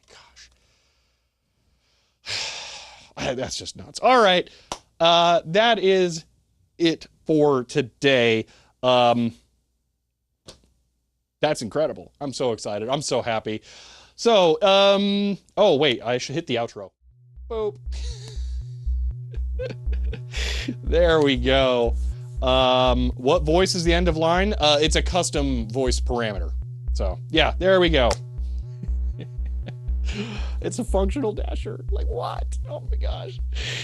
I don't care if I already have one that's working. It still makes me just as excited to bring another one back. I love doing this. This is great. Well, there we go. That is a working Data General Dasher 6053. Probably a D2 is compatible or equivalent, but yeah, the thing, it's brilliant. And it's done just like this stream. So if you guys enjoyed this look, it wasn't that a smart segue, and then I got to ruin it by calling it out and pat myself on the back. That was such a smooth move there that I completely just speed bumped over. If you guys enjoyed this stream, you may want to follow to be notified when I go live again next. If you want to help support the channel, you can find a shirt like this one. Dude, I need to make a Dasher version of this. That would be awesome. Or you can find me on Patreon. Did I already say that? I don't remember. But anyway, that's it for now, and I will see you all next time.